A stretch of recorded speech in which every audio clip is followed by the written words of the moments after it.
Chapter 853. When Wu Yuji arrived at the gate, Yang Fan was somewhat surprised to see that it was the prince's son-in-law. However, Wu Yuji's expression remained the same, so Yang Fan did not bat an eyelid. Of the two guests and host, one was Taiping's husband in name and the other was Taiping's man in reality. They bowed respectfully and chatted merrily. After a brief exchange of etiquette, they entered side by side. The shadows of the trees swayed and the chirping of cicadas sounded like rain. In the long corridor, palace maids and maids shuttled back and forth, holding gold and silver utensils filled with all kinds of fruits, wine, and delicacies. When they saw the prince's son-in-law accompanying a handsome guest of about 20 years of age with a calm bearing and as steady as a mountain, they all moved aside to make way for him. Without speaking, Wu Yuji led Yang Fan straight to the moon-sweeping pavilion in the rear residence. When they got close to the pavilion, they saw a group of women inside and outside the pavilion, all of them dressed like noble women and noble ladies. Yang Fan was instantly startled. Why are all these accompanying guests today women? In truth, this was truly an injustice to Taiping. This time, Taiping had come to thank Yang Fan on behalf of her brother, and it could also be considered a family banquet of the Li clan. Everyone who came was a member of the Li clan, and the reason why it had become like a crowd of fragrant countries with colorful clothes and beautiful hair and a group of women was because almost all the men of the Li clan had been killed by Wu Zetian. Of those attending today's banquet, the Prince of Luling's residence was represented by heir Li Zhongruan, as well as the 7 princesses. As for the other 3 princes, it was said that the Prince of Luling had yet to recover from his illness, so they remained in the palace as filial sons. On the side of the Prince of Xiang, Li Dan, who still bore the title of Crown Prince, was represented by the Crown Prince, Li Chengqi. The rest were either married or unmarried princesses. The 2 houses of the former Emperor Li Ji still had male descendant. Even if there were still men alive in the other Li royal family, they were suffering in Lingnan. As far as the eye could see, naturally there were only 4 generations of Tang dynasty princesses, led by Princess Qianjin. The Li family was now in a serious situation where there were more women than men. Apart from Li Ji's branches 2 surviving princes and Prince Consort Wu, there was at least one man present. This person looked mighty and majestic. Even though he was sitting there lazily, he had a masculine aura that surged with blood and qi. He was far from the gentle young masters like Li Chengqi and Li Zhongruan. This person's name was Li Qianli. He was the general who had quelled the rebellion of Gao Lisher's father, Feng Juanheng, in Lingnan. Li Qianli's original name was Li Ren. He was the eldest son of Li Ku, the son of Li Shimin. Li Ku had been framed and killed by Zhangsun Wuji in the struggle for the throne. At that time, Wu Zetian did not have this ability. By the time Wu Zetian came to power, Li Ku's 4 sons had already been banished to Lingnan. Li Ren was as cunning as his father, Li Ku. He was used to playing the fool and pretending to be a fool in front of others. Other than occasionally finding auspicious signs to give to Wu Zetian, he did not care about anything else.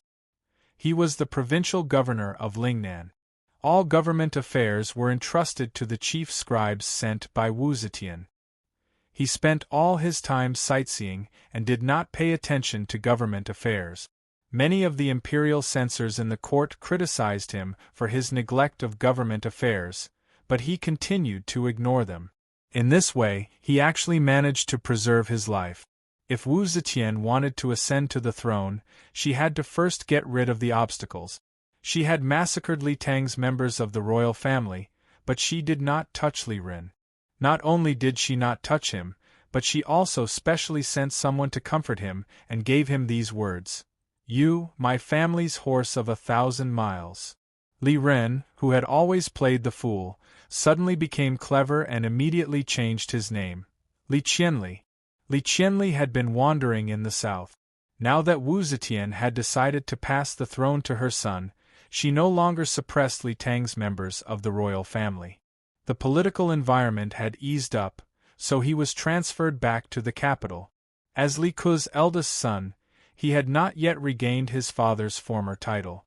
At the moment, he was a general in the Jin Wu Guards and lived with the pig-riding General Wu Yizong.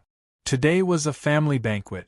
Regardless of official rank, Li Qianli was Li Ke's son, and Li Ke and Li Ji were brothers. Li Chengqi and Li Zhongruan were both Li Ji's grandsons. Li Qianli was the imperial uncle and had the highest seniority among the male guests, so he sat at the head. Sitting at the head, Li Qianli could not hide his tall and strong physique, but he also did not show his calm, dignified, wise, and experienced side. Even in front of Li Tang's members of the royal family, he still looked wooden and taciturn. It was unknown whether it was because he was worried about his own family or because he had been playing the fool for too long and was used to it. Seeing Yang Fan walk in, his movements calm and steady, Li Qianli's eyes couldn't help but narrow slightly. Then, his expression returned to normal.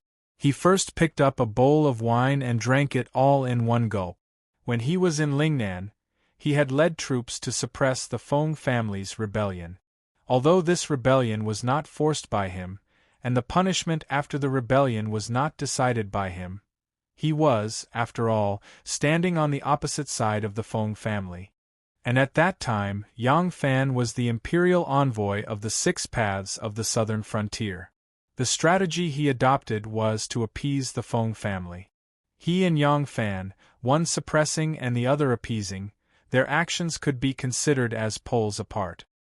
He also heard that Provincial Governor Feng had a son who entered the palace under Yang Fan's care. Since the establishment of the Tang dynasty, there had not been a single eunuch who could act like a tyrant and rule the court. The eunuchs at the end of the Han dynasty could not be compared to them. He did not feel that a small eunuch entering the palace could pose any threat to him. But Yang Fan's actions, after all, seemed to be going against him, so when he saw Yang Fan, he felt a little uneasy. The emperor's son-in-law Wu Yuji welcomed Yang Fan in. Princess Taiping also went up to welcome him. As the hosts of today's banquet, the husband and wife introduced Yang Fan to the guests. This is the general of the Jin Wu Guards, General Li, our imperial uncle. This is the Golden Princess, this consort's eldest sister. When Princess Taiping introduced the precious princess, she blushed and felt a little embarrassed. The precious princess was Li Yuan's youngest daughter and Li Shimin's younger sister. Wu Zetian was Li Shimin's daughter-in-law and should have called her aunt, and Princess Taiping should have called her grandaunt. But this old woman had chosen to recognize Wu Zetian as her adoptive mother, and as a result, she had become Duke Taiping's elder sister. Princess Taiping looked embarrassed, but the precious princess's expression was normal.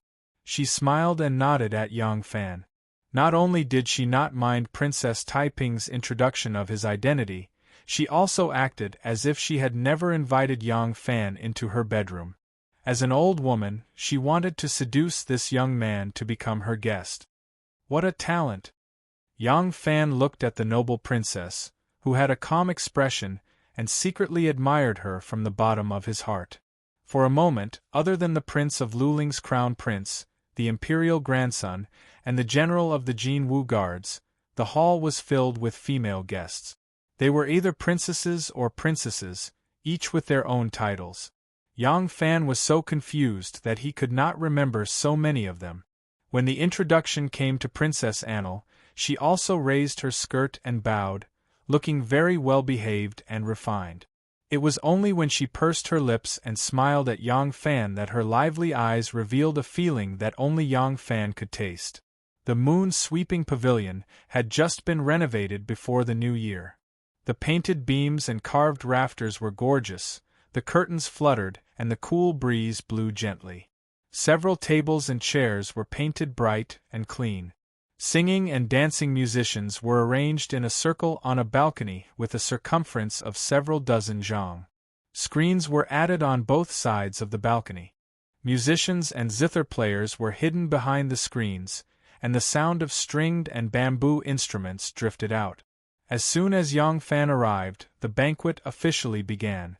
Because the male host was a member of the Wu clan, Princess Taiping could not openly introduce the original intention of inviting Yang Fan. In any case, everyone present was well aware of it. For example, Li Qingqi, Li Zhongruan, and the others all stepped forward to personally toast to Yang Fan before expressing their thanks implicitly. As soon as the banquet started, 12 dancers with long sleeves came out from the balcony, singing and dancing. These dancers were elegant and charming, and their bodies were enchanting. Most of the people sitting at the banquet were women of various colors. This time, the hall was truly filled with beauties, reflecting each other brilliantly. Unfortunately, the women sitting in the hall were all of noble status and could not stare at them.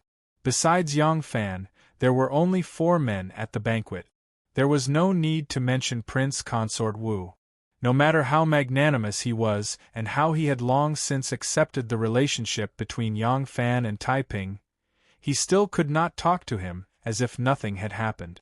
Li Qianli adhered to the principle of playing self-preservation and had always played the role of a foolish martial man. In addition, he had a bit of a grudge against Yang Fan, so he would not chat with Yang Fan much.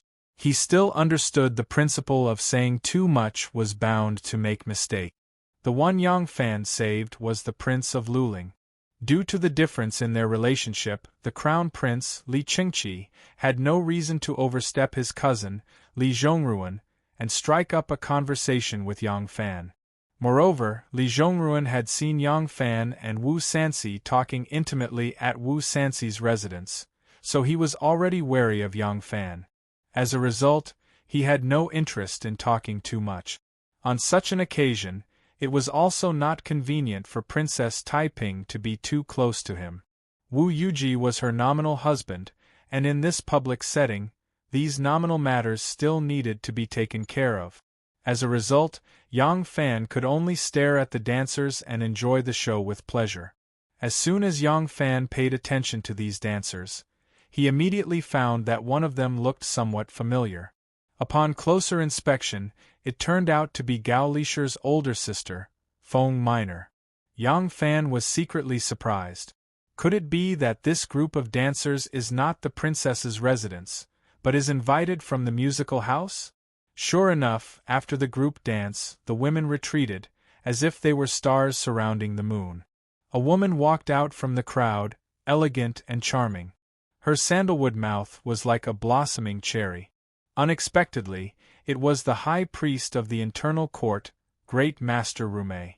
To be able to invite this great master, this banquet immediately appeared to be somewhat grand. The princesses and princesses who had been chatting and laughing in the pavilion and did not pay much attention to the song and dance stopped talking at this time and turned to listen attentively to Rumei's singing. This was the benefit of reaching the level of Great Master. Even those who did not understand or did not like to listen had to pretend to be intoxicated. This was the so-called attaching themselves to the elegance. Seeing this scene, Yang Fan suddenly understood the meaning of today's banquet.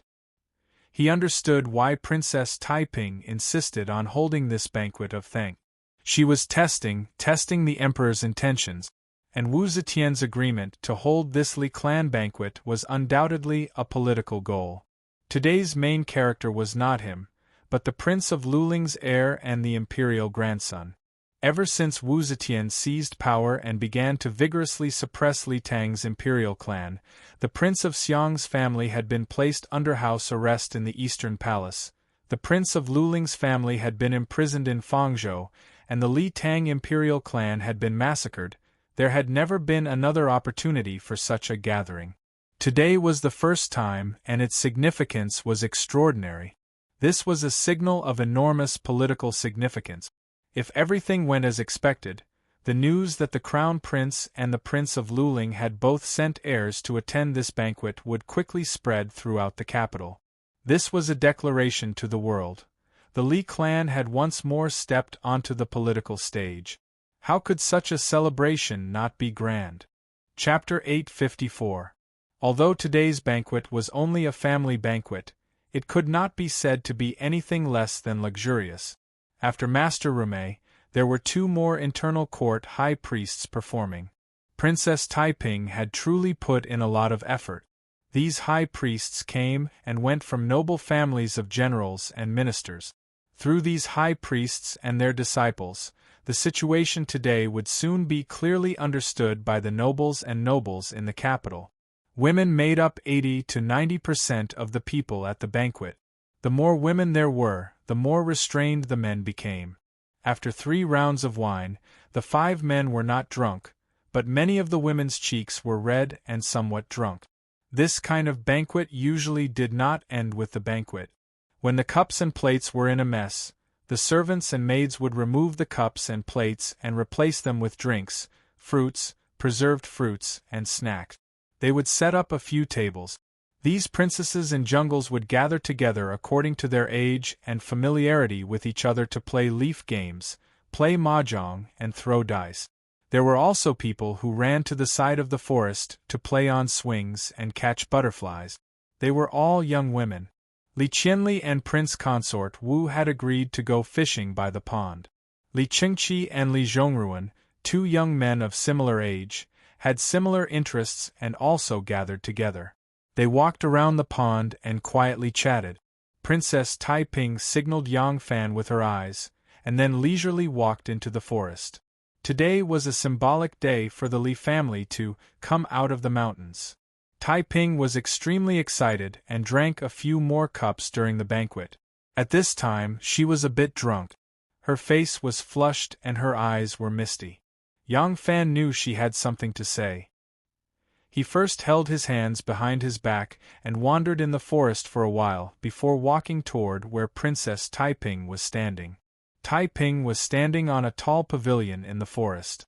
The wind in the forest blew, causing her clothes to flutter. It was as if she was about to fly away. At this time, the weather was a bit hot, but once he entered the forest, it was incomparably cool. Yang Fan took a deep breath and slowly walked up the tall pavilion. There was a stone table in the pavilion with a lacquer plate on the table and a pot of sour plum soup. There were a few exquisite white porcelain bowls. 2 of them were already filled with sour plum soup. The soup in the bowls was like amber. Taiping looked back and said with a smile, "Do you want a drink to quench your thirst and sober up?" Yang Fan picked up a bowl of sour plum soup that no one had touched and took a sip. He shook his head and put it down. "I'm not thirsty. This sweet and sour taste doesn't suit my taste." Taiping smiled, still standing with her hands clasped behind her back. Standing in the pavilion, she looked over the treetops at Li Qingqi and Li Zhongruan, who were walking side by side around the lake, chatting as they walked. She said cheerfully, "Erlang, today? I'm really happy." Yang Fan shook his head and said with a smile, "His Majesty has already made his intentions very clear by taking the Prince of Luling back to the palace. Why do you need to test him?" Taiping sweetly said, "I knew I couldn't hide it from you. You saw through it?" Saying so, she walked back to the table and sat down. As she reached out to pick up the sour plum soup, she suddenly noticed the cup in front of Yang Fan. Because he had already taken a sip, the rim of the cup was slightly red. Taiping smiled and put down the cup in front of her. She picked up Yang Fan's bowl of sour plum soup and took a few sips before gently pushing it back in front of Yang Fan. Yang Fan immediately turned his head to look around as a reminder. Taiping rolled her eyes at him and said coquettishly, "Coward?" Yang Fan rubbed his nose and could only smile bitterly. Taiping said, "Queen Mother seems to have made up her mind, but I'm afraid a long delay will bring many dreams. This matter has to be pushed forward as soon as possible. Only when the wood has been unturned can I be at ease. You don't know this, but recently Wu Sanxi and Wu Qingxi have frequently come to the palace to see Her Majesty. Queen Mother is old and her thoughts often change 3 times a day. I'm afraid she will be persuaded by the Wu clan and suffer another setback." Yang Fan pondered for a moment and asked, Then after today, this signal has been sent. What do you plan to do next?" Taiping said, "Next, I want to organize a palace banquet. I want Queen Mother to attend, and I want my 2 imperial brothers to attend." Yang Fan thought for a moment then said, That's not very appropriate. Even if you don't invite all the princes of the Wu clan, Prince Liang and Prince Wei should still attend. Taiping frowned, finding it hard to conceal his disgust. But then he thought better of it and clapped his hands in praise. Not bad. A little impatience will spoil great plans. We should invite the two of them to attend as well. Yang Fan said, as long as His Majesty attends. Taiping said, then the seats have been arranged. Yang Fan said, the Prince of Xiang can use this opportunity to resign from the position of Crown Prince. Taiping said, the officials are trying to figure out His Majesty's intentions, so we can strike while the iron is hot and request that Luling be made Crown Prince. The two looked at each other and smiled. Nothing needed to be said. After smiling for a while, Taiping suddenly asked, I heard that your people caused a disturbance in the Ministry of Revenue? Yang Fan also stopped smiling and sighed. Yes, I understand. For some reason, the Lord of Hanoi has repeatedly made things difficult for me. He incited the Ministry of Revenue to make an appearance, so I had no choice but to go to the Ministry of Revenue. Fortunately, it was the Ministry of Revenue that made an appearance. Otherwise, an inexperienced thousand-rider general like me really wouldn't be able to do anything to the Lord of Hanoi. Taiping's black brows slightly creased.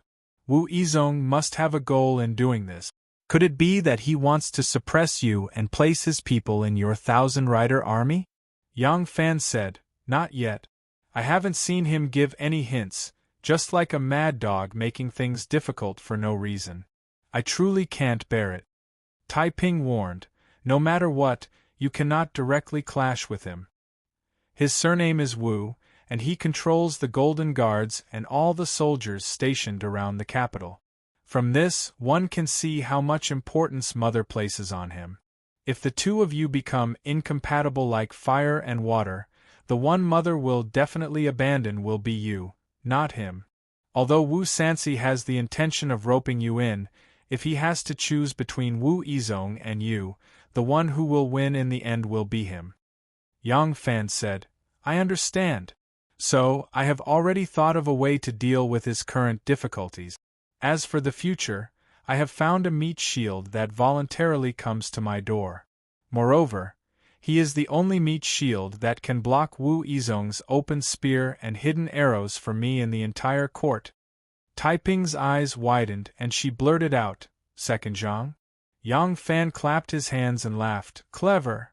Yang Fan recounted how Zhang Yizhi and his brother used the Imperial Treasury Temple to pressure him, and how he pushed the boat with the current and agreed to let Lu Maofeng join the thousand-rider army. Taiping happily said, brilliant. In the future, when it comes to matters related to the Wu family, you can push this Lu Maofeng up. Behind him is Second Zhang, and this is one thing to conquer another. Oh yes, what do you think is the way to deal with Wu Yizong's current difficulties? Yang Fan said, I originally wanted to ask for your help on this matter. After Second Zhang came to my door, I wanted to ask them to step in, but I didn't expect to receive your invitation. I think there is no need to specifically find them, and it is better to ask you to step in. Yang Fan explained his idea, and Taiping thought about it carefully, then said, This is a very clever idea, but it is not appropriate for me to step in. It is fine for me to help you, but it is best for Second Zhang to step in. Their positions are aloof, and they are most trusted by the Empress. You don't need to ask them. When Lu Maofeng arrives, you can just leave this matter to him. Yang Fan slapped his forehead and said, That's right. How could I have forgotten about him? I will leave this matter to him. Taiping's eyes suddenly flickered, and he gently stood up again, turned around and walked to the side of the pavilion, looking towards it. Yang Fan was feeling strange when he heard the rustling of leaves behind him, and the sound of two girls laughing could be heard. Gu Gu, Colonel Yang. General Yang. Yang Fan turned his head to look, and saw two girls walking out from the forest like brushing the willows. The one in front was petite and dainty, with a snow-white oval face. She waved a flower in her hand, and greeted them with a smile. It was Li Guo. The one behind was a head taller than her, with an oval face, smiling eyes and thin eyebrows. She was gentle and generous, but he had never seen her before. Taiping turned around to take a look, and said with a smile, "Oh, it is Xian Hui and Guo. Your sisters are boating on the pond. Why did you come here?"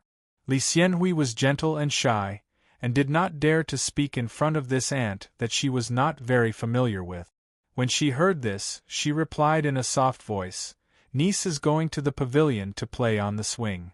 Li Guo said, "I was thirsty after catching butterflies just now. It is shady here, let me rest." Li Xianhui walked around the pavilion and joined the line of people playing on the swing. Li Guo, on the other hand, skipped into the pavilion and sat down on the stone table. She threw the flower on the table and waved her handkerchief in the wind. She was not just making up an excuse when she said it was a little hot. Her face was red from running, and there was indeed some juice on her forehead. With the princess by his side, Yang Fan could not turn a blind eye. He reluctantly said a few words to her, then naturally stood up and walked to Taiping's side. The two of them stood side by side, looking at the edge of the pond, and saw a few princesses chatting happily with Ru Mei and a few other internal court officials. Yang Fan said, "Master Ru Mei's singing can be said to be the best, and Master Li's Hu Jia is also the best. As for Master Xiang's singing and dancing, I feel that it is not as wonderful as the song Your Highness and Shangguan Daiji performed by the Ike River." Princess Taiping smiled and said, "General Yang is too kind. I am only good at a song. Master Xiang is the best dancer in the palace. He is skilled in all kinds of dances, and his skills are very exquisite." Yang Fan was about to speak when he suddenly felt a blow on the back of his head. It was light and soft, but it was clear that he had been hit by something. Yang Fan turned his body sideways and coughed. He turned his head to look and saw a flower the size of a teacup on the ground. He looked at the stone table again and saw Li Guo sitting there, holding a flower in her hand and another flower in her hand. She was looking at him provocatively. Yang Fan glared at her fiercely, but Guo was not the least bit afraid. She even made a face at him.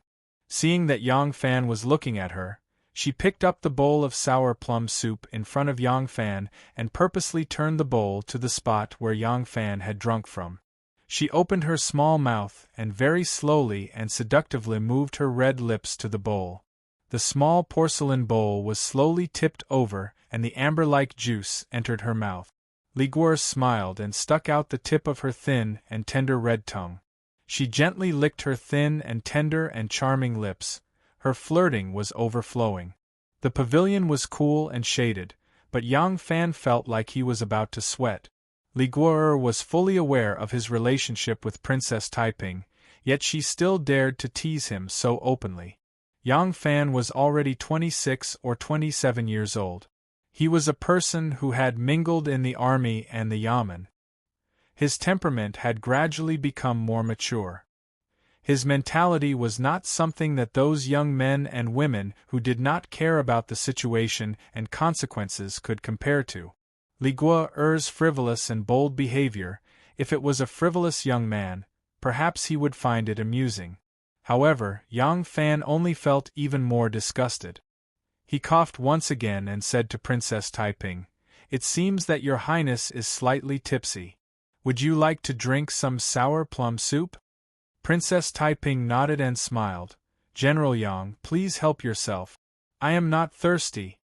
Yang Fan nodded. He turned around and walked to the stone table and sat down. Li Guo was still swaying her flower branch as if nothing had happened. However, she quietly pushed the bowl of soup that she had just drunk a few mouthfuls back to Yang Fan. Her eyes were charming and her lips were smiling. Her face was full of mischief. Pow! A crisp sound was heard from the pavilion. Princess Taiping heard the sound and turned around. Guo gently stroked her tender cheek. Yang Fan said nonchalantly, "There's a mosquito." Princess Taiping had just turned around when another crisp sound was heard from the pavilion. She turned around and saw that Yang Fan was about to drink. Li Guo smiled brightly. I killed it. Chapter 855. The banquet at the princess's mansion was finally over. The princesses and the princesses dispersed while still enjoying themselves. The gate opened and all kinds of carriages and horses left one after another. Yang Fan felt as if a heavy burden had been lifted from his shoulders. Back then, when he was serving in front of the emperor, he had flirted with one or through a bead curtain. The thrill of being right under the empress's eyes should be similar to Li Guo'er's actions today. But at that time, he had enjoyed it. Now, he could not accept it at all and even hated it. Perhaps it was because he was no longer a teenager and was not used to this kind of thrilling game, or perhaps it was because there was already a thorn in his heart. Li Guo'er's subsequent series of frivolous and bold actions, regardless of the occasion, made him feel more and more disgusted. It was purely because Li Guo'er's exceptional beauty had given him no longer tempted him. Yang Fan did not notice that when he left the princess's mansion on horseback, Princess Taiping's sudden disappearance of smile and her somewhat gloomy, somewhat evasive, somewhat angry, and somewhat melancholic gaze. The rumor of Yang Fan and Princess Annal kissing and hugging on the street was widespread. Princess Taiping knew about it. Even if her subordinates did not say anything, the princesses and noble ladies whom she interacted with on a daily basis did not lack people who wanted to embarrass her. Since she knew about it, even if she did not believe it, how could she not pay attention to Guo'er and Yang Fan in the pavilion together? Until now, there were perhaps only two places that she did not know about. One was the palace within the 9-layered imperial palace. Unless the Zhang brothers felt that it was necessary to give Yang Fan a taste of his own medicine, they would not speak about it. Others would also not speak about it. One was the emperor's granddaughter, the other was the emperor's confidant, who would be willing to be the bad guy. The other place was the Yang family. No one would be so bored as to run over to the Yang family's wife to talk about these things and become a clown there. Taiping had never doubted Yang Fan's charm. She believed that if Yang Fan had the heart to pursue her, very few women would be able to resist him. But she did not believe that Yang Fan would do such a thing. But everything that happened in the pavilion today completely shattered her fantasy. She could only pretend that she did not see it at that time. No one noticed that her body had stiffened in the wind. When the wind blew on her face, it was no longer a cool feeling, but a burning sensation. She had never expected Yang Fan to keep his chastity for her, but that was her own niece. Perhaps her mother was first Taizong's concubine, then her father's concubine. Now that she had taken on a gigolo, she had long become indifferent to the views in her heart towards these ethics and morals. However, that woman could be anyone. She hoped that it would not be Guo'er. Yang Fan doesn't know what's important? Does he not know that Guo'er is an unmarried princess? Didn't he know that she was about to become the daughter-in-law of Liang Wangu Sansi? Don't you know she's my niece? This kind of thing, she couldn't say it, couldn't question it, and even if she saw it with her own eyes, she could only pretend not to know. But she couldn't hide it from her heart. She didn't know whether she should be angry or disappointed. Li Guo'er sat in the carriage.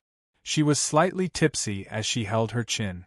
She was thinking about what Yang Fan had said to her in a stern voice.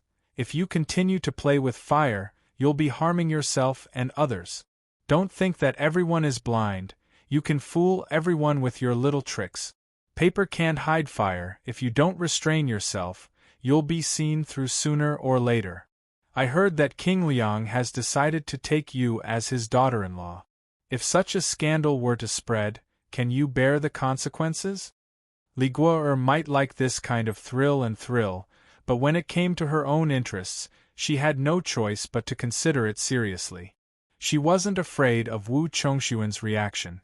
That young master had been completely captured by her. He was worshipping her. She was confident that she could make Wu Chongxuan run around in circles with just a little trick.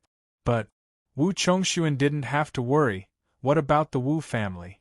She suddenly recalled the first time she met Wu Sansi at the Dragon's Gate. That person's gaze was as sharp as a blade. his bearing especially domineering and disdainful. He was someone her father still didn't dare meet. What if he was dissatisfied with her? Li Guo thought about how Yang Fan had once had a one-night stand with her, how he hadn't been captivated by her beauty and obediently allowed her to do whatever she wanted to him. Li Guo was extremely unwilling to accept this, but when she considered the greater benefits she would gain in the future, she had no choice but to give up on continuing to pester Yang Fan. Perhaps I should restrain myself a little. Even if my father becomes the crown prince, I still won't have much weight before he becomes the emperor. I can't lose the bigger picture because of a small gain. Yang Fan, forget it. Perhaps teasing that idiot Wu Chongxuan might be a rather interesting thing. Li Guo's face, which was like a flower's stamen, slowly revealed a seductive expression. Yang Fan wandered back to his house, feeling a little dispirited for a moment. He hadn't fallen in love with Li Guo, so Li Guo couldn't affect his mood. The only thing that the episode in the pavilion had brought him was the displeasure of being discovered by Taiping. He wasn't in high spirits at the moment, and the reason was Taiping. In fact, since the last time he came back from Hebei, Taiping had been busy making arrangements for the political situation in the court for many days and had no time to talk to him. He gradually realized that Taiping had begun to enjoy scheming and scheming. The most important thing in her heart was gradually shifting to power. It was the same this time. The purpose of holding a thank-you banquet for him was actually to announce the Li family's comeback to the court. He, the protagonist of the banquet, was actually just a prop, and he didn't know all this beforehand. If he hadn't sensed it himself, would Taiping have told him? Those people of the Li family were always a little distant from him. He knew that his previous behavior of going to Wu Sanxi's banquet must have caused the Li family to hold a grudge against him. But Princess Taiping didn't do anything to help repair the situation during the whole banquet. How could she not see it with her shrewdness? Whether it was intentional or unintentional, or just an instinctive reaction, Taiping seemed to be happy to see the Li family alienate him. Perhaps she hoped that he, who controlled the 1,000 horsemen, would only keep close contact with her. Also, she seemed to have known about the difficulties he encountered in the process of forming the 1,000 horsemen, but she didn't try to intervene. This was very different from her previous approach. As for what he had asked of her, from an objective point of view, perhaps it was indeed more appropriate for the Zhang brothers to take the lead. But what made Yang Fan uncomfortable was whether Taiping had made the analysis from an objective and rational point of view, or had it been mixed with consideration for her side's interests. Yang Fan couldn't help but smile. Xiaoman, Anu, and Wan'er are different from Taiping after all. This strong-willed princess of Tang will never put the focus of her life on a man. She was just his lover, but even if she became his legitimate wife, this would still not change. The house was impressively in sight. Yang Fan put aside his thoughts and hurried to the front of the mansion in a few steps. He jumped off the horse and threw the horsewhip to Ren Wei, as if throwing away the troubles in his heart, and stepped into the gate.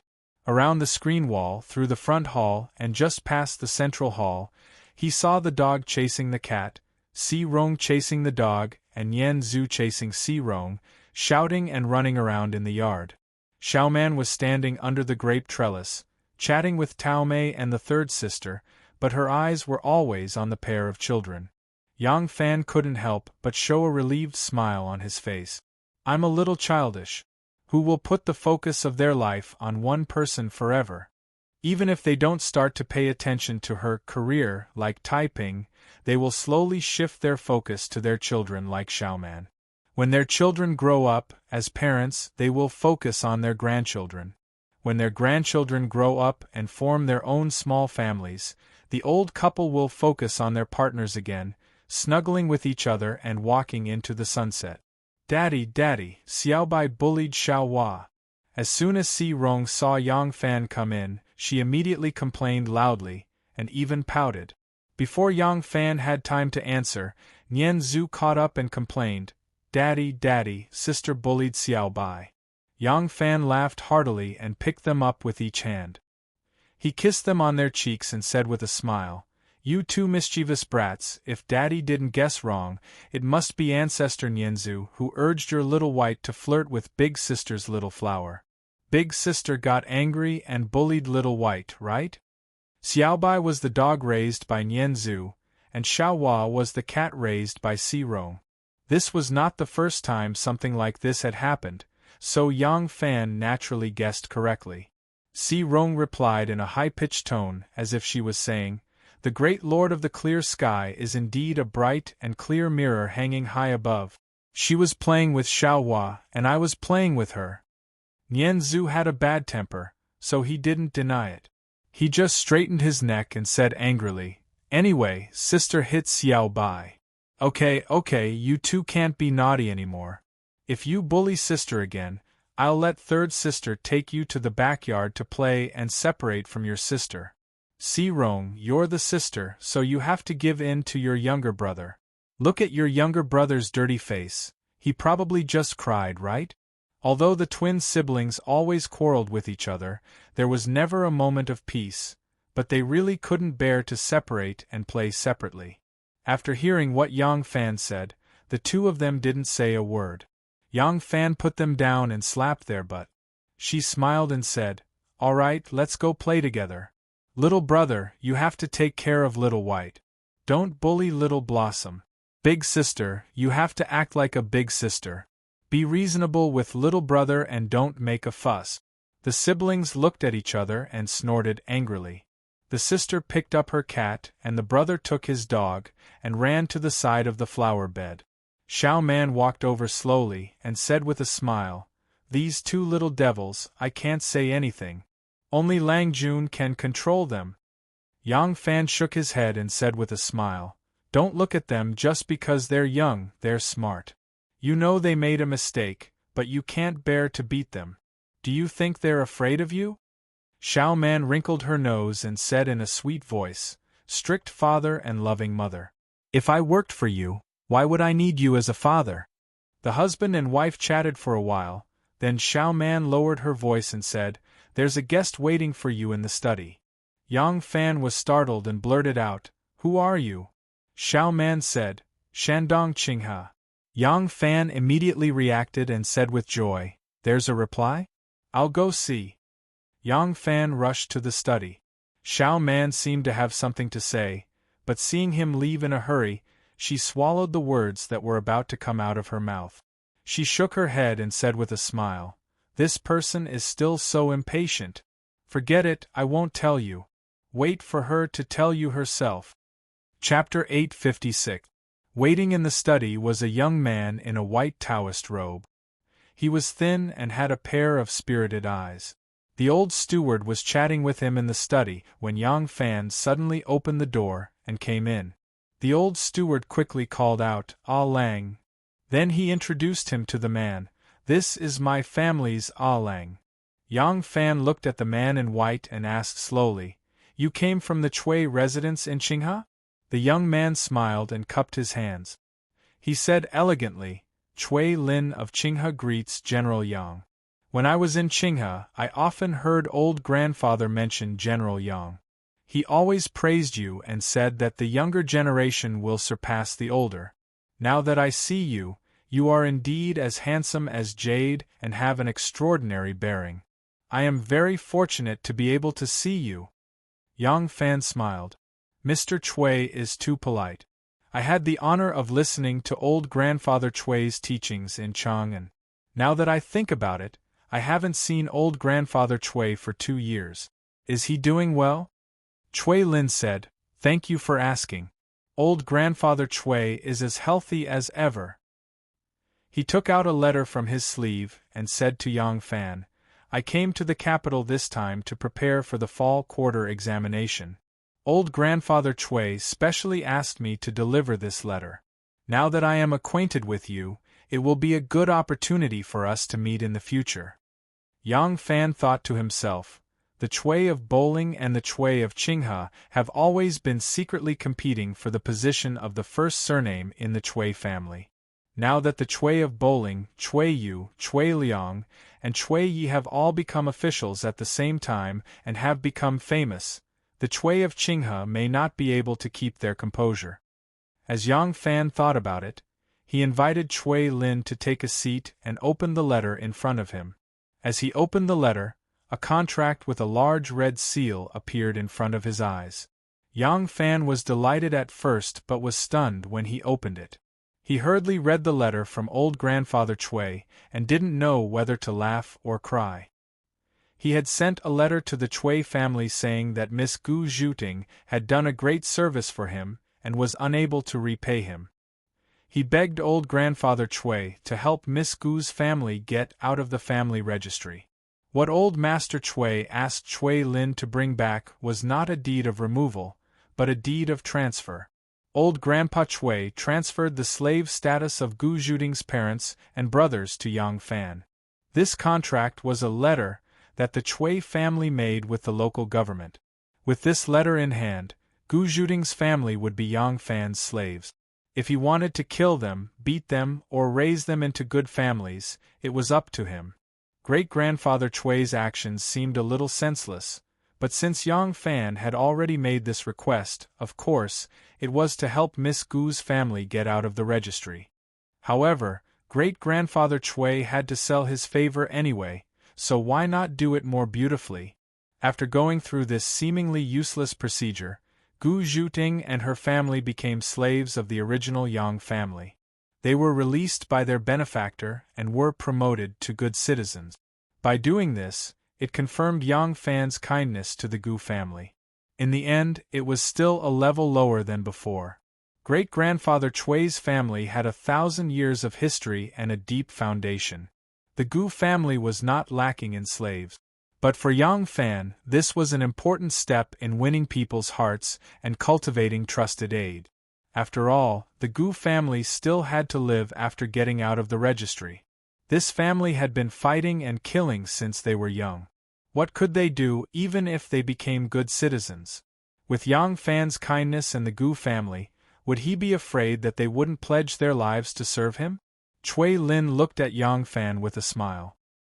He was not surprised by the several changes in his expression. It was clear that he had long since understood the meaning of the letter. Yang Fan finished reading the letter and gently let out a turbid breath. He cupped his hands to Chui Lin and said, "Great-grandfather's kindness and righteousness, I will remember it in my heart." Originally, he was bound to owe this favor. This time, it was even more impossible for him to refuse. Now that Chui Lin had gone to the capital, with the Chui family's strong foundation, they only sent such a disciple to the capital. Obviously, they were confident that he would pass the Jinshu examination. Once Chui Lin passed the Jinshu examination, he would definitely enter the government. At that time, how could Yang Fan not use his own connections to help him find an important position? But from this, it could also be seen that just like Chui Lin of Bowling cultivated Chui Lin, this Chui Lin was probably the person that Grandpa Chui of Qinghe focused on cultivating. As expected, he must be born in the Qinghe Chui family's first branch. After 30 or 50 years, he would naturally become the head of the Qinghe Chui family. Now that they were both young, wouldn't they be best friends for life if they became friends early? Yang Fan put away the letter and talked in detail. As expected, Chui Lin was the eldest grandson of the Qinghe Chui family's first branch. When they talked about age, Yang Fan was 27 years old and Chui Lin was 24 years old. The two immediately changed the way they addressed each other and called each other brother. Yang Fan said happily, "Do you have a place to stay when you go to the capital?" "I have a guest room in the West Wing that is quite exquisite." Chui Lin already knew that Yang Fan had become the commander-in-chief of Guide Army and was staying in the cavalry camp. He could not come back every day and only had women at home. As a young man, there was no reason for him to stay. He smiled warmly and said, "The Chui family has a residence in Dongdu. It has all the servants and housekeepers, so I won't bother you at your residence." As Chui Lin said that, he got up to bid farewell. Yang Fan said, "Why are you leaving?" Even if you don't stay at my residence, I should prepare a banquet to welcome you. Cui Lin said, to be honest, I have elders in Luoyang. When I arrived at Luoyang today, I heard that you happened to be at your residence. I was afraid that I would come empty-handed, so I went to your residence first. Now that I'm done, I have to go back and pay my respects to my elders. They know that I'm in the capital today, so it's not good to keep them waiting. There will be plenty of opportunities for us to interact in the future, so today won't make a difference. When Yang Fan heard that he had elders in the capital, it was a reason to not treat him lightly. He hurriedly sent him out and waited for his carriage to leave before returning to the residence. Yang Fan touched the letter in his bosom and strode to the courtyard where Anu stayed. He crossed the long bridge and entered the courtyard. He happened to see Gu Zhuting practicing martial arts under the shade of the trees in the courtyard. Recently, Yang Fan had been spending more time in the army and less time at home, so he rarely came to Anu's courtyard. Gu Zhuting did not expect him to barge in at this time. If someone were to come, it could only be him. There was no other man in the backyard other than him. Of course, if one were to forcefully count Yang Nianzu, that kid with split pants could be considered one. Therefore, Gu Zhuting's dressing was very casual. Her black hair was tied into a ponytail with a thin red string. She wore a silver-white short gown with fine silk pants and a red belt around her waist. If it was just this dressing, it would not be a big deal. However, she was practicing the soft bone skill at this moment. She stood firmly on the ground with one foot and bent her waist backward. Her other leg was in a reverse split but was aligned with the leg that was standing on the ground. Her head was hidden between her legs and her slender waist was bent to the extreme. This way, the tightest and most obvious part was the crotch. When Yang Fan pushed the door into the courtyard, he saw her standing in the courtyard like this. A pair of flawless jade legs were stretched straight. The curve of her buttocks was beautiful, but her crotch was upright. The triangle line was tight and obvious, and there was a seductive depression like the flesh of a toad. Yang Fan only took a glance and jumped as if he was electrocuted. Gu Zhuting also saw him. She was so scared that she hurriedly let go of her leg and jumped up. Her body was bent upside down. Her face was already red, but at this moment it was like a burning cloud, completely losing its original color. Zong. Aleng, why, Yang Fan quickly said, I'm sorry. Because of the great news, I got carried away and forgot to knock on the door. I'm really sorry.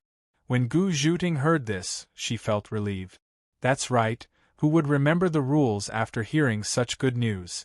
It's just that just now, the fine silk clothes were stretched tight on her body, revealing her curves as if she was naked.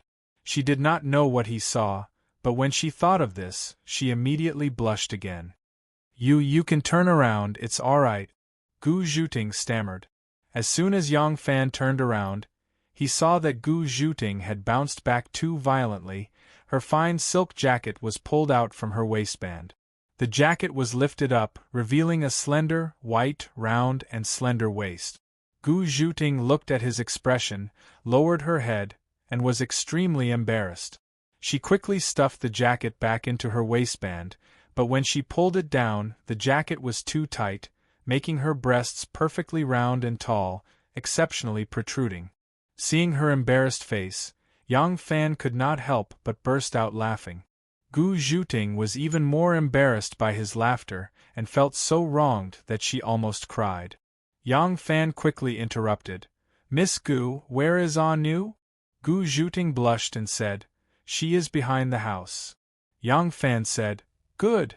I have something to tell you, let's talk inside. Gu Zhuting was puzzled. He is not in a hurry to see Anu, what does he want to tell me? In his heart he was puzzled, but it was not appropriate for him to ask. Gu Zhuting complied and walked toward the main room. That pair of fine silvery white silk stockings wrapped around her slender, perfectly straight and perfectly round legs. It was really pleasing to the eye. Yang Fan did not want to look too much and raised his eyes like a gentleman. He saw that her earlobes and neck were still red. The two of them entered the main room. Yang Fan took out the letter from his bosom and handed it over to Gu Zhuting, saying with a smile, "Take a look." Gu Zhuting took it and looked at it. She was immediately stunned, just like Yang Fan's expression when he first saw it. Yang Fan said with a smile, "Old Master Chui did this to do me a favor, I can't not accept it. Master Chui has already said that your father and brother's family have already packed up and will be rushing to Luoyang in a few days. When the time comes, I will go to the Yamen to remove your citizenship. This letter will be in your hands." Gu Zhuting was overjoyed. She turned around and was about to kneel on the ground again when Yang Fan, who was already prepared, held her up. Yang Fan said with a smile, "All right, there is no need to bow to and fro. Keep the letter well. When your family arrives, if they have plans for the future and you are willing to go with them, you can go with them. If they do not have any plans for the future, I will help your family to make a living." Gu Zhuting's eyes were brimming with tears of gratitude as she said, "Ah Lang's benevolence is deep.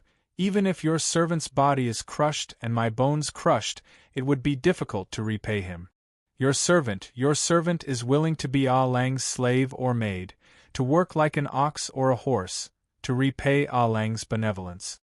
The same sentence, when spoken by different people, has different meanings. A woman who was about to be married, with a pretty face, speaking like this, it was clear that she had the intention to entrust her life to him. Otherwise, how could she be a horse or a ox? But Yang Fan did not seem to understand her meaning. He only smiled mischievously and said, "What? You have just released your servant's body, do you want to be a willing slave again?" Gu Zhuting blushed, but it was not appropriate for her to explain her true meaning. She could not help feeling bitter in her heart. Why is Ah Lang so stupid? But then she thought, that's not right. Could it be that Ah Lang is pretending to be confused, but in fact he dislikes me for my mediocre looks and my age? Thinking about this, she immediately felt sorry for herself. The tears that were already welling up in her eyes also flowed down. Chapter 857. Yang Fan thought that Gu Zhuting was crying because she was overjoyed and comforted her with kind words. He then passed through the central room and went to the backyard to look for Anu. He did not know that the more he comforted and the more gentle he was, the more sad Miss Gu was. If he had always treated Gu Zhuting with a heart of steel appearance, she would not have so many wild and fanciful thoughts. Or if he could be a proud and narcissistic peacock man like young Master Jiang, how would Miss Gu be moved by him? Anu's house had a front and a backyard. The backyard was much more spacious than the front yard. Bamboos and flowers were everywhere, all trimmed very elegantly. It was the end of spring and the beginning of summer. The setting sun shone warmly through the gaps between the branches and leaves. There was a soft couch under the tree and a tea table next to it. There were several seasonal fruits on the table. There was also a small red clay stove with chicken soup on it. The fragrance of chicken soup permeated the air, and the fire under the stove was still burning. Anu reclined on the soft couch with one hand supporting her cheek. She stared blankly at the busy bees in the bushes of flowers in front of her with a thoughtful look. Her green sleeves slid down from her wrist to her elbow, revealing a smooth and white wrist. There was a green bracelet on her wrist, which made her skin even more delicate and flawless. What a beautiful picture of a lady yearning for love. It should be yearning for love? Could it be that you miss me? I have been too busy these days and have not had the chance to be intimate with Anu. Yang Fan thought very narcissistically, walked over with light footsteps, and suddenly turned in front of Anu, saw Anu's eyebrows and eyes were filled with a gentle smile, as if there was a very happy little secret that was not easy to tell to others, but the joy could not be suppressed from the corners of her eyebrows and eyes. Seeing Yang Fan, Anu exclaimed softly and sat up straight. She called out happily, "Lang Jun." Yang Fan saw that there was a stool next to them. It was probably where Miss Gu used to sit. He pulled it over and sat next to Anu. He held her hand and smiled. "Look at you, What are you so happy about? The corners of Anu's mouth had already curled up like a newly bloomed flower, yet she was stunned when she heard Yang Fan's words, and then she cried out involuntarily. You don't know? Yang Fan was also stunned. He rolled his eyes and said with a smile, So there really is a happy occasion? Tell me about it. Anu immediately understood. Even if Yang Fan didn't meet Xiao Man on his way back, since he was here, he should have met Gu Master. Since Yang Fan didn't know about it until now, they must have deliberately kept it a secret so that she could tell him the good news in person. Anu pursed her lips and pretended to be angry, but she couldn't hide her joy and said, It's fine if you don't know, I won't tell you. Yang Fan thought about it seriously and said in a low voice, Oh, you were going to see the imperial physician today. What happy event could there be? Yang Fan's body shuddered, and he asked with surprise and joy, Anu, are you pregnant? Anu was disappointed and said, So boring, how did you guess it? Yang Fan laughed heartily and said excitedly, Come, let me touch our little baby. Go away. Anu slapped his hand away and said nervously, Don't be careless, you'll scare the child. Yang Fan looked at her slender waist and said with a wry smile, Aren't you being too careful? You just had a child, what's wrong with touching it? Don't. Anu said, but she couldn't help but touch her abdomen, and her face was full of tenderness and happiness. Lang Jun, I was just thinking, when the child is born, will it look more like you or more like me? Yang Fan didn't know whether to laugh or cry. You just had a child, you're thinking so far ahead. In my opinion, if it's a boy, of course it's better to look more like me.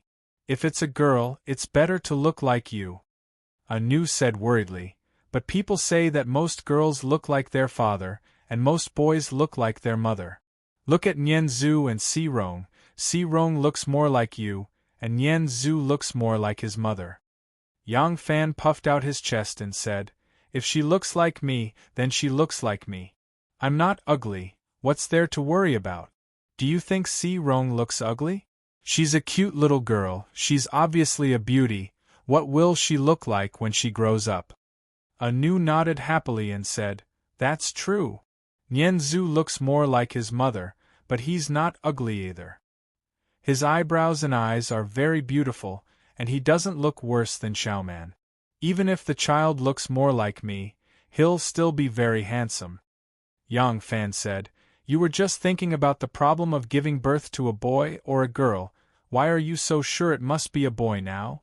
Anu said confidently, Of course it's a boy. If Xiaoman can give birth to a boy, why can't I? Yang Fan put his arm around her shoulders, and his hand smoothly stroked her flat and soft belly. Fine, fine, fine. We'll do as you say. We'll give birth to a boy for our first child, and we'll give birth to a girl for our second child. Why, we also have to give birth to a boy for our second child. Boys are very annoying, look at how naughty Nian Zhu is. Boys are more naughty, they'll be more promising when they grow up. A figure quietly stood beside the door, looking at the young couple under the tree who were hugging each other gently and excitedly discussing whether to give birth to a boy or a girl. His eyes were faint, and his expression was gloomy. The left and right guards were also one of the 12 troops of the Emperor's personal army. It was just that they usually served as reserve troops, and had no chance to show off. This army had always been stationed in the West City Barrack. Only when there was a major turmoil in the capital would they be ordered to help guard the west gate of the Imperial City, the capital city, and the Yuanqing City. Lu Maofeng could be transferred from the Imperial Guards to the 1,000 generals. Although he had not been promoted, and he was still in charge of fewer troops, his authority was much greater. Especially when he often served in the palace, there was a lot of room for promotion in the future, which was equivalent to a real promotion, so a group of comrades came to congratulate him. Although Lu Maofeng was eager to report to the 1,000 cavalry, he had to entertain for 2 days, and then he received the approval and rushed to the 1,000 cavalry to report. Fortunately, although the northern guards were raised by the imperial court, the northern guards were directly under the emperor, and the Ministry of War and the Government Affairs Hall had no power to control them. The transfer of generals did not need to go through the Ministry of War and the Government Affairs Hall, and did not need many complicated transfer procedures, so it did not take long. By the time Yang Fan returned to the Thousand Horsemen's camp, Lu Maofeng had already rushed over to report for duty. Commander Lu's situation in the Thousand Horsemen was not very good. Compared to when he left the Imperial Guard, all the generals had set up a farewell banquet for him. His treatment in the Thousand Horsemen was too cold and cheerless. This was because he was ostracized by almost everyone. Huang Xuchang, Su Liang, Zhang Shidong, and others were originally in the 100 Cavalry system, and they were the closest to each other, so they formed their own faction. Chu Kuanga, Ma Qiao, Li Dayan, and others who were transferred later were all from the miscellaneous army, so they formed their own faction. Lu Yen, Gao Chu, and others were all from the Imperial Army, which was lower than the 100 Cavalry, but higher than the miscellaneous army, so they had a lot of room for improvement, so they formed their own faction. According to their origins and past friendship, they formed different factions, but all the interests of the above people were ultimately reflected in Yang Fan, the supreme general of the 1000 Cavalry team, so they got along very well.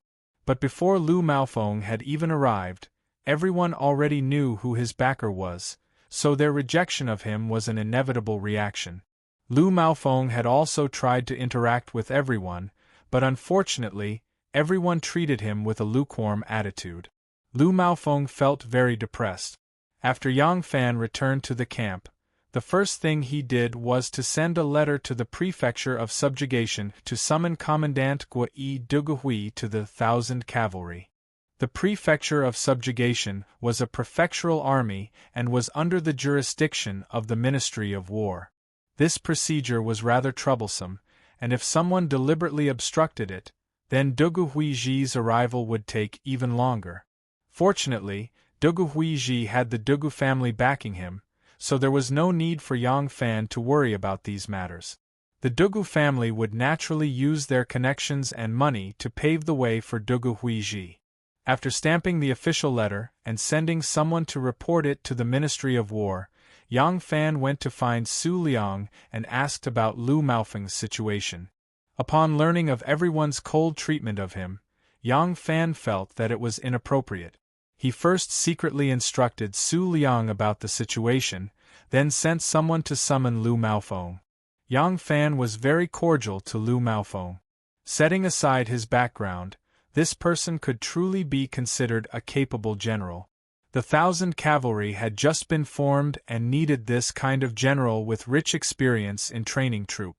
Although Yang Fan was somewhat wary of Lu Maofeng because of his background and faction, there was no need for him to deliberately distance himself from Lu Maofeng and oppose him.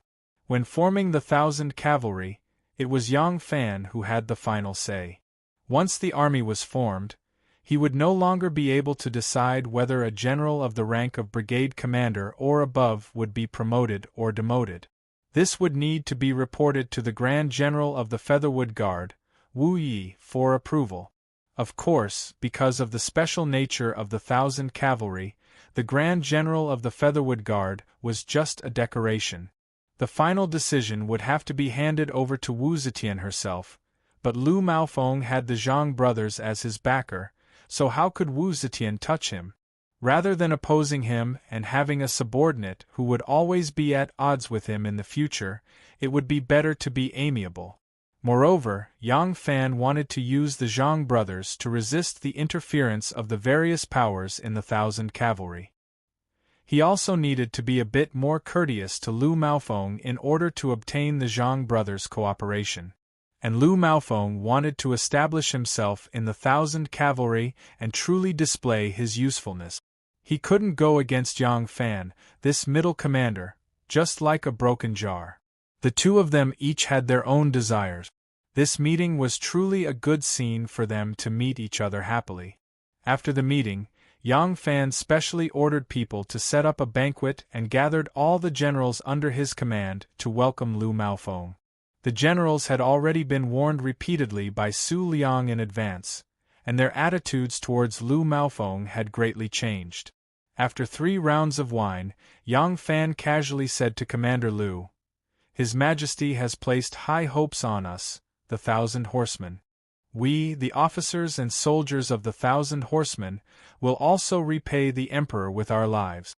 Since the 1,000 cavalry is an army, the only thing we can repay the sovereign with is military force, a powerful military force. Therefore, it is imperative that we practice martial arts and train the army. As the saying goes, although the world is peaceful, forgetting war will lead to danger. Although our 1,000 cavalry officers and soldiers guard the imperial palace, their daily duties are merely to take turns on guard. Unlike the frequent disputes that occur in the border army, we should strengthen the army and prepare for war. Today, the new army has just been established, but the officers and soldiers selected are the outstanding talents of each guard. With a bit of training, they can become a strong army. This general has the intention of inviting His Majesty to observe the martial art. Not only will it strengthen our 1,000 cavalry's military might, but it will also please His Majesty. After the news of His Majesty personally observing the martial arts spreads, the 1,000 cavalry officers and soldiers will be able to train even more painstakingly and attentively. It can be said to be killing 3 birds with 1 stone. Tomorrow, the general will report this to Great General Wu. How about this matter? Lu Maofeng will act on my behalf. Chapter 858.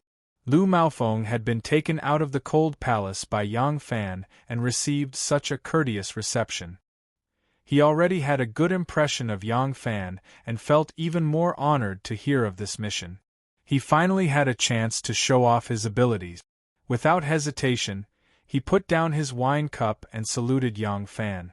In a clear voice he said, "General, please be at ease. This general will accomplish this task."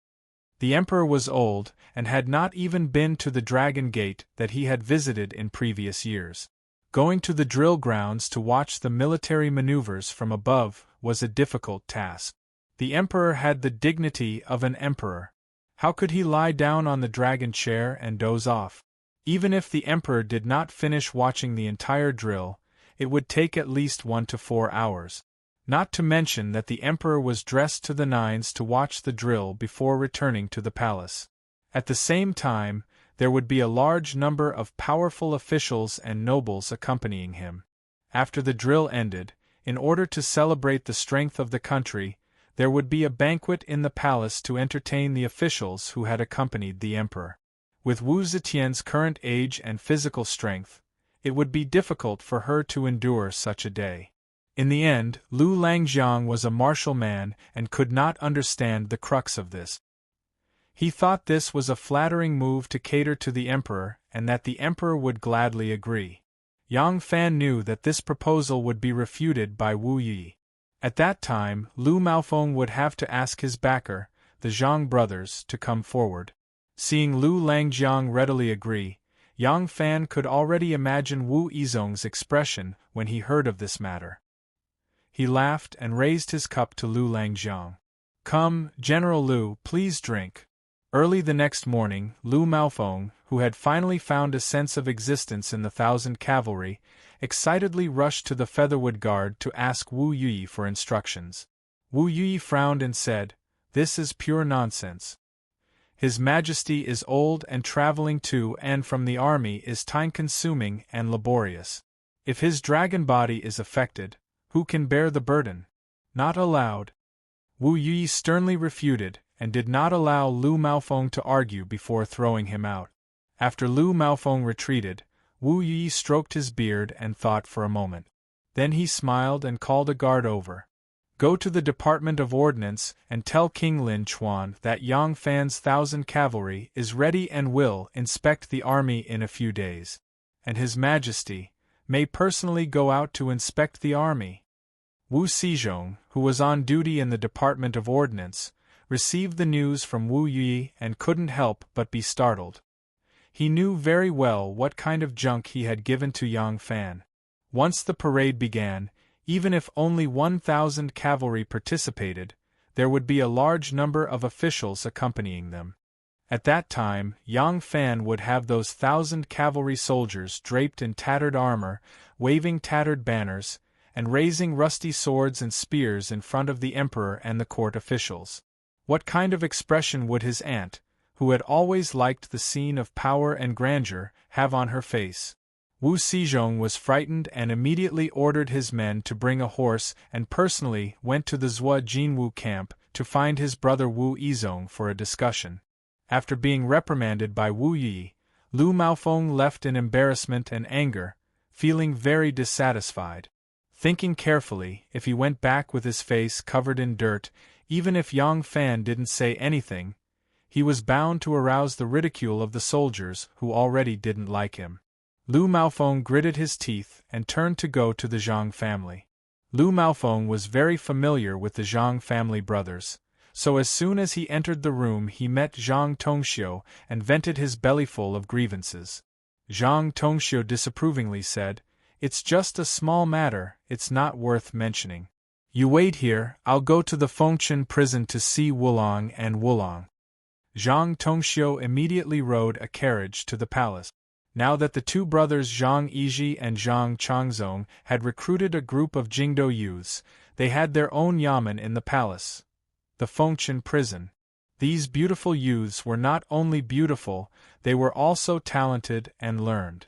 In the Fengchen prison, they were equivalent to Wu Zetian's imperial concubines, waiting at any time for the female emperor to summon them, serve them, and even serve them in bed. Usually they had nothing to do in the Fengchen prison, but they still did some literary and educational work like compiling poems and songs. Of course, most of the time they just held banquets and drank, gambled and played zither and sheng, and played kuju for fun. Zhang Yizhi also gave Zhang Tongxiu, his cousin, a Fengchen prison turtle talisman, just to make it easier for him to enter and leave the palace. Zhang Tongxiu passed through one door after another with the turtle talisman in his hand. When he arrived at the Fengchen prison, the Zhang brothers were in the hall with a dozen or so beautiful youths, throwing arrows and throwing pot. Zhang Tongxiu called the two brothers Zhang Yizhi and Zhang Changzong to a small hall on the side and told them the purpose of his visit. Zhang Changzong then said, "What's so difficult about it? De Xiong, please wait for a moment, Wulong and I are going to see the saints." Right now Wu Zetian's energy was not as good as before, but she still did not let go of the most important military and national affairs. It's just that she did not go to the Hall of Martial Accomplishment to review memorials anymore. Sometimes when Wan sent a memorial, she would only ask the Zhang brothers to read it to her. She would make a general comment, and then the Zhang brothers would write the words in ink. Sometimes when she needed to ask for more details, she would directly summon Wan to see her. Right now she was at the lovely spring stage, listening to Shanghai Wan-Er's military report. This matter involved Tufan, Turkic, and Anxi, all important matters on the border, therefore Wu Zetian did not dare to neglect it lightly. However, among these three matters, two had good results, so when the second Zhang arrived, Wu Zetian had a smile on her face, she was in a very good mood. Among these three matters, the first was related to Tufan. Several years after Yang Fan planted the seeds of suspicion and jealousy between the Tufan's king and prime minister, the seeds finally blossomed and bore fruit. Tufan's Zanpu finally could not stand the great minister's domineering manner. He used a trick to lure the tiger away from the mountain. After the great minister, Luan Qinling, left the capital, he captured more than 2,000 of his trusted aides in one fell swoop. When Luan Qinling heard the news, he raised his troops and rebelled. Unfortunately, the Tufan people had a strong belief in the heavenly mandate of the monarch. His trusted aides in the capital were eliminated in one fell swoop. The soldiers around him were afraid of the monarch's order and did not dare to fight. The Tufan god of war, Luan Qinling, was defeated and committed suicide. When the Tufan's Zanpu heard the news, he was furious and sent Shu Mangpoj, who had made great contributions during the coup and had just been promoted to great general, to attack the imperial court. Seeing the strength of the Tufan's troops, the border troops were initially very afraid. In the end, Tang Xiujing, who had passed the imperial examinations and was born a Confucian scholar, saw through the Tufan's real situation with one glance. He said to the generals, "Luan Qinling and the other Tufan generals have just been swept clean. Chu Mangpoj is a new great general and has no experience in military affairs. The sons of the noble officials are his deputy generals. Although they look well equipped and seem to be elites, they cannot withstand a single blow." As a result, they wore armor and rode horses as the vanguard. They won 6 battles and the Tufan army was defeated. The Zhou army beheaded more than 1,500 soldiers and captured 2 Tufan deputy generals. In addition, in the 4 towns of Anxi, a tribal leader of the Western Turkic Khaganate rebelled against the imperial court and wanted to establish himself. The great general guarding Anxi, Tian Yangming, sent troops to suppress them but was defeated. Then he joined forces with Huzeluo, who had rushed to Suiye to be the garrison, to attack the cities occupied by the rebels. But they still found it difficult to conquer and the two sides were in a deadlock. In the end, Bo Lu thought himself clever and in order to break the deadlock, he pretended to surrender and tried to catch the Zhou army off guard. Unexpectedly, the Zhou army's imperial censor Feng Sai saw through his trick and pretended to surrender while setting up an ambush. Bo Lu was killed on the spot and the remnants of his troops surrendered. If not for the Eastern Turks' insatiable greed and the fact that they had received so many valuable gifts from the imperial court, as well as the fact that they had sent troops to pillage several horse farms set up by the imperial court in Longyu, taking away more than 10,000 official horses, Wu Zetian would have been even happier at this moment. Zhang Yizhi was more shrewd than his younger brother. When he saw the smile on Wu Zetian's face, he hurriedly indicated to his brother that he should not be in a hurry to explain his intentions. Instead, he happily stepped forward and said to Wu Zetian, "What great event has happened for the holy sage to be so happy?" Wan Er smiled and told them about the defeat of the Tufan army and the pacification of the rebellion in Anxi. The two brothers hurriedly congratulated the emperor. Wu Zetian regretfully sighed and said, "It is a pity that Ma Chu is so arrogant and has repeatedly invaded our court. The court can only passively defend and let him come and go, unable to do anything about it." Zhang Yizhi's eyes turned and he said, "The defeat of the Tufan army and the pacification of the rebellion in Anxi is enough to show the might of the imperial court. The Turks are also not the imperial court's match. It's just that they are sitting on the vast desert which is 10,000 li wide. If the imperial court sends out troops to suppress them, they can hide in the desert and the expedition will take a long time. It will only waste money and food, but it won't be effective. The holy sage takes pity on the strength of the people and thus allowed them to be arrogant for a while." As Zhang Yizhi said this, a smile appeared on Wu Zetian's face. Zhang Yizhi took the opportunity to say, "A few days ago the holy sage issued an edict to establish the 1,000 cavalry. Today the 1,000 cavalry has just been established.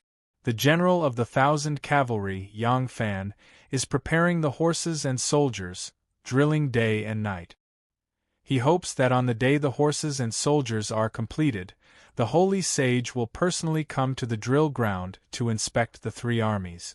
Zhang Yizhi thought that since the victory of the Tufan army, the pacification of Anxi, and the harassment of the Turks, there is no harm for the holy sage to agree to come down and inspect the 3 armies. Not only will the defeat of the Tufan army and pacify the rebellion in Anxi, it will also be a magnificent sight to raise the military's might and boost the morale of the army to scare the Turks. As soon as Wan Er heard him mention Yang Fan, she immediately paid attention. Wu Zetian frowned and strangely said, "Oh, Yang Fan wants to invite me to inspect the troops? Is there such a thing? How come I don't know about it?" As she said this, she looked at Wan Er. Wan Er immediately bowed and said, Wanner also knows nothing about this. Zhang Changzong immediately said, "Of course I don't know." General Yang's idea was rejected by Great General Wu. Changzong also happened to hear about it from a friend in the army. Otherwise, I wouldn't know anything about it. Wu Zetian's brows slightly relaxed. She said, "Oh, Yi rejected it?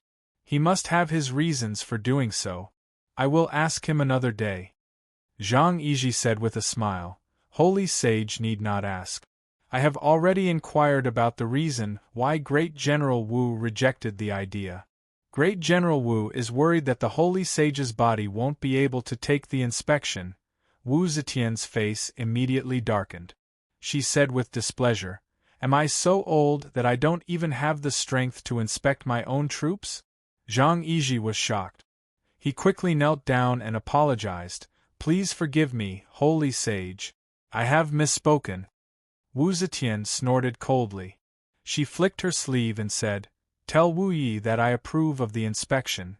Zhang Yiji quickly kowtowed and said, "Your subject accepts the decree." Before long, a young master in light robes and a jade belt, a hairpin with flowers on his head, a face powdered, immaculately dressed, and a pair of wooden clogs on his feet. He was like a flamboyant peacock as he swaggered to appear before the Featherwood Guards gate, and he said arrogantly, "His Majesty's verbal decree. Wu Yi receives the decree."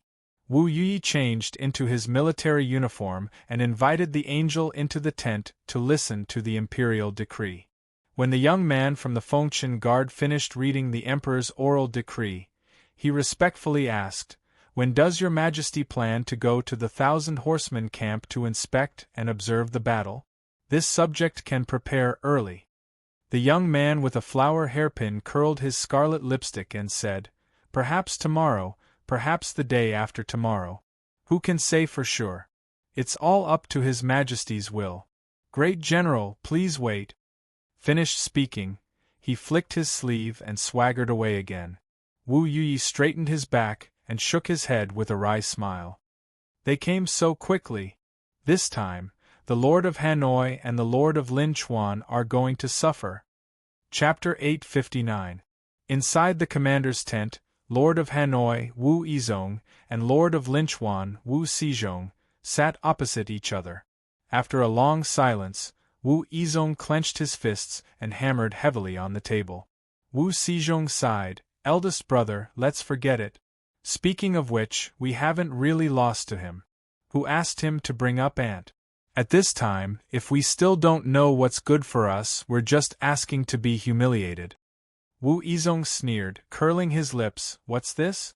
A wise man submits to circumstances?" Wu Xizhong shrugged, "What else does eldest brother have?" After a moment of silence, Wu Yizong said, "Forget it, don't make things difficult for him anymore. Otherwise, you and I will have to bear the consequences." At this point, Wu Yizong smiled coldly and said, "You think it's over after passing this test? Surnamed Yang, you've embarrassed me, Wu Yizong. We still have many opportunities to interact in the future." Wu Xizhong's character was not so domineering. He wanted to dissuade his elder brother, but he knew his elder brother's temper. He swallowed the words at the tip of his tongue and sighed heavily. Outside Yang Fan's commander's tent in the cavalry camp, the captain in charge of the armory came to the commander's tent again and peeked in with a sneaky face. Outside the tent, 2 bodyguards stood ramrod straight, their eyes looking straight ahead. Renwei leisurely strolled out from the commander's tent. Seeing him, he asked impatiently, "Captain Jiang, what's the matter?" Captain Jiang nodded and bowed. "The Department of Ordnance has made a new batch of armors and weapons. Armors, bows, axes, spears, sabers, short spears, hammers, tents, and even horse harnesses and saws have all been replaced. Do you want to report to the general and have him inspect them?" Renwei said disapprovingly, "That's it? The Middle Minister General is currently discussing important matters with the generals and has no time to bother with such a small matter. You can go back first. I will report to the general, and he will send a colonel to check them out." After Renwei said that, He turned and walked into the tent without waiting for Captain Jiang's reply. Captain Jiang smiled bitterly, but just as he turned to leave, he heard someone scoff. Someone said disdainfully, refusing a toast only to drink a forfeit. When he turned his head to look, he saw that the two soldiers were still standing upright in front of the tent, looking straight ahead. He did not know who had spoken. Inside the tent, Yang Fan was really gathering his generals for a meeting. Yang Fan sat behind the commander's tent. In his left hand was Frightening Tiger's Courage, and in his right hand was a thick book. The commander's seal and the square box containing the tokens and arrows were placed on both sides of the table. Chief Censor Su Liang was seated at the side. Behind him were 2 rows of chairs, which were occupied by Huang Xuchang, Chu Tiange, Ma Qiao, Li Dayan, Lu Maofeng, Lu Yen, Gao Chu and the others. All of them were dressed in military attire and sat upright. There was one empty chair, which belonged to the Rear Army's Lieutenant General Dugu Huiji. Yang Fan gently flipped through the book in his hand and said in a deep voice, "His Majesty has issued an edict to agree to a general review. I have borrowed books from the Ministry of Rites and the Ministry of War regarding the system of ceremonies and have summarized them. The Emperor is going to review them, and the contents of the review are mainly military discipline, military techniques, military studies, military weapons, military formations, military laws, military fortifications." Yang Fan was not overstepping his authority by calling himself this marshal. Outside, he had to call himself this general. But in the army, especially on a solemn occasion like the appointment of generals, the commanding general had to call himself this marshal. It meant that the commander-in-chief of the army did not necessarily have to be a marshal appointed by the court. At this point, Yang Fan suddenly paused. He looked down and asked, "Generals, who has participated in the general review?" The generals looked at each other. Ever since the emperor ascended to the throne, there had never been a general review. Even the emperor's military review was called a general review. They had only learned about it from Yang Fan. Most of these generals were illiterate, so how could they understand this? Yang Fan frowned and said, "Not a single one?" Lu Maofeng hesitated and said, "Marshal, I joined the army at the age of 17. So far, I have not participated in the general review. But during the reign of Emperor Gaozong, when the North Yamen was still under the control of the South Yamen, I have been reviewed by the ministers of the Political Affairs Hall and the Ministry of War." Yang Fan was overjoyed. Finally, there was someone who had participated in the review. Otherwise, he would have to fumble around according to the record. He did not expect that Lu Maofeng could be so useful in addition to being a meat shield. Yang Fan said happily, "At that time, General Lu held any position in the army. Have you ever presided over the drill of the troops?" Lu Maofeng said embarrassedly, At that time, I was still a cook in the army. I did not preside over the drill of the troops. I only listened to orders and took care of the 10 soldiers." Huang Xuchang, Chu Kuanga, and Ma Qiao could not help but laugh, making Lu Maofeng's face turn red. Yang Fan slapped the Frightening Tiger Courage in his hand heavily and shouted, "Who dares to be presumptuous in my tent? Huang Xuchang, Chu Kuanga, Ma Qiao, stand up and answer correctly." In private, they were brothers, but in public, they had to have some rules. The 3 of them saw that Yang Fan's voice was stern, and he didn't have the slightest intention of making an exception. They immediately became vigilant, put away their neglect, and stood up straight. Yang Fan glanced at them and coldly snorted, "Good or bad, General Lu has participated in the military review. Although he hasn't presided over the military exercise, he is very clear about the training and rules of every soldier and group of soldiers. What is so funny about the 3 of you? Listen carefully." After lecturing the 3, Yang Fan turned to Lu Maofeng and nodded amiably. "Then I will have to trouble General Lu to explain the situation at that time to me and the generals." General Lu was flattered and hurriedly recalled the various training and preparations he had received before participating in the review to Yang Fan. Yang Fan listened as he hurriedly flipped through the manual and compared them one by one. General Lu's military rank was too low at that time, so he was not clear about the things that involved the entire army. What he described were specific requirements for each soldier and group. Su Liang wrote quickly on the side, recording everything General Lu said. Yang Fan compared them one by one. After listening to General Lu's introduction for a while, he gradually had a plan in his heart. The things that General Lu introduced were not exactly the same as what was written in the manual. It could be seen that this thing was not carried out completely according to the rules of the manual. As the saying goes, according to local conditions, appropriate adaptations were possible. However, there were not many changes in the major steps, especially the part that involved etiquette. As the saying goes, it is not strange to have too much etiquette. When an important person came to review, it was even more important to highlight the status of the important person. Great effort must be put into the word etiquette. Yang Fan grasped the main points and was no longer flustered. After General Lu finished describing the military review that he had experienced, Yang Fan said confidently, "I have noted down everything General Lu said.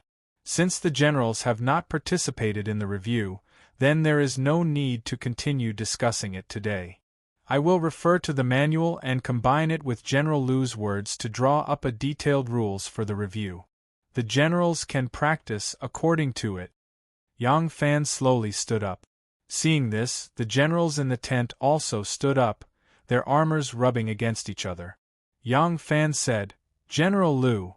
Lu Maofeng hurriedly took a step forward, cupped his hands and said, "I am here." Yang Fan said, "General Lu has participated in the military review, so I will appoint you as the review officer. Together with Chief Secretary Su, you will be my counselor." Lu Maofeng was grateful and proud when he heard this. He quickly said loudly, "Yes, General." There were weapons, armors, and the imperial edict that the emperor wanted to review the troops with thousands of cavalries. Since the female empress ascended to the throne, she had never had a grand inspection. In recent years, she had lived in seclusion and rarely went out of the palace. But this time, she thought of a grand inspection by 1,000 cavalrymen. Although everyone had long known that the status of 1,000 cavalrymen in the imperial army of the northern Yamen was the highest, such a grand treatment still made all the imperial guards envious. The officers and soldiers of the 1,000 cavalries were excited and nervous.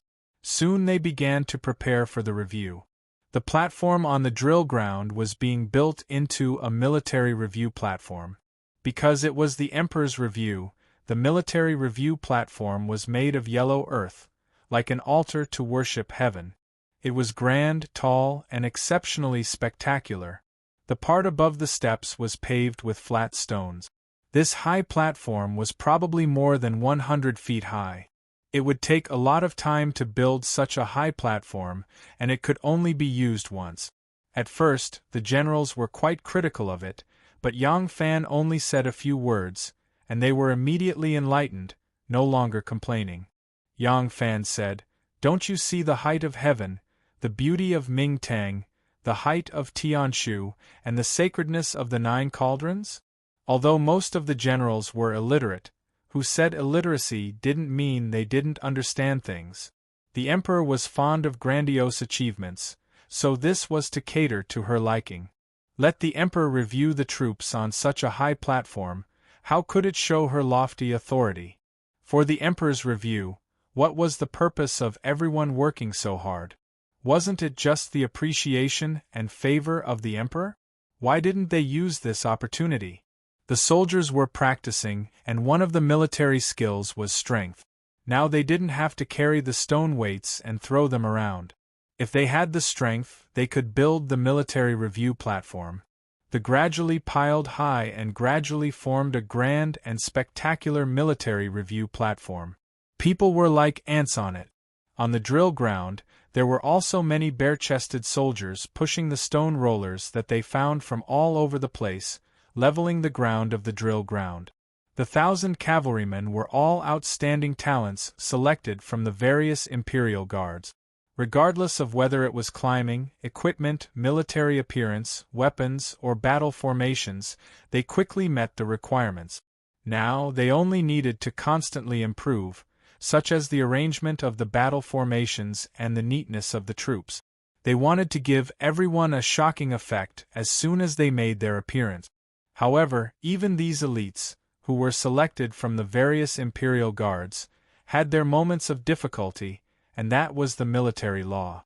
Law of good prosperity, law of hanging arch, law of arresting death, order of palace guards, order of military defense, order of military department, generals, brigade commanders, platoon leaders, cooks, and officers at all levels forced the soldiers to recite these regulations every day.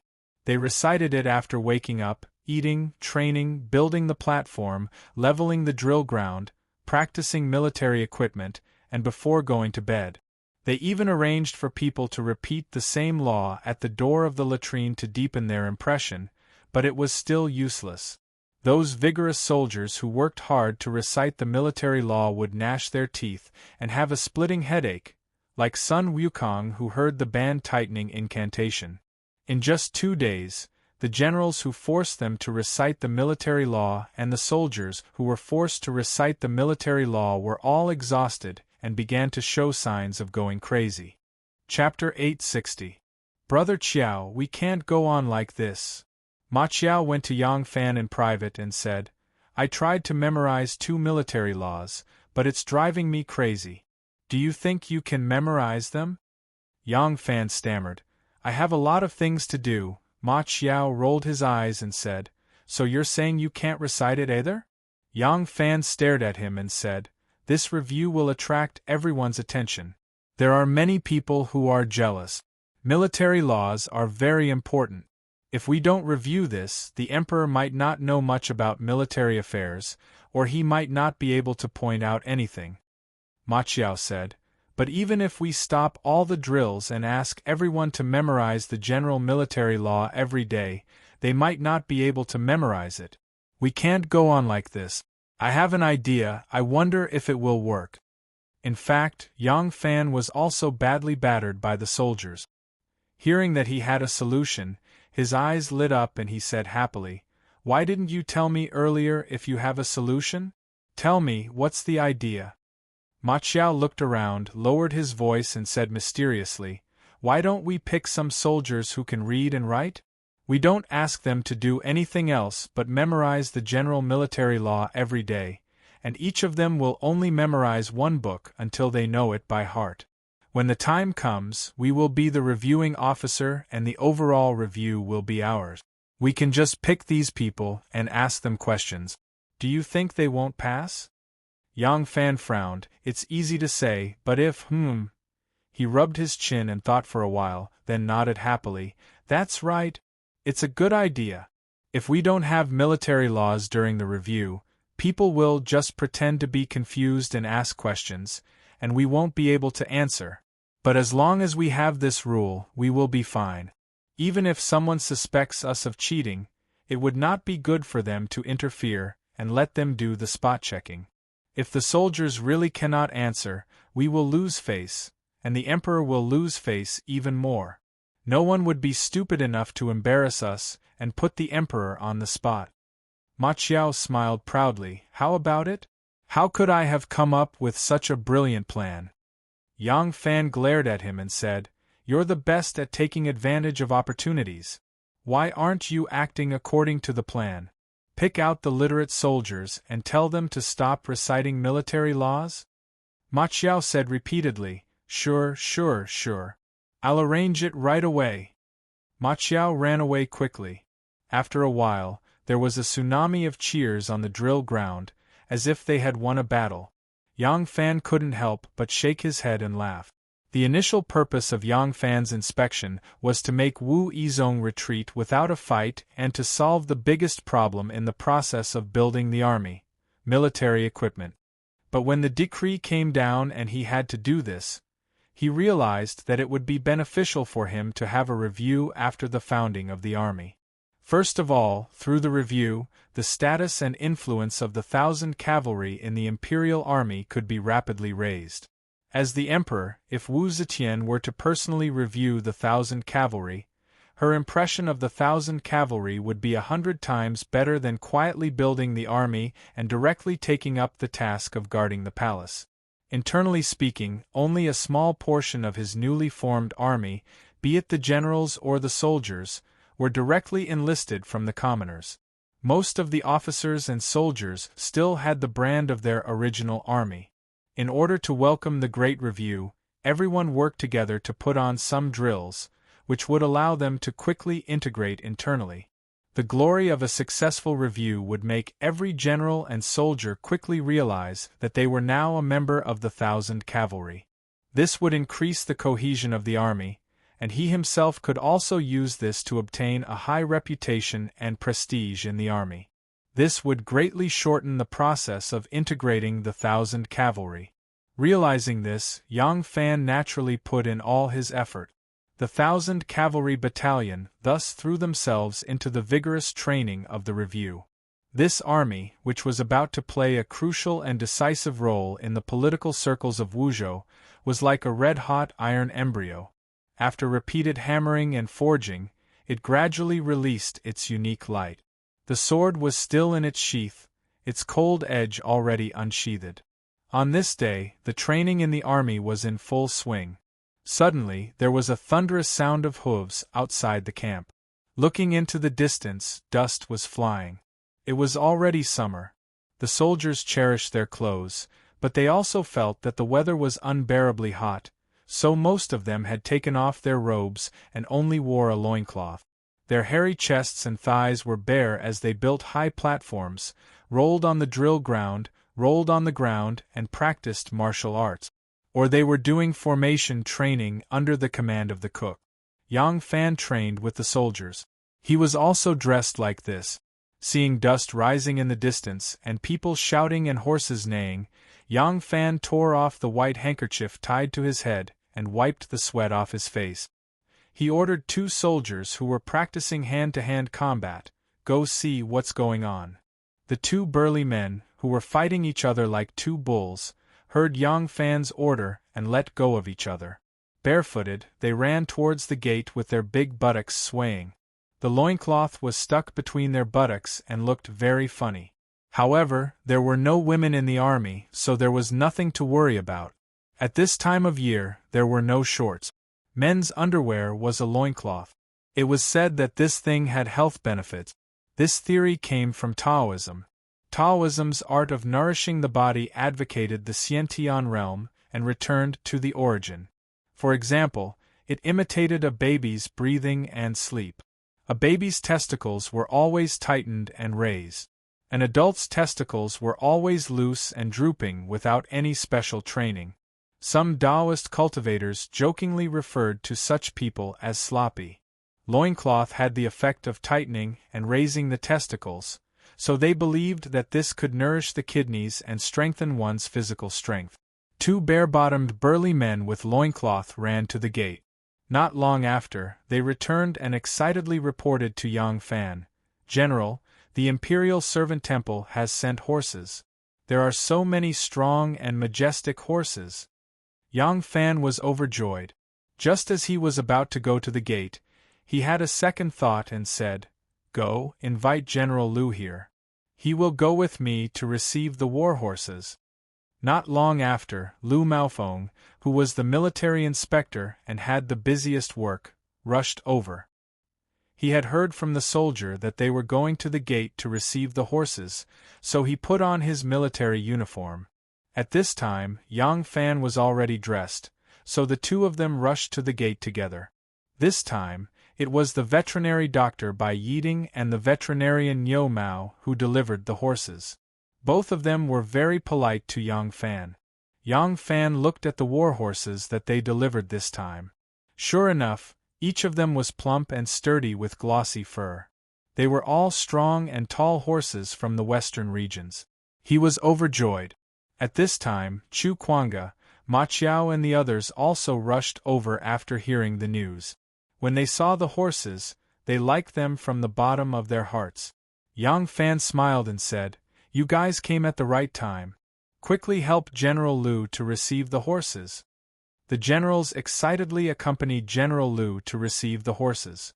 Because General Lu was able to get a sufficient number of superior horses in one go, everyone's attitude towards him was much better. This made General Lu, who had always been given the cold shoulder and could only find some warmth with Yang Fan, very excited. Bai Yiding smiled as he watched the generals surround General Lu and leave. Only then did he take out an invitation from his sleeve, and smiled as he handed it over to Yang Fan with both hands. He said, "My brother is holding a banquet in the mansion tomorrow. He has invited Feng Ling and a group of good friends. General Yang is specially invited to come." Yang Fan thought, "The Zhang brothers know that I treat Lu Maofeng well. This is a show of goodwill. It's just that the Zhang brothers have a high status now. If they directly invite me in their name, it will feel like making a mountain out of a molehill. This kind of compromising will easily arouse criticism from others. That's why I have to borrow Bai Yishu's name." This time, he was able to facilitate the emperor's visit. The Zhang brothers had contributed greatly. Yang Fan thought that he should express his gratitude to them in person. These two people would still be useful in the future. He put away the invitation and happily cupped his hands together, saying, "I am extremely honored. Doctor, please reply to your brother that I will definitely be punctual tomorrow." Early the next morning, Yang Fan arranged for Deputy Chief Inspector Su Liang and Parade Officer Lu Maofeng to continue leading the three armies in drills. He, on the other hand, brought Ren Wei and a few other personal guards back to the city. It was his first time visiting, so he had to bring some gift. So he left rather early and went home first to prepare a greeting gift. Yang Fan whipped his horse and entered Luoyang. Before he had even reached the Tianjin Bridge, he saw several dozen carriages lined up on the long street. The chests and cages on the carriages were piled up like a mountain. They were all tied up with red silk. With one glance, it was clear that they were sent as dowry. Seeing that the several dozen large carriages were about to cross the Tianjin Bridge, the bridgehead was extremely crowded. Yang Fan reined in his horse and stopped, muttering to himself, "So much dowry. I wonder whose family is marrying off their daughter." An old man holding his grandson by the side of the road heard this, and raised his head to glance at him. He said, "This military master might not know, but the carriages in front are Yi and Juanju's dowry." Ian Junju? Upon hearing this extremely unfamiliar title, Yang Fan couldn't help but be startled. Then he remembered that this was the title of the Prince of Luling's daughter, Li Xinyu. After the Prince of Luling returned to the capital, he had rapidly married many influential families. Yang Fan knew about this, but he hadn't expected that he would get married so soon. The dowry had already been sent, so how could the day of marriage be far away? Yang Fan said, "Many thanks for Lao Zhang's reminder. A few days ago, I did hear that the Prince of Luling was betrothed, but I didn't expect that Yi and Junju would be getting married now." There were many high-ranking officials in the capital, so the common people in the capital had seen many of them. They weren't like the ignorant commoners in the small villages who would tremble with fear when they saw an official. That old man saw that Yang Fan's clothing and bearing didn't look like an ordinary official, but he wasn't afraid. He smiled and replied, "The Prince of Luling's family has many daughters, and they've all reached the marriageable age, so how can they not be anxious? I heard that Yongtai Junju is also going to send her dowry this afternoon. Yongtai Junju is betrothed to the Wei Wangfu, and she's also the Prince of Luling's wife's daughter, so I'm afraid her dowry will be twice as much as this." Hearing this, Yang Fan found it funny. The Prince of Luling is marrying off his daughters in batches. What extravagance! Only after waiting for the enormous convoy to cross the bridge did Yang Fan urge his horse onto the bridge. He tailed the convoy for a while, and only when the convoy turned into Guandi Lane and gave way did he ride home. When Yang Fan arrived at his residence, He had Xiaoman look for a gift that was suitable for both his status and the time. He then went to stay with Anu, who had just become pregnant and was preparing to nurse the baby, for a short while. Only then did he rush to Bai Yishou's residence. Because the imperial palace chamberlain didn't have much involvement in court politics, he wasn't very famous. However, the imperial palace chamberlain was a third-rank high official, so his position definitely wasn't low. Yang Fan had already asked Renwei to find out where the Bai residence was, so he easily found it. The Bai residence's doorman received the invitation and swiftly went to the residence to report the news. When a guest came to the door, the host should naturally come out to welcome him. At this time, Zhang Yizhi and Zhang Changzong brothers hadn't arrived yet, but the Zhang brothers' subordinates and even their cousins had already arrived. They were currently sitting idly in the reception pavilion, chatting and laughing. In the small hall to the side, someone was roaring loudly. Chapter 861. In the small hall next to the Bai Manor's reception hall was Zhang Changyi, and to his side was the newly appointed assistant minister of the Ministry of Appointments, Jiang Lin. Because the two brothers, Zhang Yizhi and Zhang Changzong, were now Wu Zetian's empress and imperial concubine, the Zhang family's status had risen. Their youngest cousin, Zhang Changyi, was appointed as the magistrate of Luoyang at a young age, and was in charge of important areas in the capital. Zhang Changyi himself had a high position of power, and his two cousins were the most influential people in the emperor's presence. Naturally, there was an endless stream of people trying to curry favor with Zhang Changyi. Among the Zhang brothers, Zhang Changyi was the most greedy for money, and thus the most people who came to him to seek official positions. 2 days ago, there was an official surnamed Shui who waited for an opportunity to visit Zhang Changyi. He presented him with 50 taels of gold and asked him to help him find a job. This person surnamed Shui was an official surnamed Shui and had the qualifications to become an official. However, because of the limited number of official positions, when there were no vacancies, he could only be a substitute. Once there were vacancies, a group of officials would fight over them. It was not uncommon for people without any background to be a substitute for their entire lives. Zhang Changyi accepted the gold and agreed to that person's request. When he returned, he informed the assistant minister of the Ministry of Appointments, Jiang Lin. Jiang Lin had relied on the recommendation of the two brothers, Zhang Yizhi and Zhang Changzong, to obtain the position of assistant minister.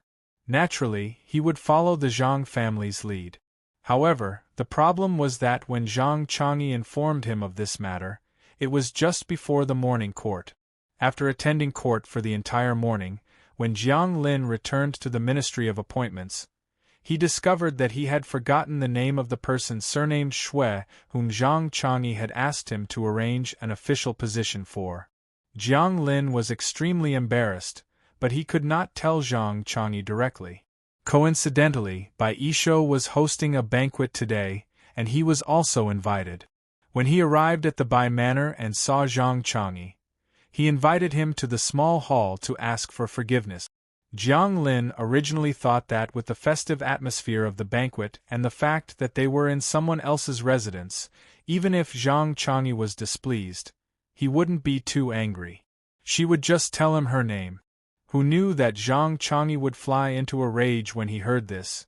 How dare you treat the matter that I have entrusted to you with such contempt? You don't even put me in your eyes. Jiang Lin lowered her voice and said, Your magistrate's words are too serious. It's not that I want to be negligent, but I'm getting old and my memory isn't good. When I heard your magistrate say that person's name, I went to court. In the end, I was so busy with all the memorials in court that I forgot that person's name after the court meeting. Zhang Changyi smiled coldly and said, You're so forgetful. I think you're really getting old. Since you can't even remember such a small thing, how can you still serve the imperial court? Why don't you retire early and return to your hometown? Jiang Lin was shocked and hurriedly said, Please forgive me. Please give me a chance to redeem myself. I also ask your magistrate to tell me this person's name again. I will do it as soon as I return.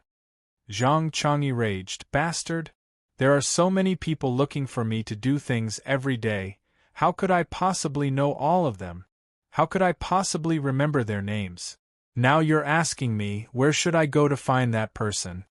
Jiang Lin stood at the side and said, What should we do?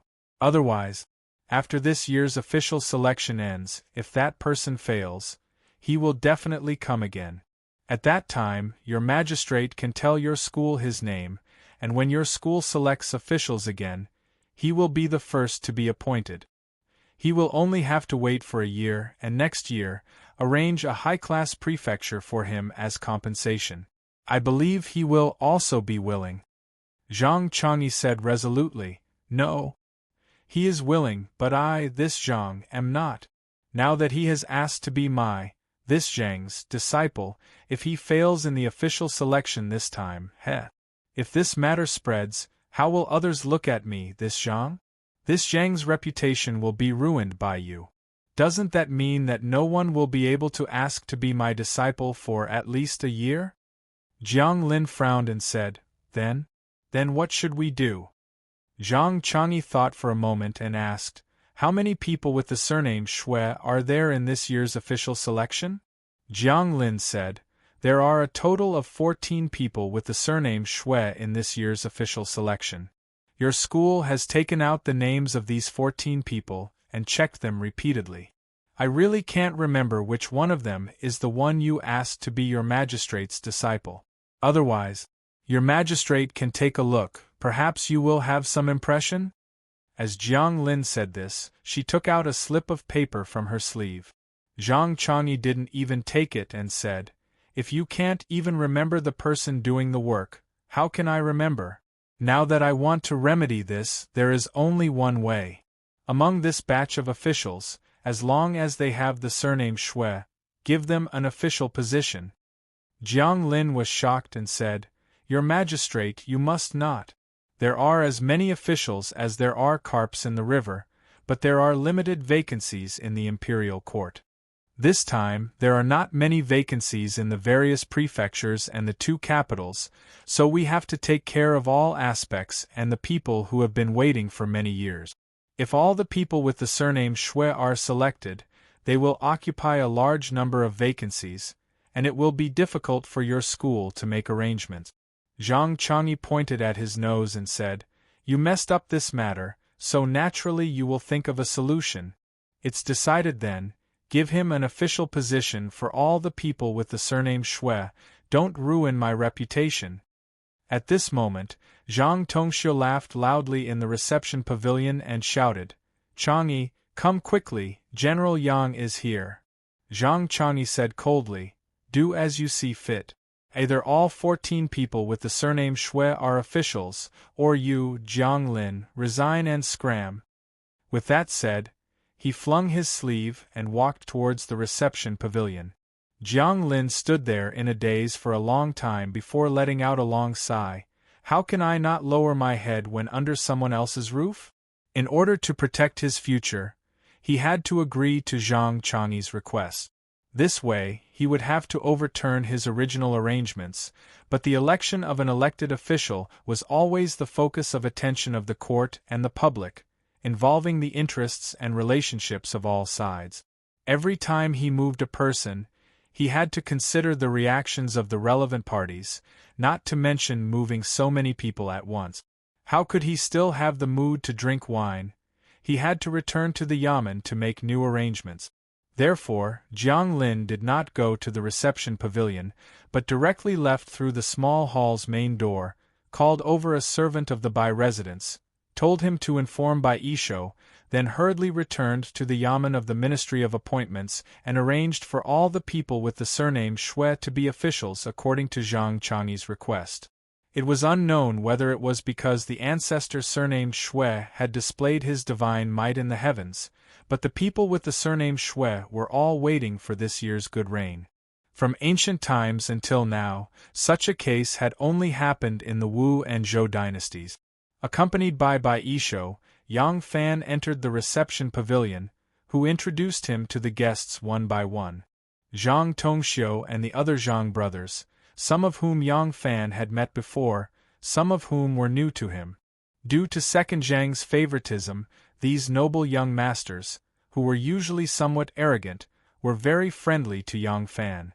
Next were the members of Second Zhang's faction, many of whom were the sons of the capital's aristocratic families. Currently, there were officials with high positions, such as Zong Chuk and Zong Jinqing, as well as the Run Huang of the Phoenix Pavilion, Li Chongxiu. There was originally an assistant minister of the Ministry of Appointments, Jiang Lin, but she had already returned to the Ministry of Appointments to clean up the mess. These people were also very friendly to Yang Fan. Many of them had a higher position than Yang Fan, but they were so polite to Yang Fan. This was not very in line with the Zhang faction's usual arrogant and domineering style. This made Yang Fan feel a little strange, but he quickly understood the reason behind it. To be polite to others, it was not because they had a request, but because they had a plan. Now that he thought about it, Zhang Yiji's placement of Lu Maofeng into the 1,000 Riders was only his first step, and also a test. Now that Yang Fan was so cooperative, it made him think that it was not impossible to recruit Yang Fan. Today, this group of nobles were so polite to Yang Fan, it was probably because they already knew Second Zhang's plan. This Zhang Yiji's appetite was getting bigger and bigger. He actually wanted to swallow up the 1,000 Riders and make it his power. Yang Fan secretly made plans in his heart and exchanged pleasantries with the guests. As they were talking, someone came to report that the Zhang brothers had arrived. Bai Yishou and Bai Yiding quickly got up. Bai Yishou was the first to raise his voice and order, "Come, invite old madam and madam to the front door to welcome them." Yang Fan was secretly surprised. This Bai Yishou was, after all, a third-rank high official. Wasn't it a little too disgraceful to curry favor with him like this? Why did he need a woman to come out to greet the Zhang brothers, especially his wife, but he actually needed his old mother to come out to greet them? In a short while, Madame Zhang came out with her white-haired mother-in-law.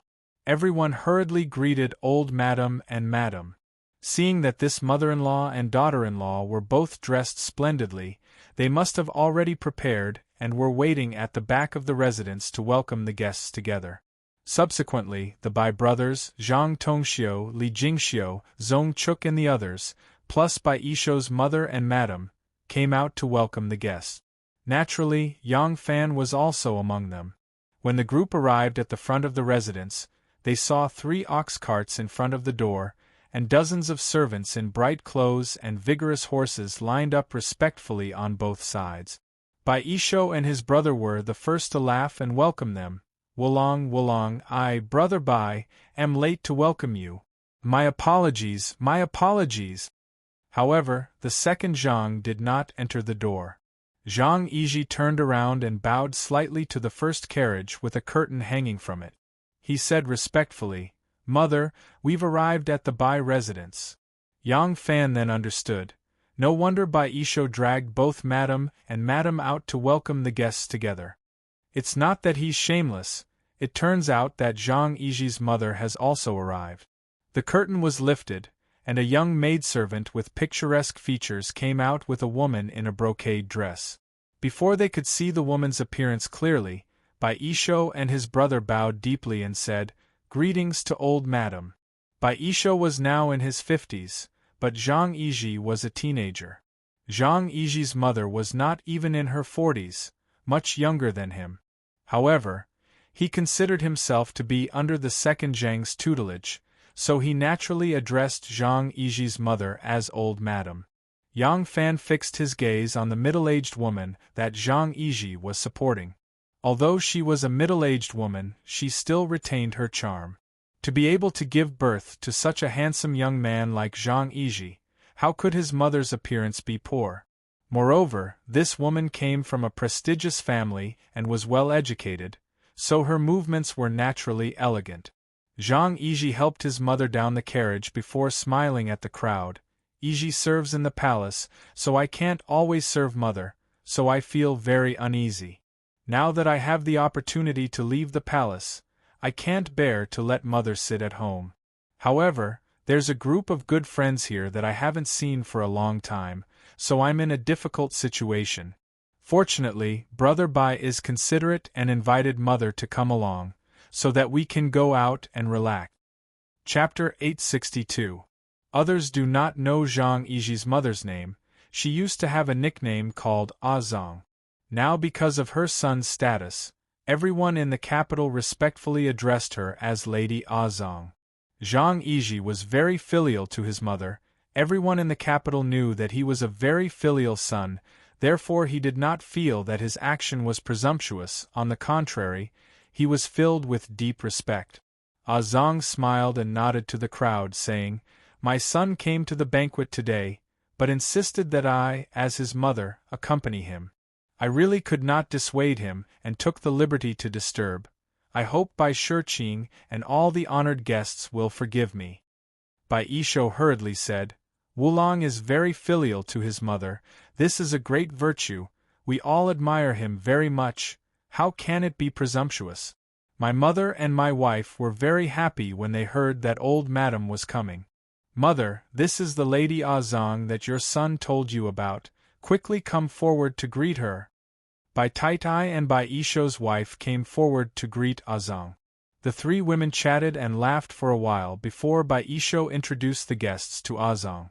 When Li Jingxiu came forward to greet her, Zhang saw his appearance and suddenly exclaimed in shock. A strange expression flashed past his eyes. Zhang Yiji nervously asked, "Mother, what's wrong?" Lady Zhang quickly regained her senses. A layer of mist appeared in her eyes. She mournfully said, "Nothing. I observed Li Sharon's expression and temperament. He is actually 60 to 70% similar to your father who died young. Suddenly remembering your father who died young, I can't help but feel sad." She gently wiped the corner of her eyes and said to the crowd, "Zhang saw that Li Sharon looks like my late husband and was a little absent-minded. I hope everyone will forgive me for my lack of manners. Li Sharon, I am sorry." Everyone was relieved. Li Jingxiu also hurriedly returned the greeting. This Li Jingxiu was indeed a talented man. When Yang Fan saw him earlier, he was also impressed by his spirit and temperament. Li Jingxiu's grandfather and father were provincial governors, from a family of officials, but his mother was born poor. Even her surname was unknown. She was a servant of the Li family. But this servant was a peerless beauty, to the extent that Li Jingxiu's father was head over heels for her. Disregarding her servant's status, he forcibly raised her status and took her in as Lady Ru. Li Jingxiu's mother was so beautiful, naturally his appearance was also extraordinary.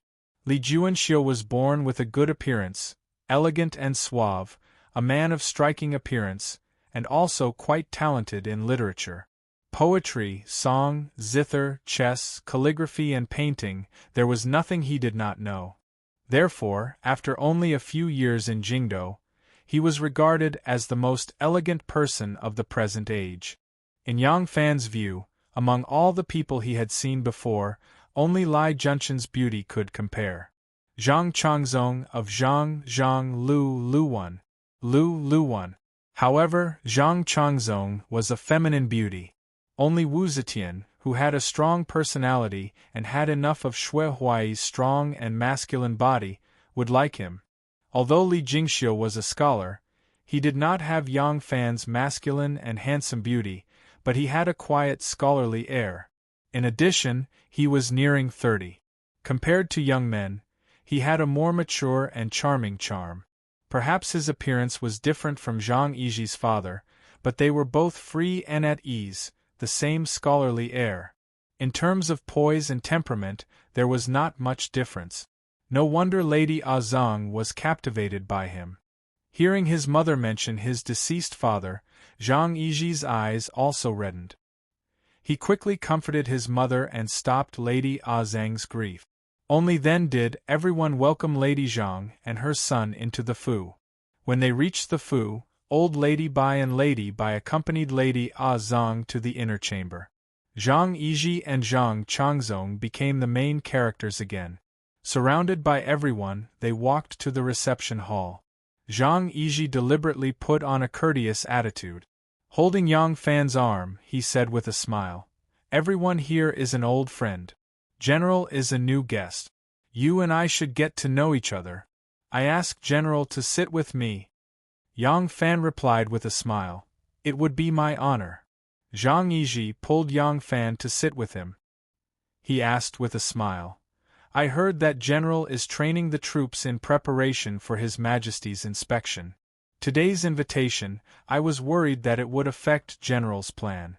I did not dare to hope that General would really come. I did not expect General to give me face. It is a pleasant surprise." Yang Fan said, "Feng Chen is too polite. I am indebted to everyone for treating me as a close friend. This is my great honor." Zhang Yiji was very satisfied with his attitude. He added, "The saint has not had a great inspection since his ascension. General Yang's suggestion is very much to the saint's liking. The saint is very interested in this. If it were not for the fact that the entire army inspection will take at least 3 to 5 days, and the saint is busy with state affairs and has no time to spare, I am afraid this inspection will not be just a matter of 1,000 riders." Yang Fan naturally hoped that Wu Zetian would pay attention to the inspection. However, if it was really a great inspection of the entire imperial army, 1,000 riders would be submerged in the thousands of soldiers. Even if they performed well, the impression they left in the emperor's heart would be worlds apart. Therefore, he was secretly glad that Wu Zetian was old and could not afford to make trouble. Zhang Yiji finished speaking and asked with concern, "I wonder how the 1,000 riders are doing? Will General leaving the camp to attend the banquet affect the drill? If it affects the grand ceremony, then this Zhang's sin will be great." Yang Fan said, "Feng Chen's order is to be at ease. The drill has rules to follow. All the officers and soldiers will do the drill according to the rules. Moreover, the army is under the care of the chief censor and the Wulong general. It is not urgent for me to leave for a while." Zhang Yiji said, "Oh, I heard that Lu Maofeng has also been transferred to the 1,000 riders. He is Zhang's good friend. If there is anything inappropriate in the 1,000 riders, I hope General Yang can forgive me for my sake." Yang Fan said, "Feng Chen's order is not to say this. General Lu is good at both literature and martial arts and is Yang's right-hand man. After General Lu arrived, he has been of great help to Yang's army. Currently, he is mainly responsible for the drill. When the inspection comes, he will also be the reviewing officer. Chief Censor Su and Wulong General Lu are now Yang's right-hand men." Zhang Yiji was very clear that Lu Maofeng held an important position in the military drill. He did not think that Lu Maofeng was highly regarded by Yang Fan because he had his own strong point.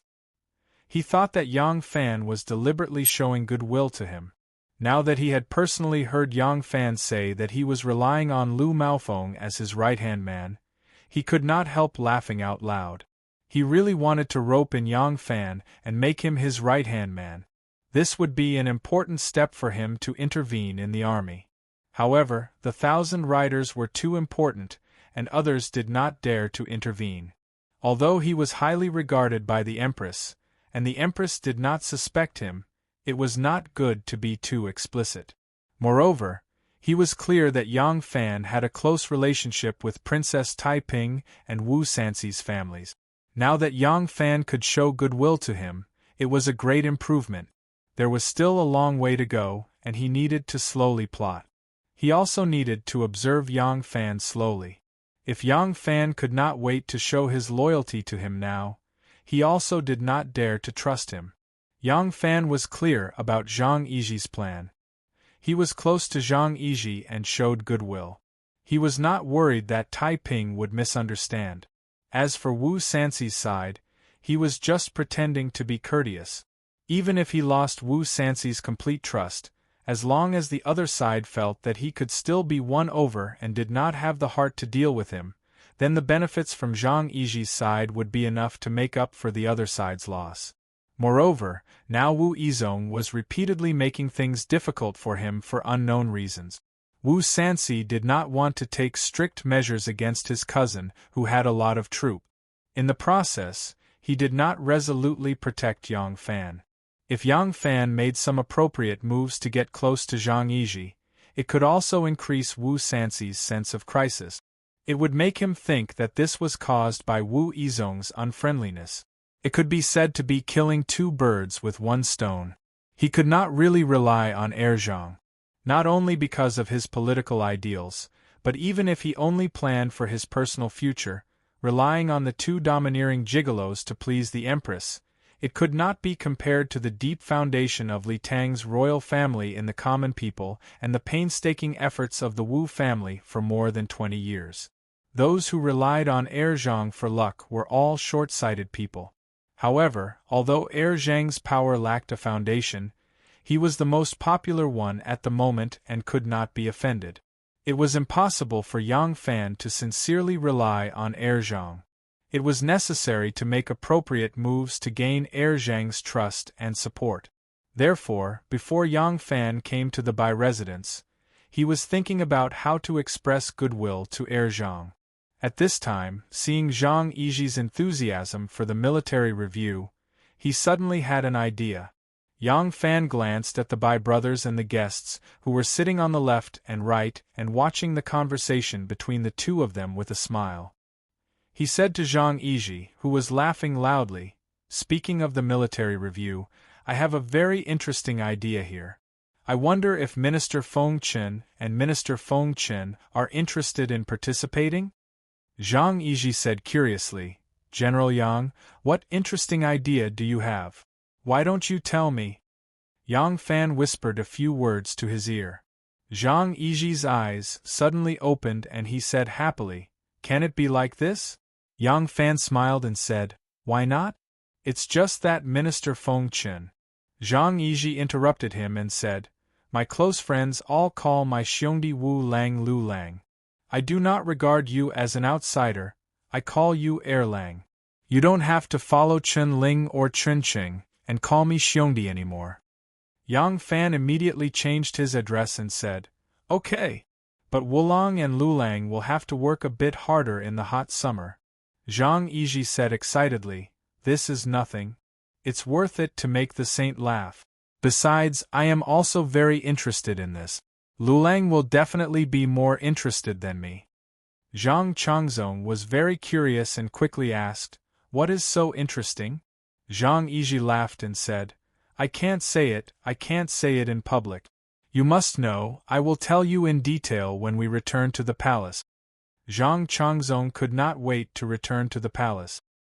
He immediately ran over and squeezed to the other side of Zhang Yizhi and said to him, "Wulang, quickly tell me." Zhang Yizhi whispered a few words to him. Zhang Changzong applauded and laughed. Good. Erlang is really good idea. This matter has been decided, I must participate. Zhang Tongxiu and the others looked at the two of them and could not help but ask with a smile, "What is it that makes Wulong and Lulang so proud?" Zhang Yizhi smiled like a Buddha. He shook his head and said with a smile, I can't say it. If I say it, it won't work." Zhang Changzong also said repeatedly, Can't say it, I won't say it, Wulong won't say it, Erlang won't say it either." The two of them were so mysterious that everyone was even more curious. But no matter how they urged them, the two of them did not say anything. Bai Yisho smiled and tried to smooth things over. All right, Wulong and Lulang are not willing to say it, naturally they have their reasons. On the day of the Great Review, you and I will ask Wulong and Lulang to say it in front of His Majesty. Won't we all know when we go to the front of the army to watch the performance? Chapter 863. Although everyone was curious, they did not ask what role Yang Fan wanted the Zhang brothers to play in the conference. When the banquet was about to end, Zhang Changzong solemnly brought up this matter once more, and he repeatedly warned everyone not to leak it to the outside world, causing everyone to be even more curious. However, no one dared to neglect Zhang Changzong's repeated warnings. Everyone kept their mouths shut, so outsiders had no way of knowing. However, It was no secret that Yang Fan had attended the second Zhang's banquet. This matter quickly reached Wu Sanxi's ears. Wu Yizong also heard of this matter and immediately went to find Wu Sanxi. He was immensely proud, as if he had great foresight. "Cousin, I already said that Yang Fan is a person who fawns on the rich and cannot be trusted. You see, he was originally Xue Huai's disciple, but when he saw that Xue Huai had fallen out of favor, he shamelessly used himself as a stepping stone to Taiping. He clearly knows that Taiping and our Wu clan are at peace on the surface, but when he saw that our Wu clan was suppressing the Li clan, he immediately threw himself under cousin's banner. When he saw that my aunt intended to make the Prince of Luling heir apparent, he felt that the Wu clan was about to decline, so he immediately protected the Prince of Luling with all his might. Right now, the Prince of Luling is clearly a hopeless fool, just like the Prince of Xiang, a good-for-nothing, and he has decisively thrown his lot in with Zhang Yizhi. This five-surnamed servant is even more shameless than Lu Fengxian." Wu Sanxi was inwardly vexed. If you hadn't kept pressuring him, how could he have acted so intimately with the second Zhang? Speaking of Xue Huai and Zhang Yizhi, you and I are also extremely attentive to them. How much better can we be compared to Yang Fan? Although he felt that this cousin of his was stupid enough, he was one of the two people with the most military power in the Wu clan. Other than Wu Yi, he was the next. Wu Yi was only loyal to his aunt and had never been moved by his and Wu Qingxi's attempts to rope him in. It was clear that he was relying on his military power and did not want to make a stand before the general situation was clear. He had many places to rely on Wu Yizong and could not reprimand him too much. He could only vaguely say, "No matter what, you shouldn't have pressured him too much. This person controls 1,000 cavalry and is extremely important to us. In the future, we will need to rely on him." Wu Yizong replied, "What's so difficult about that? This person is someone who bullies the weak and fears the strong. He doesn't have any backbone. If elder brother wants him to submit, then you have to let him know the power of our Wu clan and not blindly show him kindness. I will make things difficult for him, and when he realizes that he can't do anything outside of our Wu clan, he will come and beg for forgiveness from elder brother." Yizong, Wu Sanxi wanted to say something but hesitated. He felt that it wasn't appropriate to do so, but Wu Yizong left excitedly after he finished speaking. Wu Sanxi thought again, "Forget it, let him be. Let's see if he can subdue Yang Fan. If I can really force Yang Fan to work for me, that would be the best. If I overreach myself, as long as I don't show up now, I can come out later to clean up the mess."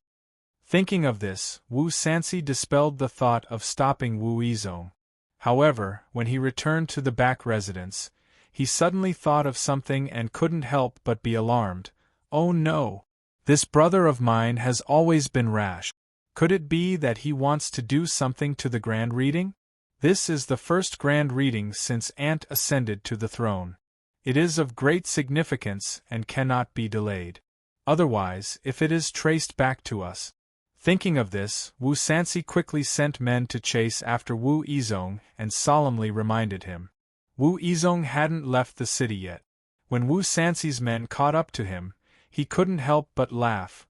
"Elder brother is worrying too much. The grand reading concerns the integrity of the country and cannot be delayed. Do I not even know this? Go back and tell my elder brother to not worry. As the saying goes, revenge is a dish best served cold. I, Wu Yizong, am also aware of this." Wu Sanxi was relieved after receiving the report from his family. As long as Wu Yizong didn't do anything to the grand reading, he could do whatever he wanted. Yang Fan originally thought that the grand reading would be an easy task. Most of the soldiers under him were from the imperial army. With a little reorganization, they would be able to meet the requirements of the grand reading.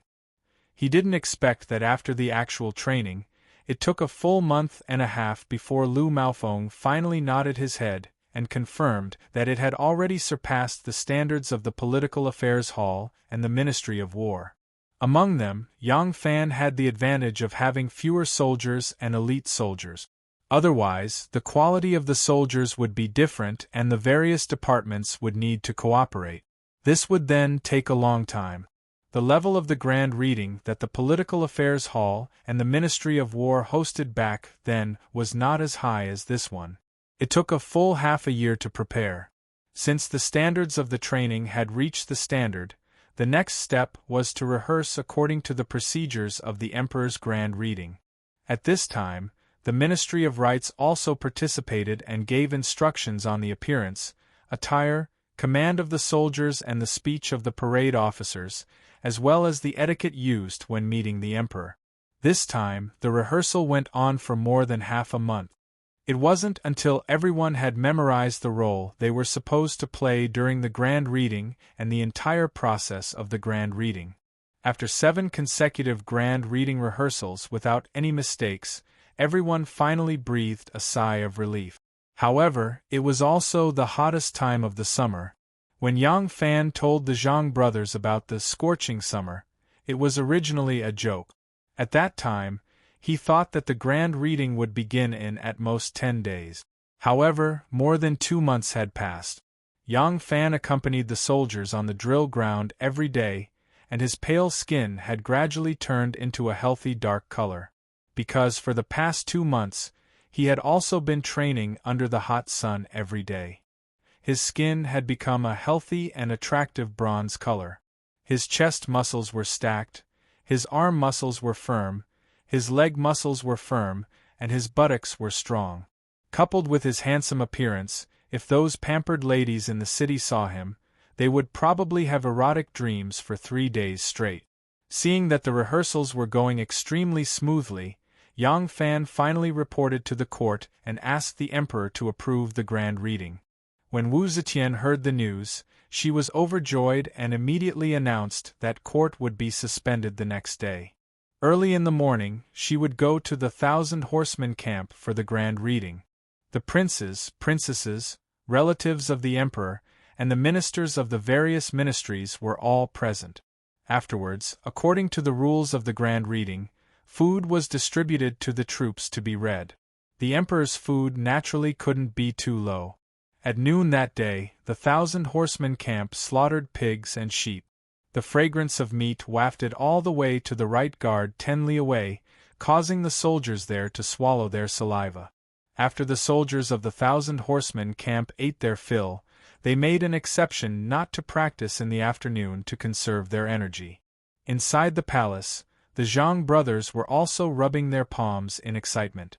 In the past 2 months, the number of times the two of them left the palace had clearly increased. Sometimes they left together, and sometimes they left separately. After entering summer, Wu Zetian was tired of eating and thirsty for sleep. Normally, she would go to the Flying Fragrance Hall and the lovely spring terrace to enjoy the cool. She also didn't summon them to serve her in bed or to sing and dance, so they happily agreed. That day, the two brothers asked for leave together to leave the palace. They told Wu Zetian that they would meet at the drill ground the next morning. Wu Zetian would have the grand reading tomorrow and needed to wake up early. Tonight, she wanted to have a good rest. As a result, she generously agreed to the request of her 2 most beloved little lovers. The 2 brothers excitedly left the palace and immediately rushed home. Although Zhang Changzong had left the palace frequently in the past 2 months, he had almost never returned home. Zhang Yizhi, on the other hand, had returned a few times, but he had only greeted his mother before leaving in a hurry. Today, however, he wanted to return home to stay. Because he had to go to the 1,000 horsemen camp the next morning, Zhang Changzong did not return to his own mansion. Instead, he went to Zhang Yizhi's home. The two of them hurried to the Zhang mansion and went straight to the inner residence. Zhang Yizhi asked the housekeeper with a smile, "Where is my mother?" The housekeeper replied, "Lang Jun came back just in time. Recently, old madam has been depressed and hasn't been eating well. She has been frowning all day long.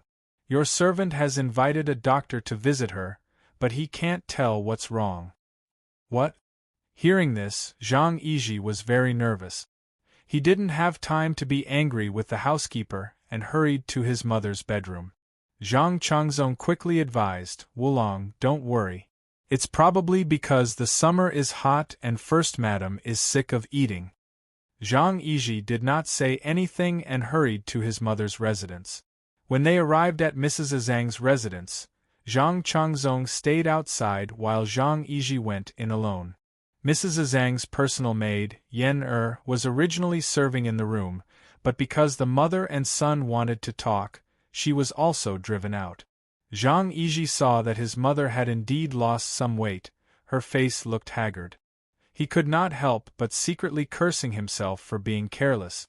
The last time he came back to visit his mother, he did not notice that his mother was unwell. Zhang Yizhi hurriedly inquired about his mother's condition. When Zhang saw her son, she still frowned and sighed, as if there was something difficult to say, but in the end she could not say anything. Zhang Yizhi asked anxiously. Mrs. Zhang simply turned over and slept facing the bed, ignoring him. Seeing this, Zhang Yizhi lifted his gown and knelt in front of the bed. He kowtowed and choked with sobs. Mother is unhappy, it's all your son's fault. If your son has done anything wrong, not being filial, I hope mother will reprimand your son. I must not torture myself, otherwise your son will really die of fear. Zhang sighed softly and said, My son has always been filial, how could he have done anything wrong? Mother is unhappy, but it is not because of my son. You don't have to blame yourself. Zhang Yizhi said, Then please tell me, what is it that you are unhappy about?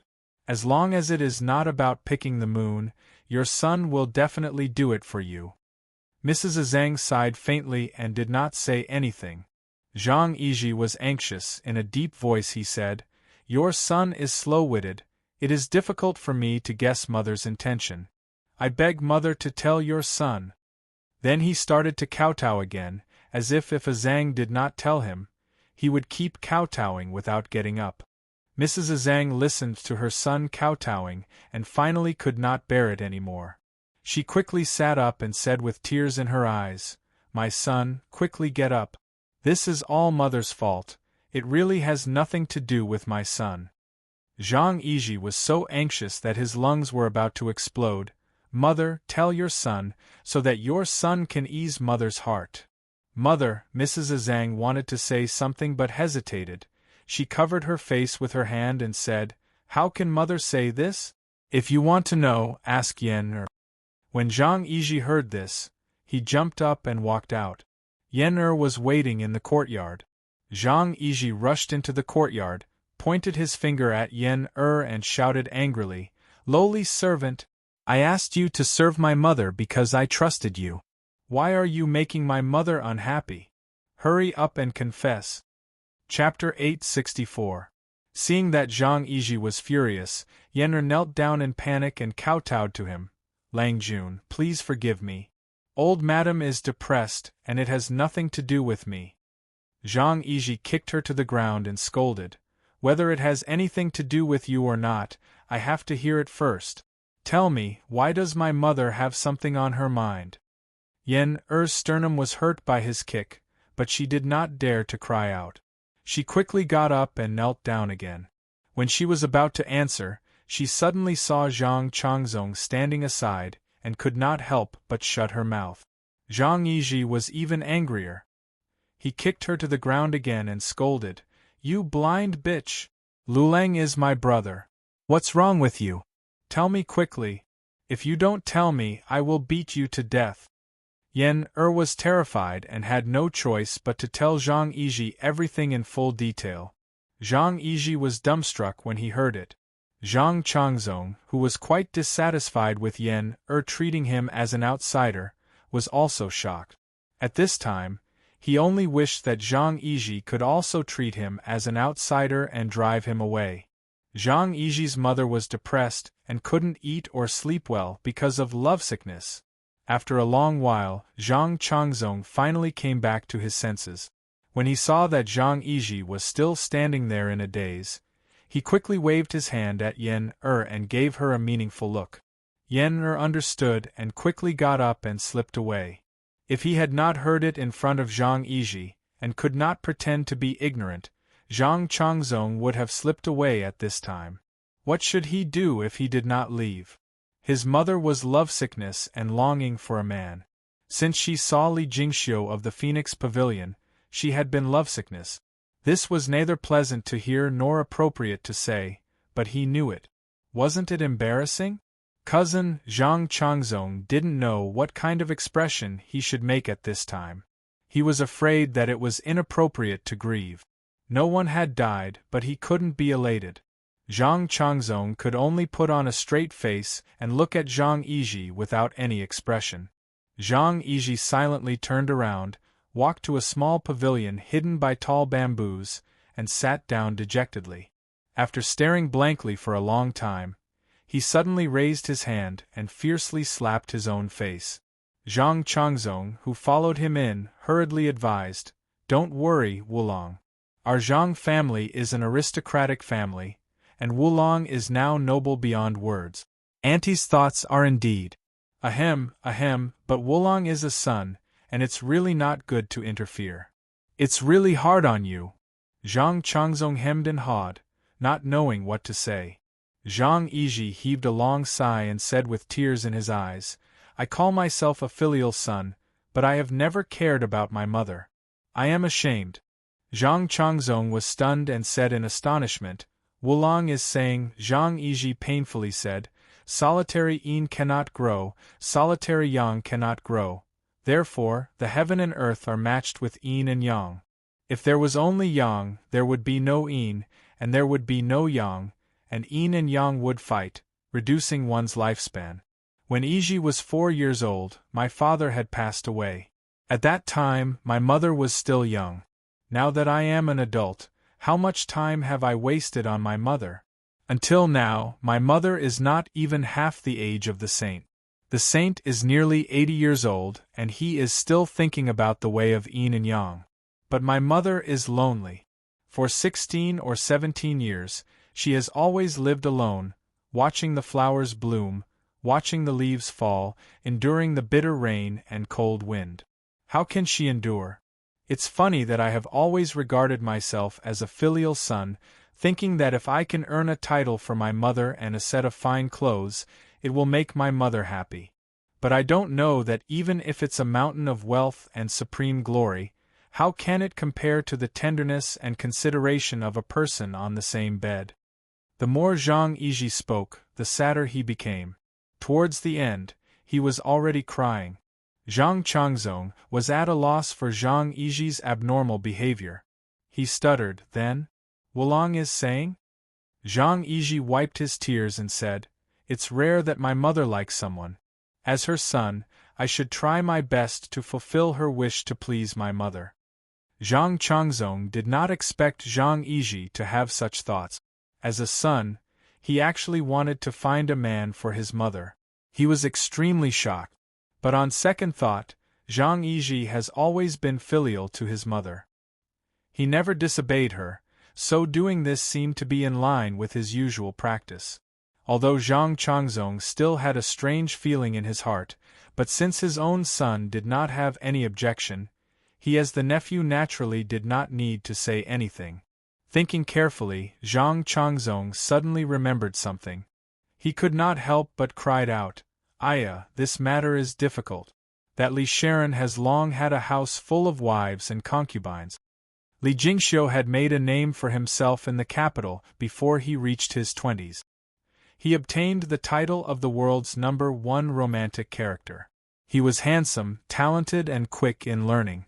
At a young age, he became the Phoenix Pavilion's Sharon. His future was boundless. Naturally, his wife was also a daughter of an official family. His concubines were all outstanding beauties. How could he take a fancy to a middle-aged woman like Azong? But Zhang Yizhi did not take this matter to heart. In his opinion, as long as his mother was happy, as her son he should do his best to make it happen. So what if his mother was 7 or 8 years older than Li Jingxiu? So what if Li Jingxiu had a wife and a son? If this matter was easy to handle, why would he need to come forward? Zhang Yizhi thought carefully and said to Zhang Changzong, "Does Lu Lang still remember who Princess Taiping is married to?" Zhang Changzong said in surprise, "It's Wu Yuji." "Who doesn't know this?" "Why did Wulong ask?" Zhang Yizhi laughed coldly. "Does Wu Yuji have a wife and concubines?" Zhang Changzong suddenly understood Zhang Yizhi's intention. He thought again and said uneasily, "Wulong, you and I are relying on His Majesty's favor today. Although we have the power of the noon sun, we can't ask a Phoenix Pavilion's Sharon to abandon his wife and son, can we?" "Of course not." Zhang Yizhi stood up and walked around the pavilion twice. In a low voice he said, "This matter still needs to fall on the saint. Wu Yuji is the current Junwang. He has a wife, concubines, and a son. If the saint wants to marry off his daughter, won't he be able to? If the saint is willing to help, Mother will definitely get what she wants. During the martial arts demonstration tomorrow, you and I will first please the saint. If the saint has a reward." Zhang Yizhi gave Zhang Changzong a look. Zhang Changzong suddenly understood and nodded his head heavily. "This plan will work." Early the next morning, the 1,000 cavalry camp began to prepare. The people from the Ministry of Rites and the Internal Court rushed to the drill ground before daybreak to make preparations. Considering the hot weather, the Internal Court transported a total of 12 carts of hidden ice. They were all wrapped in thick cotton blankets and temporarily parked behind the parade platform. A row of flat wooden shelves was set up behind the parade platform. Once the emperor arrived, the ice would be placed on the shelves and the palace maids would fan the back to keep cool. All the officers and soldiers participating in the parade were given a new set of military uniforms specially for today's use. At this moment, all the officers and soldiers were neatly dressed and arranged in formation. The horses were also properly saddled and bridled. They had been fed concentrated fodder for the past few days to ensure that they were full of horsepower. The bugle sounded and the military flags fluttered. Because they were standing in neat and orderly positions and the military was solemn, the scene was spectacular even though there were only 1,000 cavalry. The preparatory work continued for about 2 hours before a winged cavalry came to report that the emperor's holy entourage was about to reach the Yuan Gate. Yang Fan immediately led the deputy inspector Su Liang and the parade officer Lu Maofeng out of the barracks to welcome them. The soldiers of the guards of Jin Wu had a sentry every 5 steps and a sentry every 10. They lined up from the Yuan Gate of the 1,000 cavalry camp all the way to the Xuanwu Gate of Luoyang's imperial palace. The road along the way was clean and flat.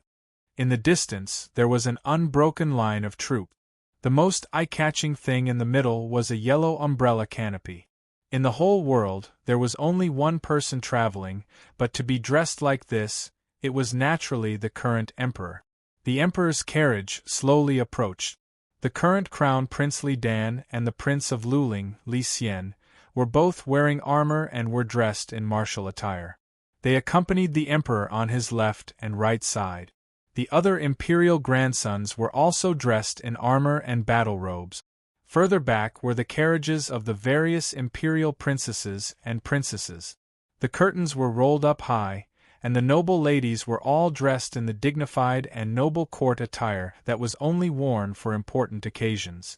Yang Fan and the others urged their horses forward. The imperial guards of honor flashed to the left and right. The 3 fast horses galloped all the way to the emperor's carriage and were stopped by the inner guards. Only then did they dismount and loudly greet the emperor. "Subject Yang Fan, Su Liang, Lu Maofeng, greets your imperial majesty." The 3 of them were dressed in black armor that was most in line with the Zhou system. Although it was still early in the morning and the weather was not very hot, it could not be said to be cool either. However, the 3 of them were dressed from head to toe. Their cheeks and eyebrows were all the same black, revealing only a pair of bright and spirited eyes. Their entire bodies seemed to be cast from iron. Only the tassels on their helmets were as red as blood, appearing incomparably majestic. "These are Zhen's soldiers." Seeing this, Wu Zetian was delighted. Cheerfully raising her hand, she ordered, "Dispense with the formalities, rise. Lead the way, Zhen wants to personally inspect the troops." "We will obey your Imperial Majesty's command." Yang Fan and the other two mounted their horses and stood in a triangular formation, with one at the front and two at the back. With a tut, Yang Fan kicked his legs against the horse's abdomen. The three generals then led the Emperor's guards of honor into the camp. Princes and princesses, relatives of the Emperor, ministers of various ministries, inner guards, and the Emperor's guards of honor were led in front and behind, banners fluttering in the wind. The formation on the drill ground was neat. The first step of this great inspection was the Emperor's guards of honor, the troops to be inspected, and the Emperor's guards of honor. Therefore, Yang Fan led the Emperor's carriage through the front of the formation, which was also a straight line. Every 10 rows of riders there would be a loud shout, "Long live the Emperor! Long live! Long live!" This was the first time Wu Zetian had entered the army. Seeing with her own eyes the atmosphere of the military camp in the midst of thousands of troops and horses, she couldn't help but feel her blood boiling. In her excitement, she subconsciously wanted to tell her happiness to the Zhang brothers, but when she turned to look, she realized that the Zhang brothers were not by her side. Wu Zetian couldn't help but feel a little regretful. Could it be that Wulong woke up late in the morning?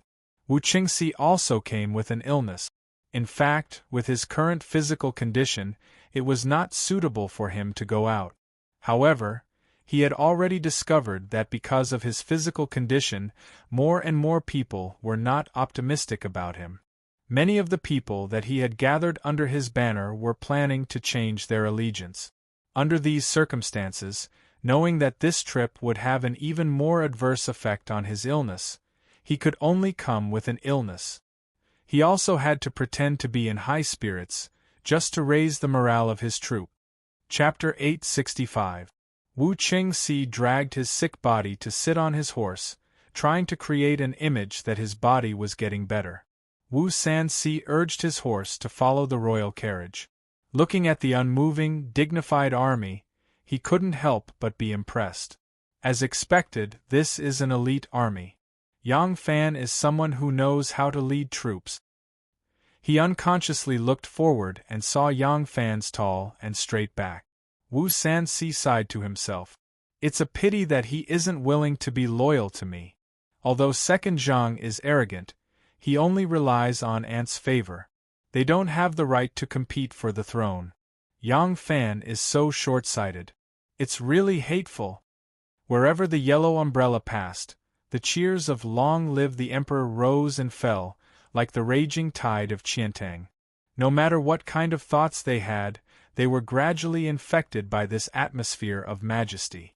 When the royal carriage finally stopped in front of the high platform, Princess Taiping and Wan helped the Empress up the platform.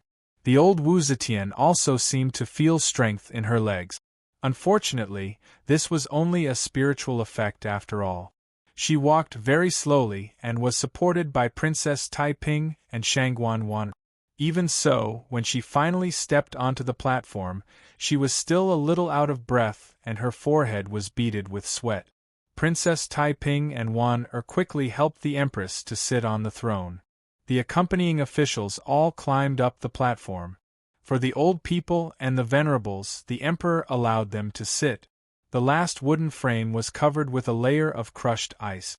The palace maids waved their fans, and the platform was immediately cooled. According to the tradition of the Tang dynasty, the Emperor should be wearing military attire and personally testing the arrows in front of the army. He would shoot 7 arrows in a row and then go up the platform to inspect. This was to show off the Emperor's martial arts. At the same time, it was to show that although each army had its own commander, all the armies had a common commander, the Emperor. However, Yang Fan had discussed this with the Ministry of Rites. The Empress would definitely not wear military attire to test the arrows in front of the army. Not to mention the fact that the Empress didn't know how to shoot on horseback, even if she was good at it. Who would dare to let her ride a horse at her age? Who would dare to let her test the arrows? The Empress couldn't test it, so it was time for the prince to replace her. However, everyone knew that the crown prince was about to be replaced. It would be inappropriate to have the current crown prince, Li Dan, perform in front of the army. Li Xian was not the crown prince right now. Although everyone knew that the crown prince was about to be replaced, it had yet to become a reality. It would be inappropriate to publicly announce it. Furthermore, of the two princes, one was under house arrest in the Eastern Palace, and the other was imprisoned deep in the mountains. Neither of them had ridden a horse for 15 or 16 years, and it had been a long time since they had touched a bow and arrow. Even if the target was placed very close to them, it would be too unsightly if they could not hit 1 or 2 of their 7 arrows. Thus, after repeated discussion, this step was omitted. Wu Zetian ascended the platform and sat down. Yang Fan rode his horse straight to the bottom of the platform. When the horse reached the bottom of the platform, Yang Fan fiercely pulled on the reins, causing the warhorse to stand on its hind legs. The warhorse let out a neigh, the man like a tiger, the horse like a dragon. This kind of appearance immediately won the applause of the entire audience. The corners of Princess Taiping's and Shanghai Wan-er's lips curled up at the same time, revealing a knowing smile at the same time. Princess Annal, Li Guer, looked at Yang Fan's heroic appearance, and her eyes seemed to be intoxicated for a moment. Wu Yizong, on the other hand, curled his lips and revealed a cold, disdainful smile. The warhorse's front hooves stomped down. Yang Fan cupped his hands in a salute, his energy sinking into his dantian. He loudly reported to the platform, requesting Your Majesty to review. On the platform, Wu Zetian nodded slightly. The chamberlain, Eunuch Gao, stepped forward and raised the horsetail whisk in his hand. In a loud voice, he announced, "The Emperor has decreed that the review will begin." Parade officer Lu Maofeng whipped his warhorse and galloped past the front of the 3 armies. He pulled out the long saber at his waist, and with a loud shout, the 3 armies were like a mountain, their formation changing, leaving the drill ground in an orderly manner. There was not the slightest bit of chaos. The neat formation of the troops, the scene of moving the field, was actually very pleasing to the eye. Prime Minister Yao Chong, who came from the Ministry of War, could not help stroking his beard and praised, "The soldiers are brave, the formation is solemn, the banners are messy, the armors are shining, they are like mountains, the power of heaven and earth, they are truly a brave army." Hearing Prime Minister Yao Xiang's sincere praise, Wu Zetian felt even more proud. This was an army formed under her orders. She naturally felt a sense of closeness. Sitting high on such a majestic platform, watching such a powerful and spectacular formation, she felt a strong sense of pride in her heart.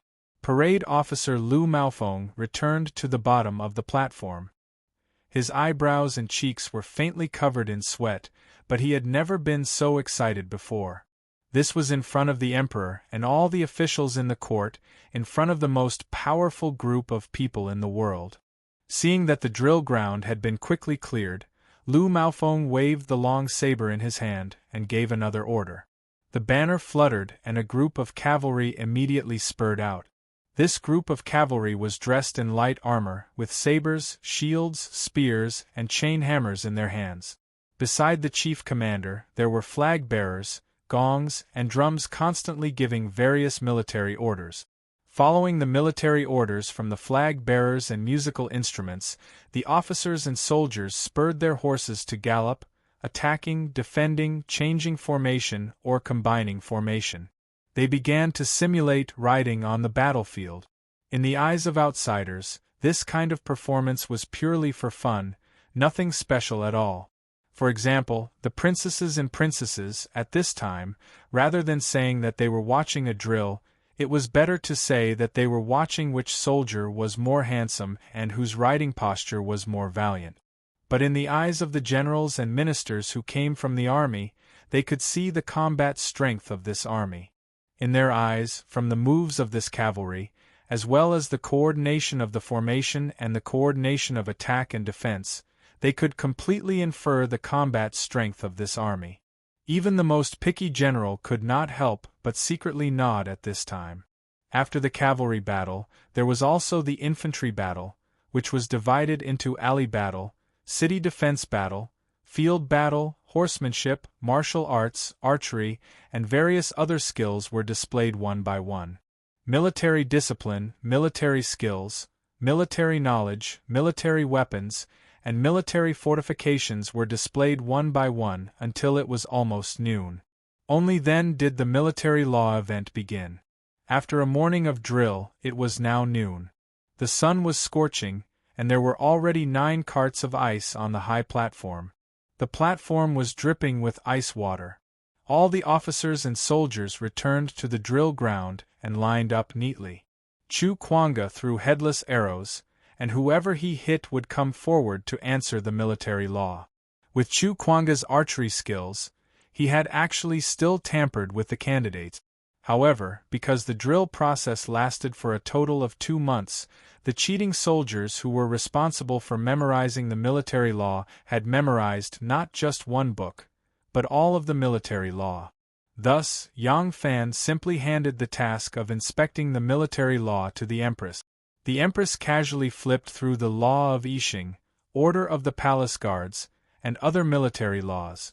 She would select one, and Eunuch Gao would shout it down, ordering the soldiers to recite it aloud.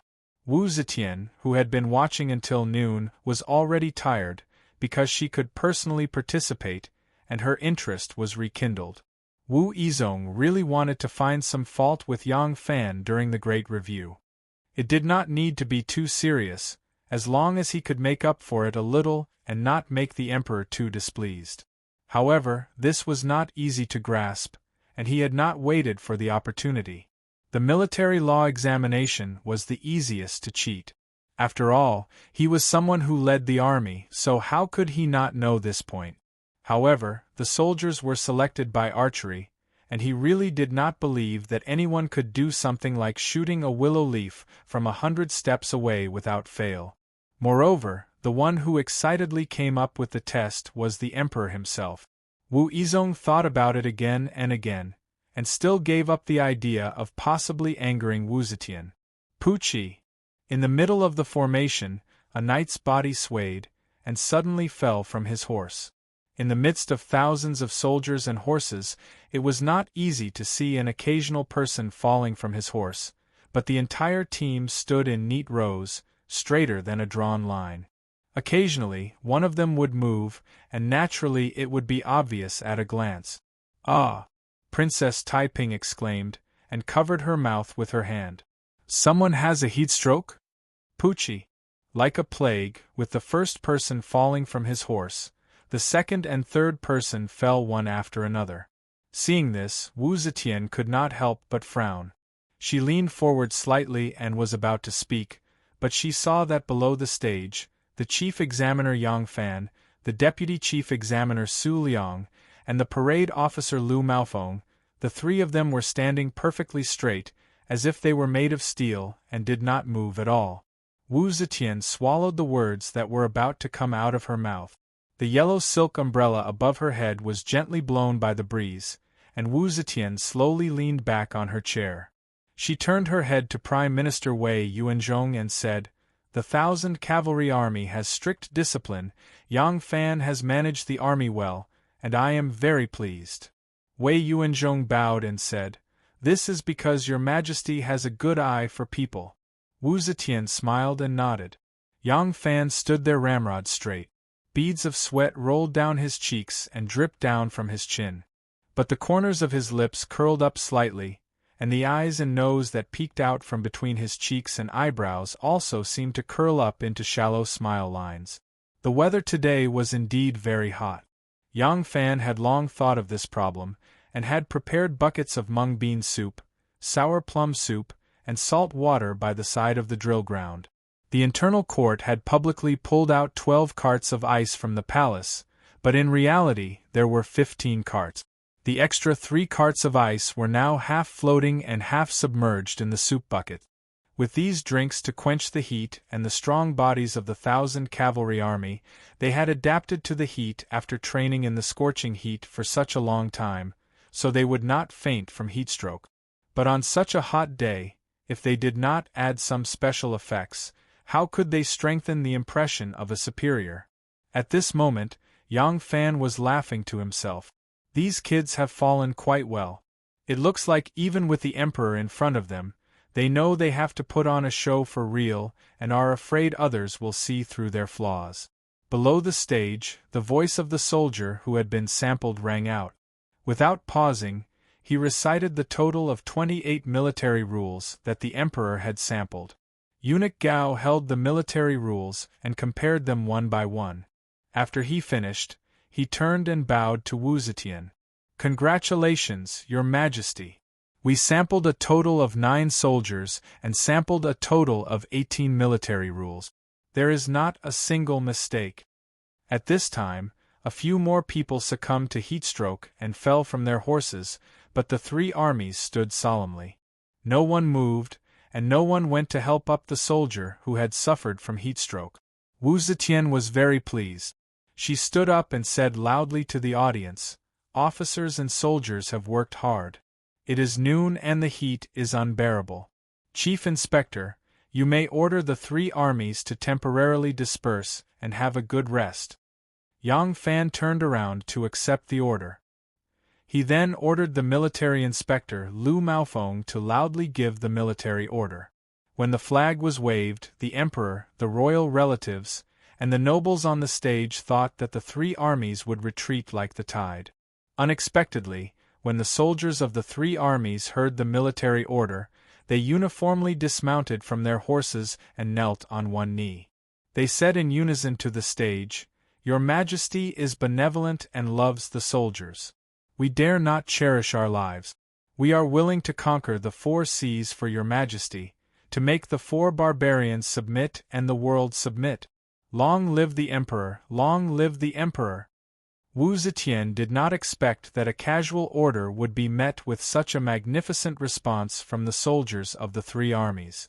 For a moment, her heart was in turmoil and she could not control her excitement. She nodded repeatedly and took 2 steps forward to the side of the stage. She opened her arms and said loudly, "Good! Good! They are all my soldiers! They are all my brother's soldiers!" Chapter 866.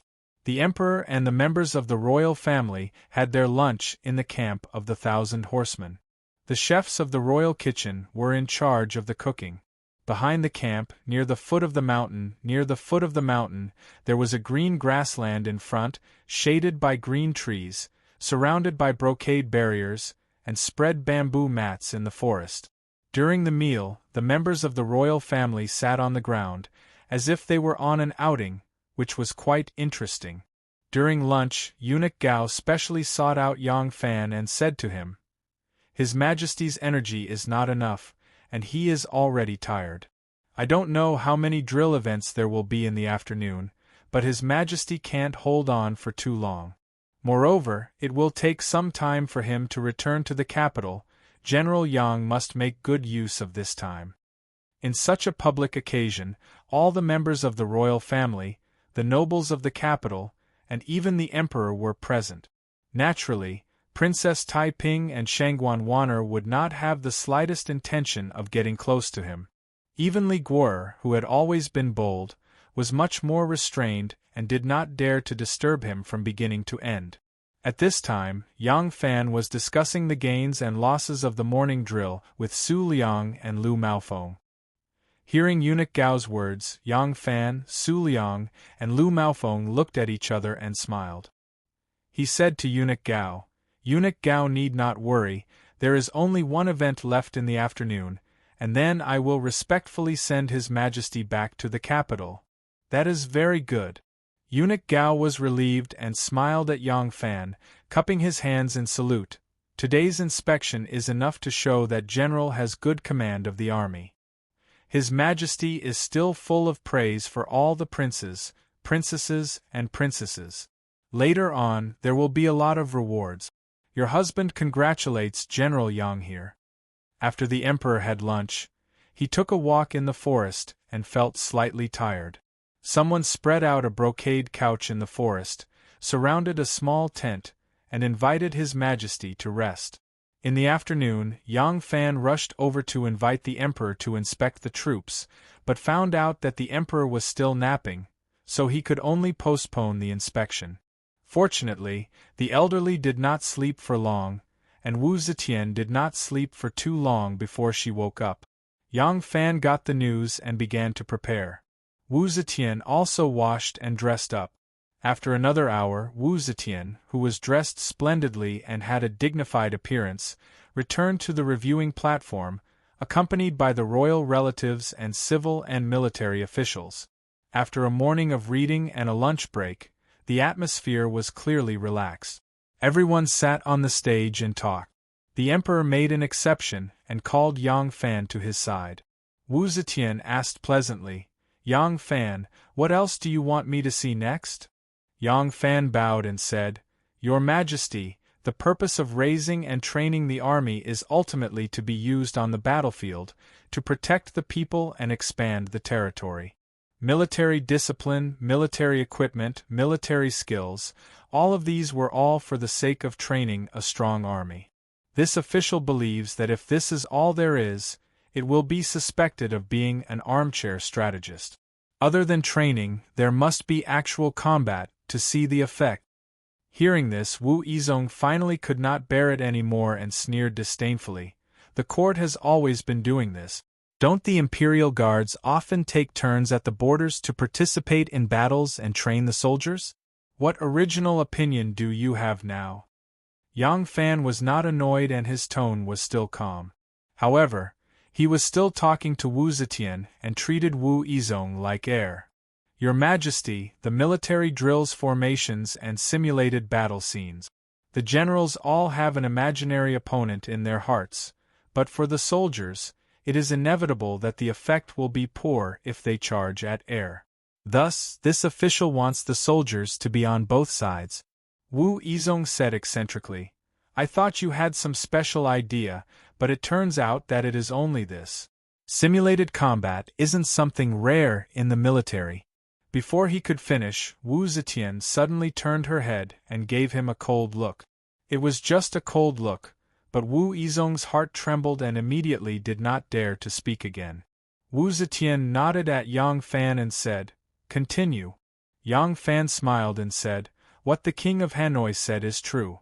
This official invited Your Majesty to inspect in the afternoon is a simulated battle. It is just that the method this official used is different from the common simulation in the army.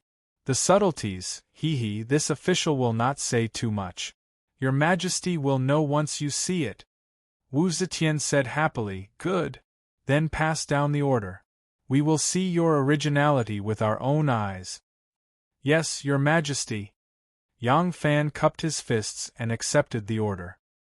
He strode to the side of the stage and shouted to Lu Maofeng, who was below the stage, "Your Majesty's order, the military drill begins." General Lu immediately passed down the order. The moment the banner was waved, a horn suddenly sounded from a corner of the drill ground. Following the deep and continuous sound of the horn, a group suddenly appeared from behind the barracks and galloped towards the drill ground.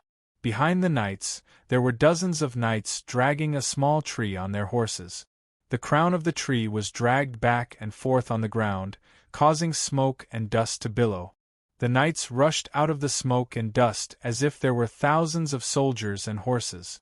There were simply too many of them to count. These nobles on the high platform had never seen such an astonishing entrance before.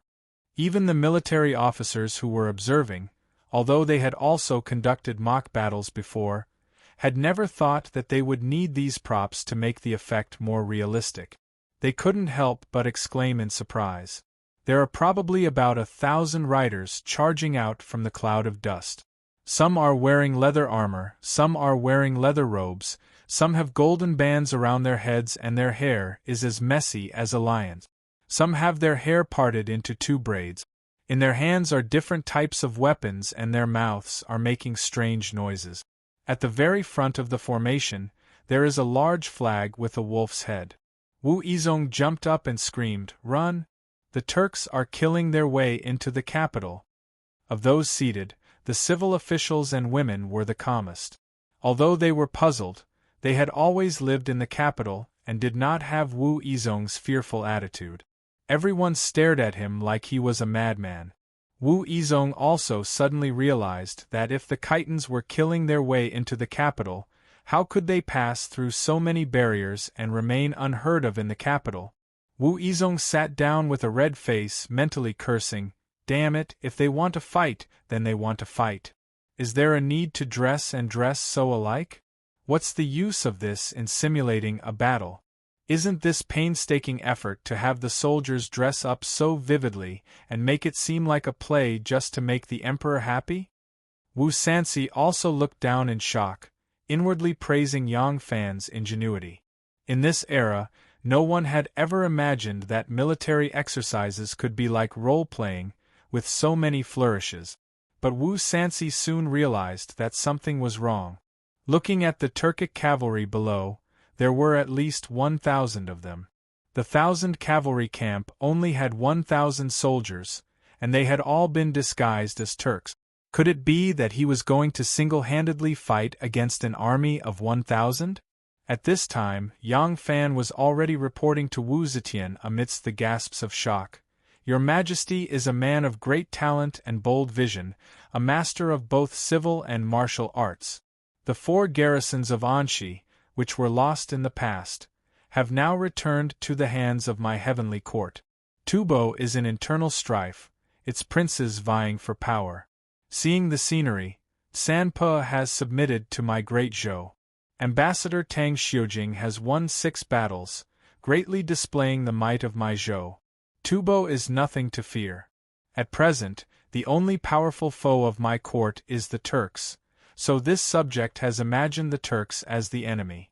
The 1,000 Turkic soldiers on the drill ground are not soldiers of this subject in disguise, but genuine Turks." Yang Fan had intentionally raised his voice as he made his report to Wu Zetian. Although the people on the drill ground were shouting and neighing, the high platform allowed everyone to hear Yang Fan's voice clearly. When Yang Fan said that these people were genuine Turks, the platform once more became restless. Yang Fan said, "These Turks are loyal subordinates of Khagan Huziro from the Western Turks. They are Khagan Huziro's most trusted and elite guards. Thanks to your Majesty's great kindness, they are now working for the Imperial Treasury Monastery. This subject believes that only by knowing oneself and knowing the enemy can the soldiers understand the enemy's capabilities, allowing them to raise their own capabilities to the greatest extent. The Eastern and Western Turks are of the same lineage, and their tactics and archery skills are almost the same. Thus, this group formed from Khagan Huziro's trusted guards can be considered as one of the strongest of the Turks. Only by competing with this kind of army can we truly raise the fighting power of our army." Wu Zetian was enlightened. At this moment, on the other side of the drill ground, war drums thundered like thunder. Over 100 horns sounded in unison, instantly suppressing the arrogance of the Turkic cavalry. Soon after, a group of great Zhou cavalry with bright armor and fiery war banners surged out like a tide, pressing down on the Turkic cavalry. Looking down from the platform, one could see a black stream of iron and a gray stream of earth, sweeping across the entire drill ground. Amidst the cries of battle cries, they charged towards the enemy. There was still an arrow's distance between the two sides when the sky suddenly buzzed with a strange sound and a dense barrage of arrows flew into the sky. At this moment, the sun in the center of the drill ground visibly darkened. Wu Yizong did not miss this opportunity and shrieked, "Bastards!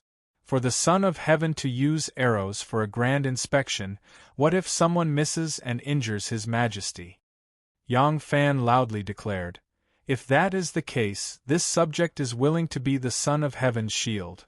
Only now did everyone realize that Yang Fan has stealthily taken a step forward, shielding Wu Zetian. Wu Zetian was greatly moved. Since Yang Fan has said such words, he must be extremely confident. Thus, she immediately stood up and loudly declared, "We are the ruler of the world, why should we fear the might of arrows?" Finished speaking, Wu Zetian pushed Yang Fan aside and boldly took 2 steps forward. With such an attitude from the Son of Heaven, none of the officials dared to remain seated. One after another, they stood up and followed Wu Zetian forward. Even though some of them were still worried that the arrows would fly onto the stage, none of them dared to reveal a timid expression. Yang Fan stole a glance and saw that Li Dan and Li Xian were standing on either side of Wu Zetian. Apart from that, they did not show any special expression. He could not help but smile bitterly inwardly.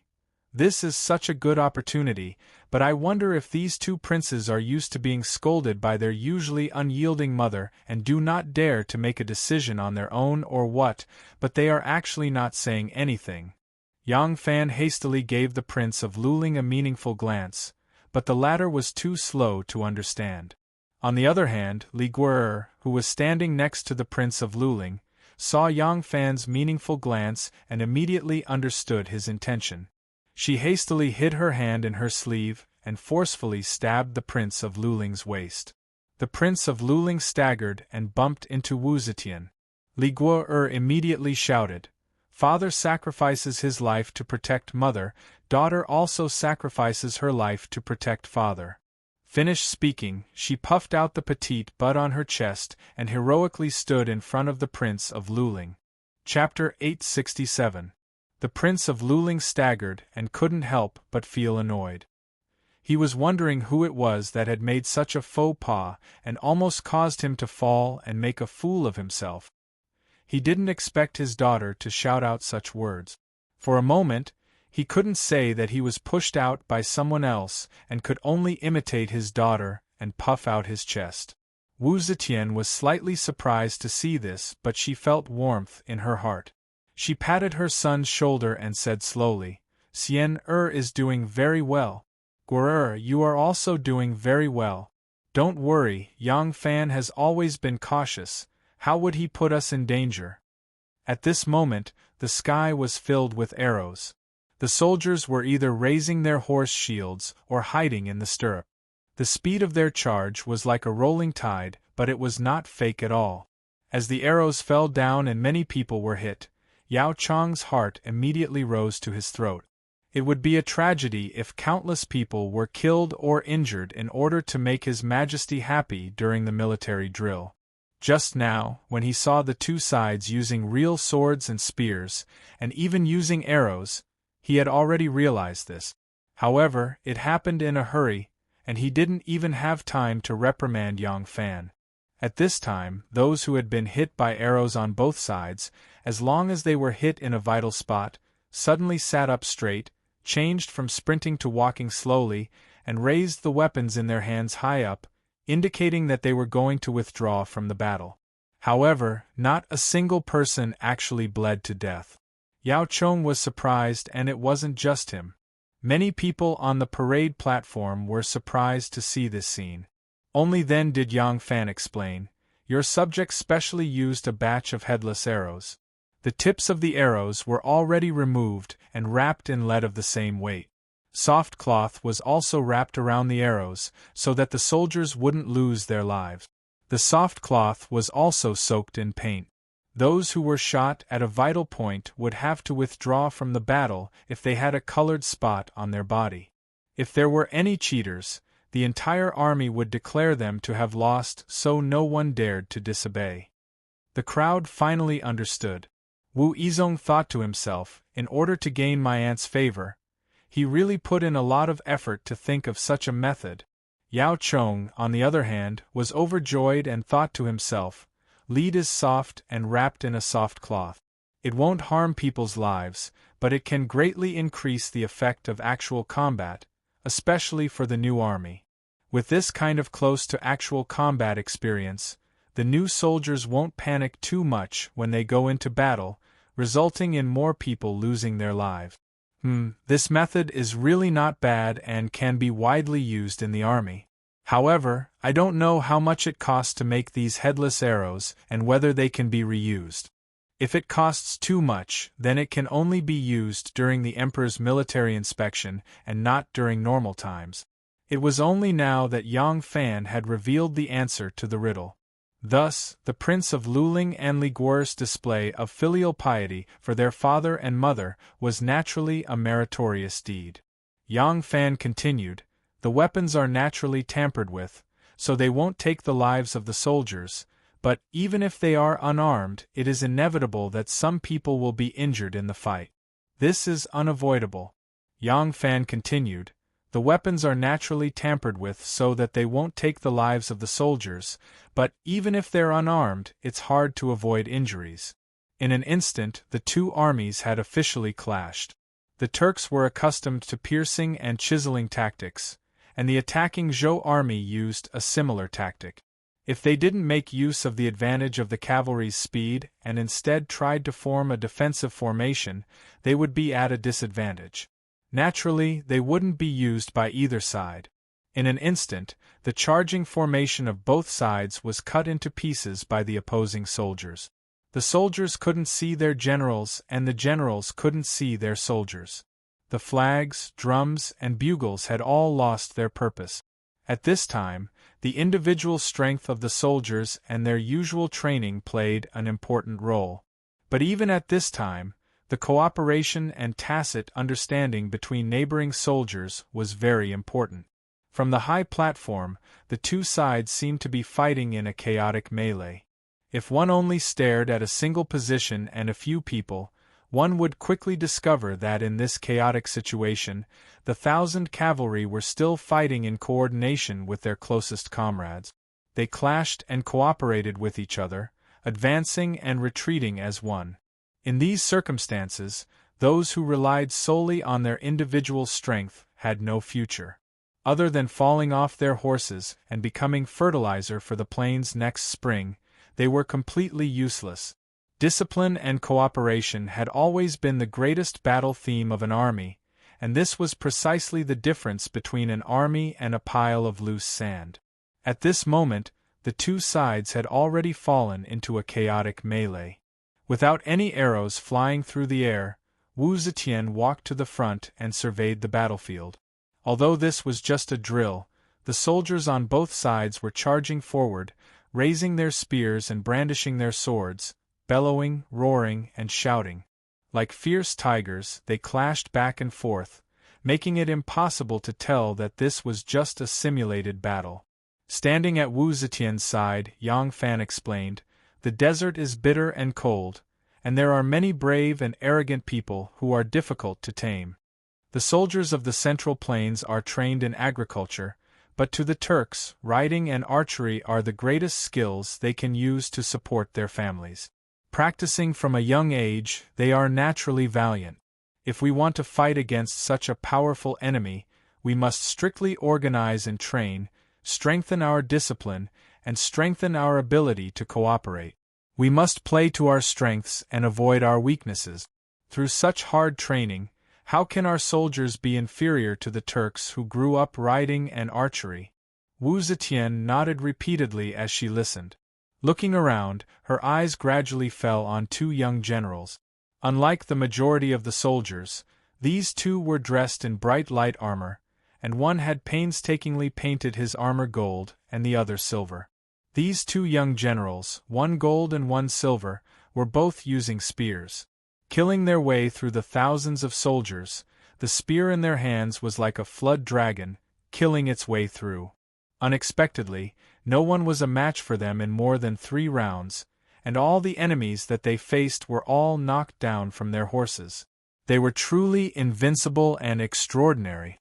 Wu Zetian squinted her eyes. The more she looked, the more delighted she was. Pointing to the two men, she said to Yang Fan, "Who are those two young generals wearing gold and silver armor? They are so brave." Yang Fan smiled and said, "Your Majesty, please look again, Your Majesty recognizes them." Wu Zetian strained her eyes to look, but due to the distance and the two young generals constantly charging and flashing through the army, she really could not see them clearly. At this time, Shanghai Wan'er suddenly exclaimed in surprise, "Sage, Wan'er thinks that the one wearing gold armor looks like Wulong and the one wearing silver armor looks like Wulong." "Really?" Hearing this, Wu Zetian was both surprised and happy. She hurriedly took 2 more steps forward, and put her hand on her head to look at the drill ground. Looking at the figures of the two men, she could vaguely see that they really did look like a pair of young lovers. At this time, everyone on the stage looked at the golden-armored general and the silver-armored general. Sure enough, they were Zhang Yizhi and Zhang Changzong. Wu Zetian was immediately full of smiles. She had not seen the Zhang brothers appear until noon, so she thought that the two brothers did not wake up early and simply did not come to the drill ground. She did not expect that the two brothers would be so attentive. In order to make her happy, they actually charged into the drill ground in such a hot weather. In fact, although the two Zhang brothers could ride horses, in terms of martial arts, they only knew some flowery but impractical moves. The two of them were good at singing and dancing, but their flowery moves were actually very pleasing to the eye. These two people, rather than saying that they knew martial arts, it would be better to say that they were good at dancing. But then again, the real kung fu used to kill people was a knife and a spear. It was simple and practical, but in the eyes of laymen, it really did not look good at all. What looked good was precisely this kind of flowery but impractical moves that had no practical value. The radiant armor that the two Zhang brothers were wearing was also not real. They could not wear it.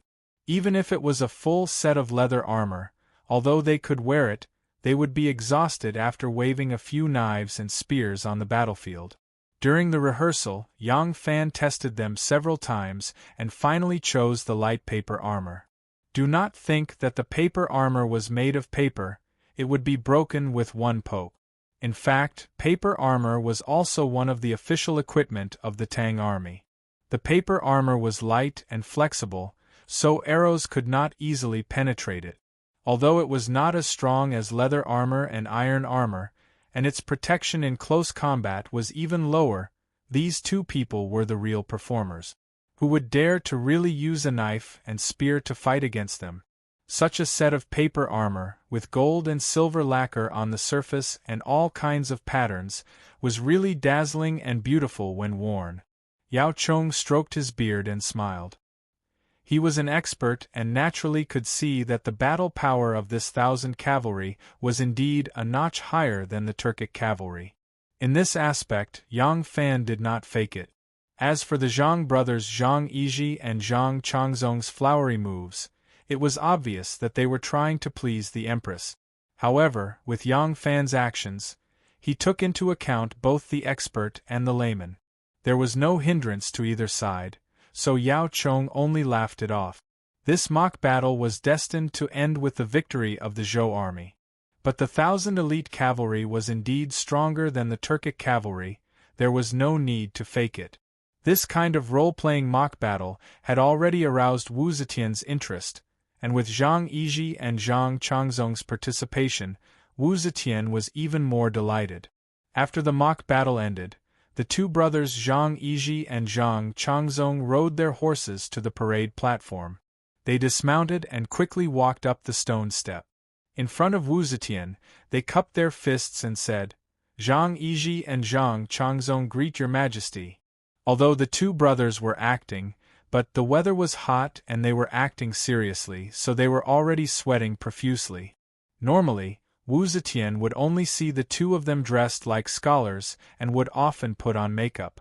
However, at this moment, they were dressed in military attire.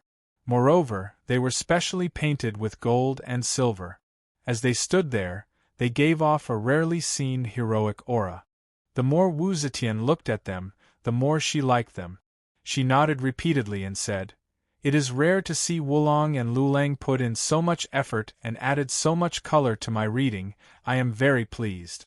Because the two of you have worked so hard, I will confer Wulong the title of Qilin Platform Supervisor and Lulang the title of Imperial Servant Official." Zhang Yizhi and Zhang Changzong were secretly delighted. There was indeed a reward. Zhang Yizhi had the intention to use his reward to exchange for an imperial edict from the emperor to help his mother, but this matter could not be said in front of the emperor's relatives and the court officials. He had to return to the palace and pester Wu Zetian again. So he could only step forward and kneel on one knee with Zhang Changzong, thanking him for the conferment. Wu Zetian smiled and looked at Yang Fan again, saying, "Today I watched the battle. The 1,000 cavalry soldiers are as swift as the wind, as gentle as the forest, as fierce as the fire, as unmoving as the mountain, with strict military discipline. I am delighted. I only hate that my north and south, 6 armies and 16 guards do not have such elite soldiers. Today I will add 1,000 cavalry guard Yang Fan as the investigating and punishing commissioner to help me control the imperial guards in the capital." Wu Yizong was startled and blurted out, "Your Majesty, subject does not think so." Chapter 868. Wu Zetian calmly glanced at Wu Yizong and calmly asked, "Why can't I?" Wu Yizong was speechless. He just instinctively did not want Yang Fan to have such great power. He never thought of a reason, but the emperor had already asked and asked in front of everyone. He could only say, "The 1,000 cavalrymen are the palace guards and have great responsibilities. If I take on an external post, I'm afraid I'll be distracted and miss something." Wu Zetian said, disapprovingly and said, "The Jin Wu guards are still responsible for patrolling, fighting fires, organizing and inspecting the armors, banning and arresting people. I appointed Yang Fan to be the inspector of rectifying misconduct. He is responsible for patrolling, pacifying and dealing with people, not dividing the 1,000 cavalrymen to patrol the 9 cities. Your worries are unreasonable." Wu Zetian did not wait for Wu Yizong to speak. She waved her sleeve and said, "I have made up my mind. There is no need to say anything more. I am tired and will return to the palace now. Wana will draft an edict later. All the participating soldiers will be rewarded. All the rewards will be decided by Wana and Wu Yi." Rewarding the soldiers of the 1,000 cavalrymen did not go through the Political Affairs Hall or the Ministry of War. As long as Shanghai Wana and Wu Yi agreed, it was the difference between the North and the South. This was her private army. How could she allow the Political Affairs Hall and the Ministry of War to interfere? Whether it was giving favors or pressuring, the South would inevitably have an opportunity. Eunuch Gao saw that Wu Zetian had missed a procedure and quickly tiptoed 2 steps forward and whispered something in her ear. Wu Zetian suddenly understood and issued another edict. "Announce my oral edict. All the soldiers who attended will be given royal wine and allowed to party for 3 days. After 3 days, they will enter the palace to be on duty." When Wu Yizong objected, Yang Fan only needed to bow and say, "Accept the edict." Even if Wu Zetian regretted it after Wu Yizong's persuasion, she could not go back on her words. However, Yang Fan did not do so. Although the authority that Wu Zetian gave him was not small, it could not be compared to the future role of guarding the palace. If he was too impatient and made Wu Zetian feel that he was greedy for power, she would be on guard against him. That would be a big loss for a small gain. Now that the emperor's decree had been set, Yang Fan bowed to accept it. Wu Yizong glared at Yang Fan from the side, his eyes spitting fire. What exactly did Yang Fan, this nondescript official, do to provoke Wu Yizong, the dignified Duke of Hanoi and the great general of the Jin Wu Guards, to be so resentful? In fact, the position that Wu Zetian added to Yang Fan was not an official position. It was truly an official position. In the name of the emperor, she authorized someone to be an envoy. It was a temporary status given, and it was not an official position that existed in the official system, such as a minister, assistant minister, minister-counselor, etc. But in the officialdom of the Tang dynasty, being an envoy was more important than being an official. Although an errand is of a temporary nature and is not part of the official system, if there is a conflict between the authority of the official and that of the official, the opinion of the person receiving the errand shall prevail. The most famous official position was the imperial envoy. There was more than one kind of imperial envoy, and the official positions were initially short-term. For example, Yang Fan went to the southern frontier to appease the anger of the barbarians. But because the affairs of the state were getting more and more complicated, Some official positions could not be completed in a month or two, or even a year or two. Sometimes they even had to sit down and be fixed, in charge of a place or a matter. The guards of the southern and northern yamas were responsible for the security of the capital. They were in charge of a lot of things, such as night patrol, fire fighting, investigation, protection, prohibition, guard, inspection, access control, trial of cases, imprisonment of criminals, etc. The word investigation could cover all the matters they were in charge of within the scope of inspection. It was fine if it was just inspection, but the problem was that there was also the word disposal behind it. Yang Fan could directly deal with the problems he discovered. With this power, he could coerce the guards. This coercion did not mean that he could mobilize the guards. Except for the emperor, no one had this power. Unless someone wanted to rebel, they did not need this power. The officials only needed the ability to influence and control others under this system. Yang Fan, who had the right to find fault and disposal of the guards of the imperial army, now had this ability. To Wu Yizong, who wanted to suppress Yang Fan and show him his power, this was undoubtedly a blow to the head. What made him most depressed was that among the guards of the capital, the guards of Jin Wu had the heaviest responsibility and had the most tasks. The so-called guards of Jin Wu, such as patrolling the police, the beacon, the roads, the water and the grass, my curtain, the old carpet for the sick, hunters, shepherds, attendants of the Grand Court Conference. Yang Fan also took up the post of investigation and disposal of misconduct, which was equivalent to adding a restraint on Wu Yizong. In the future, he would lead people to do things, and Yang Fan would specially lead people to find fault with him. What right did he have to find trouble with Inspector Yang? It could only be Yang Fan who found trouble with him. Wu Yizong's anger was uncontrollable as he stood on the high platform.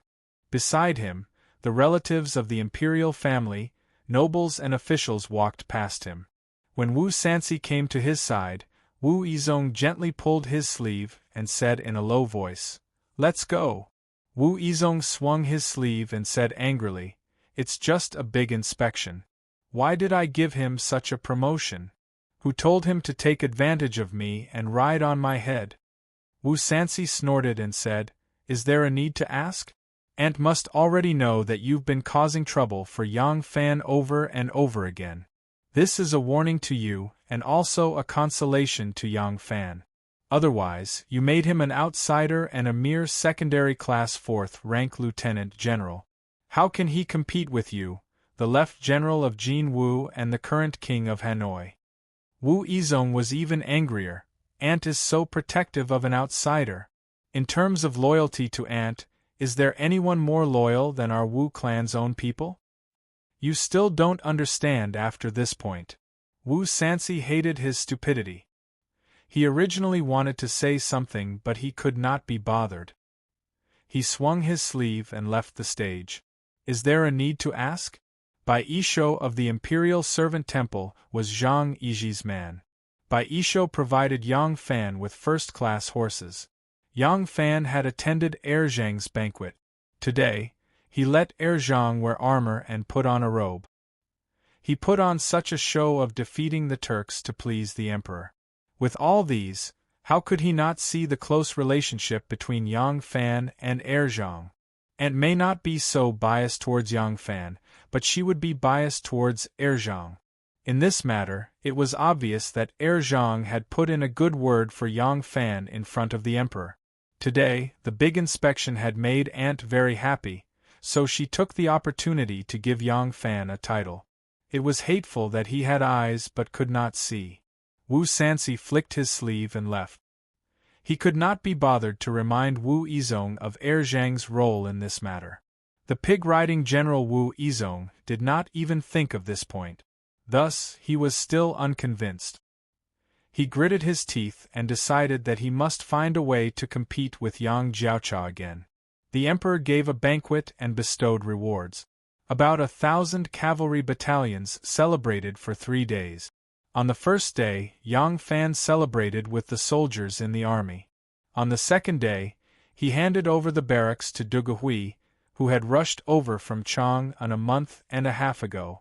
He returned to his home in Luoyang. Ma Qiao, Su Liang, Li Dayan and the other generals whose families were in Luoyang also returned home to reunite with their families. They had not returned home for the past 2 months. Xiao Man and Anu were naturally happy that Yang Fan had returned home. On the afternoon of the 3rd day, because Yang Fan was going to lead the troops to the palace on duty tomorrow, he had to return to the barrack. However, once 1,000 cavalrymen took turns to be on duty in the palace, Yang Fan, as the commander of 1,000 cavalrymen, could stay in the city most of the time. Moreover, he also had the title of investigating misconduct and dealing with corruption, so it was even more justifiable. At that time, he would have more opportunities to return home than now, so Xiao Man and Anu had nothing to be reluctant about. On this side, his family went to arrange the horses.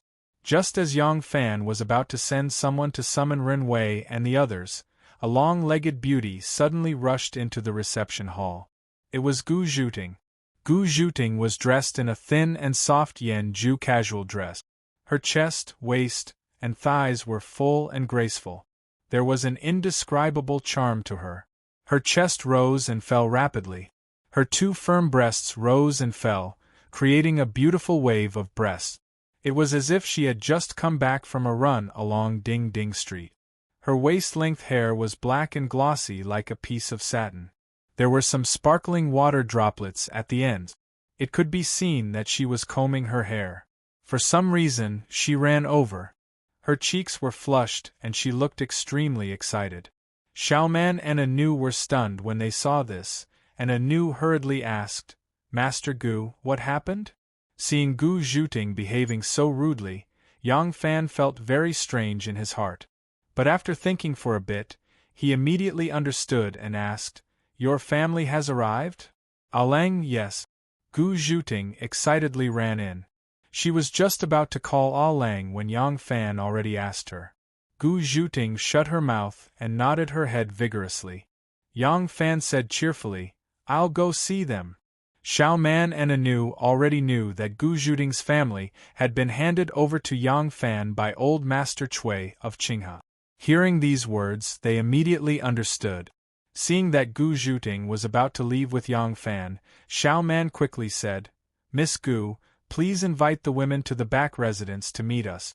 I'll arrange a place for them now." Gu Zhuting gratefully bowed to her. "Thank you, First Lady." There were many people in the Gu family. Yang Fan did not meet them in the study. Instead, he chose to meet them in the middle hall of the second courtyard. Gu Zhuting's father was a one-armed old man in his 50s. He was spirited and healthy.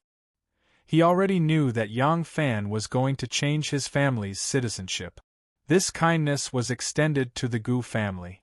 Not only the current generation of the Gu family would benefit, but their children and grandchildren would also have to bear this great kindness from Yang Fan. It could be said that Yang Fan's kindness was as heavy as a mountain. Therefore, when he saw his benefactor, old Master Gu ignored Yang Fan's politeness and immediately ordered his family to kowtow to Yang Fan. There were many people in the Gu family, and not all of them were martial artists.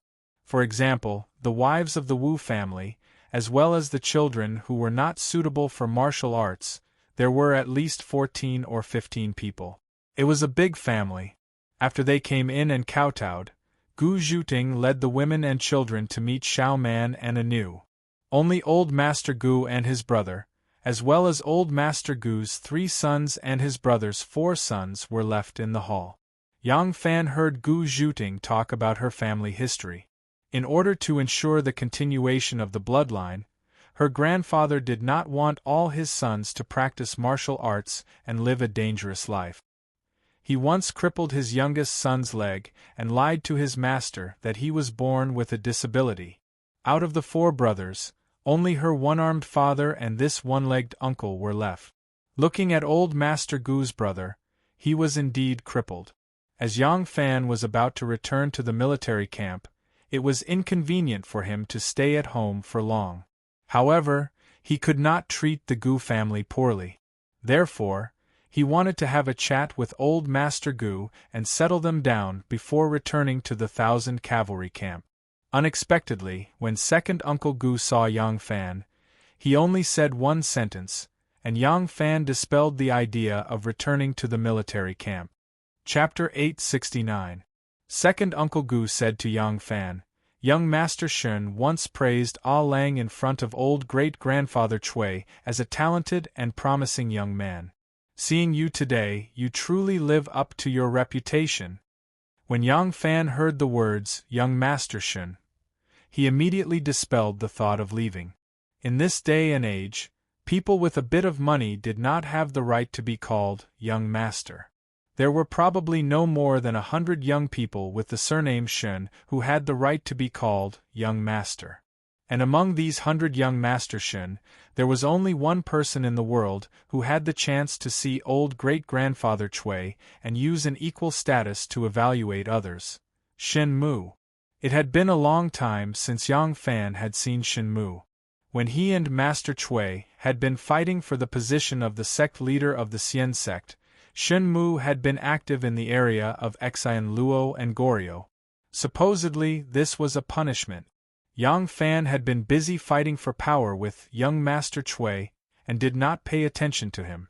In reality, even if there was not a series of events that took up Yang Fan's attention, he would not pay special attention to news of young Master Shun, because in his heart, he had never thought of Shen Mu as someone he should be wary of.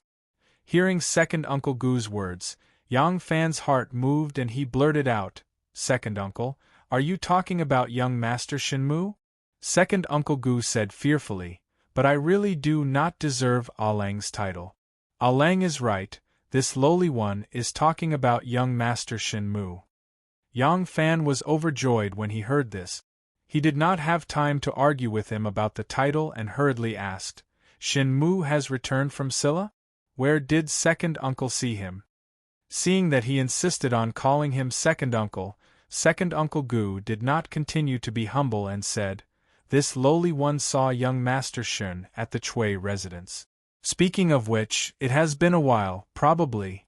One of them called the other second uncle, and the other called himself lowly one. This title was very strange, but the two people involved seemed to be very used to it. Second Uncle Gu rolled his eyes and thought for a moment, saying, This lowly one can't remember the exact time, but this lowly one remembers that the Khitans rebelled in less than a month." Yang Fan was startled. He had thought that Shen Mu had just returned from Xinluo, but according to second Uncle Gu, Shen Mu had returned a month before the Khitans rebelled. That meant that he had already been back for a year. Noticing Yang Fan's strange expression, second Uncle Gu couldn't help but ask, "Ah Lang, what's wrong?" Yang Fan composed himself and said, "Oh, young Master Shun and I are old acquaintances. It's been a long time since we last met. If he had returned, she would find a time to meet him. It's just that I don't know if his visit to Chui Taigong is just an occasional trip from Xinluo, or is he returning to the Central Plains." Second Uncle Gu thought for a moment, then said, "He should be back soon. This lowly one's leg is crippled, so it's hard for me to move around. Thanks to the care of my grandfather, I usually trim the plants and flowers in the backyard. That day, this lowly one was busy among the flowers and plants. Young Master Shen Mu and my grandfather were sitting beside me. My grandfather congratulated him on his return to the Central Plains and warned him not to make the mistake of being young and impetuous again and do something that will shake the capital. So that's how it is." A bitter taste rose in Yang Fan's heart, but a smile appeared on his face. "Uncle Gu, second Uncle Gu, you should settle down in the residence. Tomorrow, I will arrange for 1,000 riders to be on duty in the palace, so things will be a little busy. After I'm done with my work for a few days, I will go with you to the Yamen to get a contract to release your slave status." The Gu brothers thanked him profusely, their gratitude evident in their words. Yang Fan smiled and nodded at them. Just as he was about to leave, Gu Zhuting suddenly took a step forward and bent both her legs, wanting to kneel in front of him. Yang Fan hurriedly reached out to support her, rebuking her. "You're doing it again. I've already said that this is a reward for your meritorious service. You deserve it, so you don't have to be so polite. I won't arrange any tasks for you these few days. You should spend more time with your family. In addition, you can also discuss what you plan to do in the future. Once you've discussed it, just tell me. As long as I can help, I won't refuse." "Yes. Thank you, Alang." Gu Zhuting choked with sobs. Her eyes were red as she withdrew her hand and wiped the tears from the corner of her eyes. Then, she glanced at Yang Fan with affection. Gu Zhang, who was standing to the side, happened to see his daughter's eyes, and his heart suddenly moved. His daughter had always been strong-willed, and since she was young, she had made a vow that she would never marry. Even as her father, he couldn't do anything about her stubbornness. But looking at her now, she had never seen her daughter like this before. Gu Zhang looked at Yang Fan's back as he left in a hurry, and then looked at his daughter, who was still staring at Yang Fan's back. He couldn't help but mutter in his heart, "Is Xiao Ting really just a subordinate of Alang? Alang promoted my family as a good family.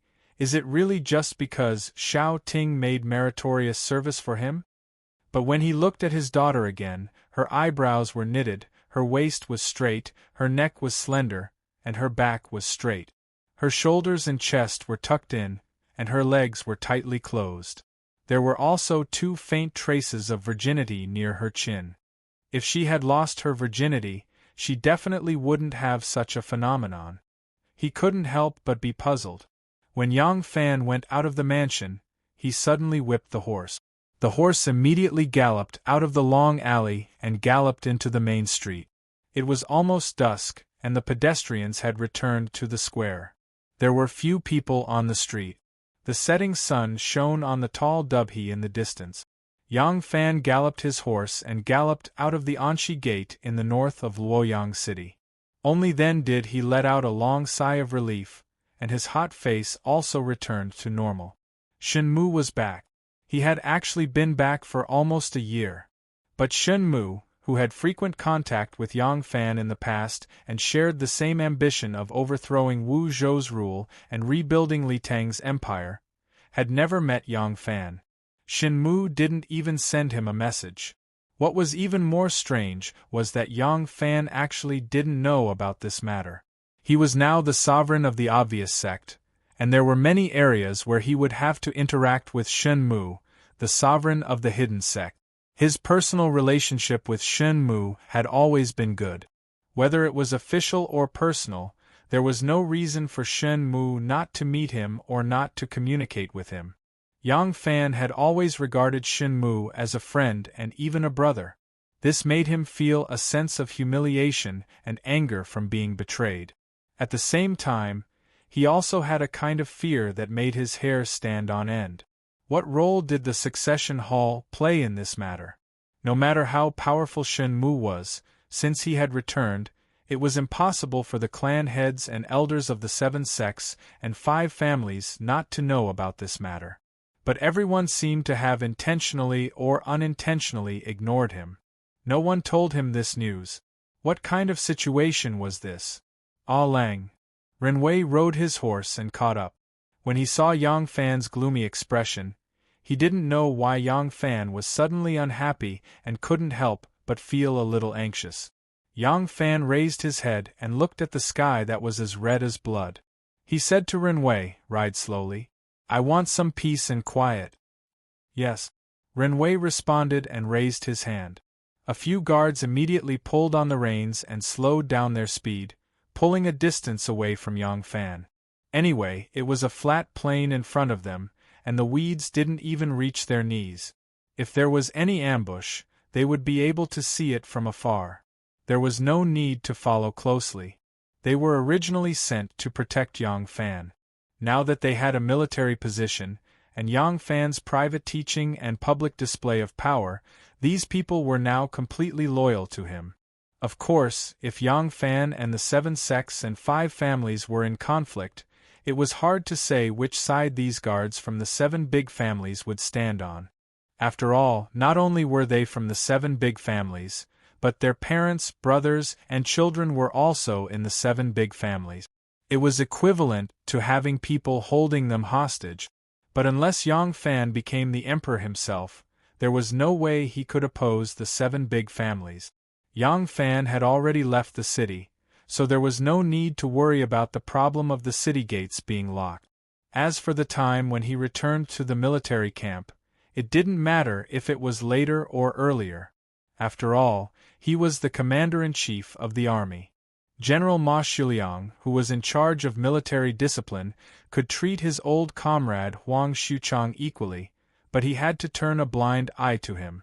Yang Fan was leisurely riding on the reins. It looked as if he suddenly had the mood to enjoy the scenery of the suburbs, but his mind was no longer moved by external things. He was completely immersed in his own thoughts.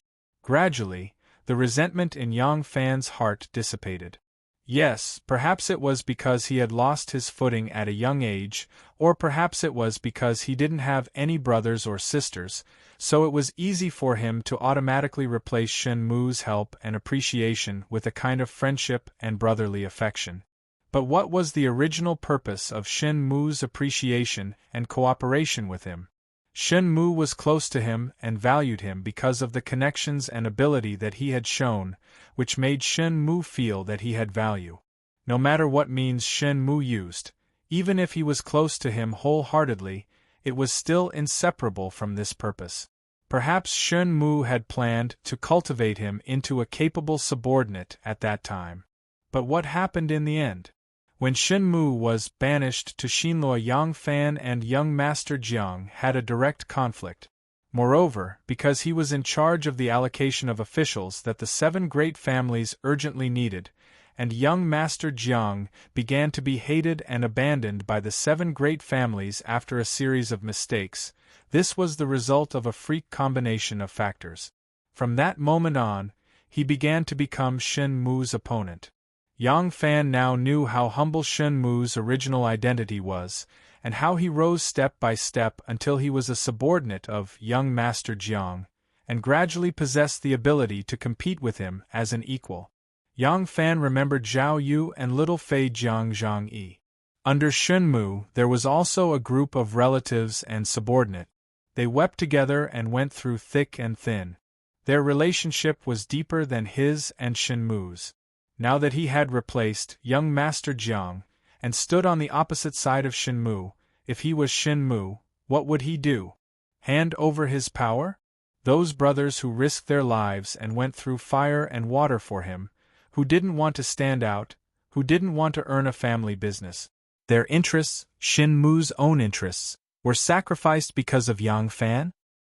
He and Shen Mu did not have such a deep friendship, even if he was Shen Mu's biological brother. If the relationship between them was reversed, could Yang Fan sacrifice Chu Kuanga and Ma Qiao's future for the friendship between him and Shen Mu, hand over more than 20 shops that Xiao Man had painstakingly managed, hand over all his connections to Shen Mu, and willingly follow Shen Mu's orders from then on? After thinking this through, Yang Fan immediately calmed down. Once the emotions of grief and resentment were eliminated, his mind became clear. Shen Mu did not do anything wrong from Shen Mu's point of view. Similarly, from his point of view, he should do something about it. Chapter 870. Early the next morning, facing the rising sun, a mighty and majestic army marched into Luoyang City. As soon as the troops entered the city, their strong military posture, solemn and unique military attire, and orderly troops that were like a forest that could topple a mountain attracted the attention of the people of Luoyang. Soon they heard that these were the 100 horsemen of the past and the 1,000 horsemen of today. It was said that these were the imperial guards that the emperor used the most. Yang Fan first led the army to the Featherwood Guard to collect the Kanhe and Tortoise talismans, and then led the soldiers into the city to receive the Black Tortoise Gate. In the past, the Black Tortoise Gate had always been guarded by the 100 horsemen. When the 100 horsemen were transferred to form the 1,000 horsemen, the Black Tortoise Gate was temporarily handed over to the Featherwood Guard to guard. Now that the army was established, it was only natural that they would take over again. The former soldiers of the 100 Horsemen had all been promoted. The original 100 Horsemen had now become cooks, and each of them was in charge of 10 people. Now they led their own teams and led them on a quiet patrol around the palace, familiarizing them with the roads, the palace rooms, and the restricted areas.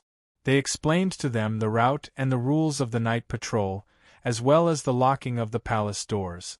In fact, guarding the Black Tortoise Gate did not require 1,000 soldiers, unless it was a special time, such as when there was a great turmoil in the capital. Yang Fan had brought them all here today to let all the soldiers familiarize themselves with the situation in the palace and understand the residences of the emperor and the important people in the palace. This way, if there were any changes, they would be able to protect the target in time. As the commander of the 1,000 riders, Yang Fan was responsible for the military affairs of the 1,000 riders. Normally, he did not need to guard the Black Tortoise Gate. Of course, if he wanted to, he could enter the palace at any time before the gate was locked. This was what Warner liked the most. Otherwise, the palace gate was as deep as the heavens, and it would be as difficult as the cowherd and the weaver girl meeting on the Bridge of the Magpies. Although Yang Fan did not need to be on duty at the Black Tortoise Gate every day, as the most important gate in the palace, a Lang general was required to stay here every day to keep watch. There were 5 Lang generals in the 1,000 cavalry guards, and they took turns to be on duty. When it was almost dusk, General Su Liang brought 900 soldiers out of the city.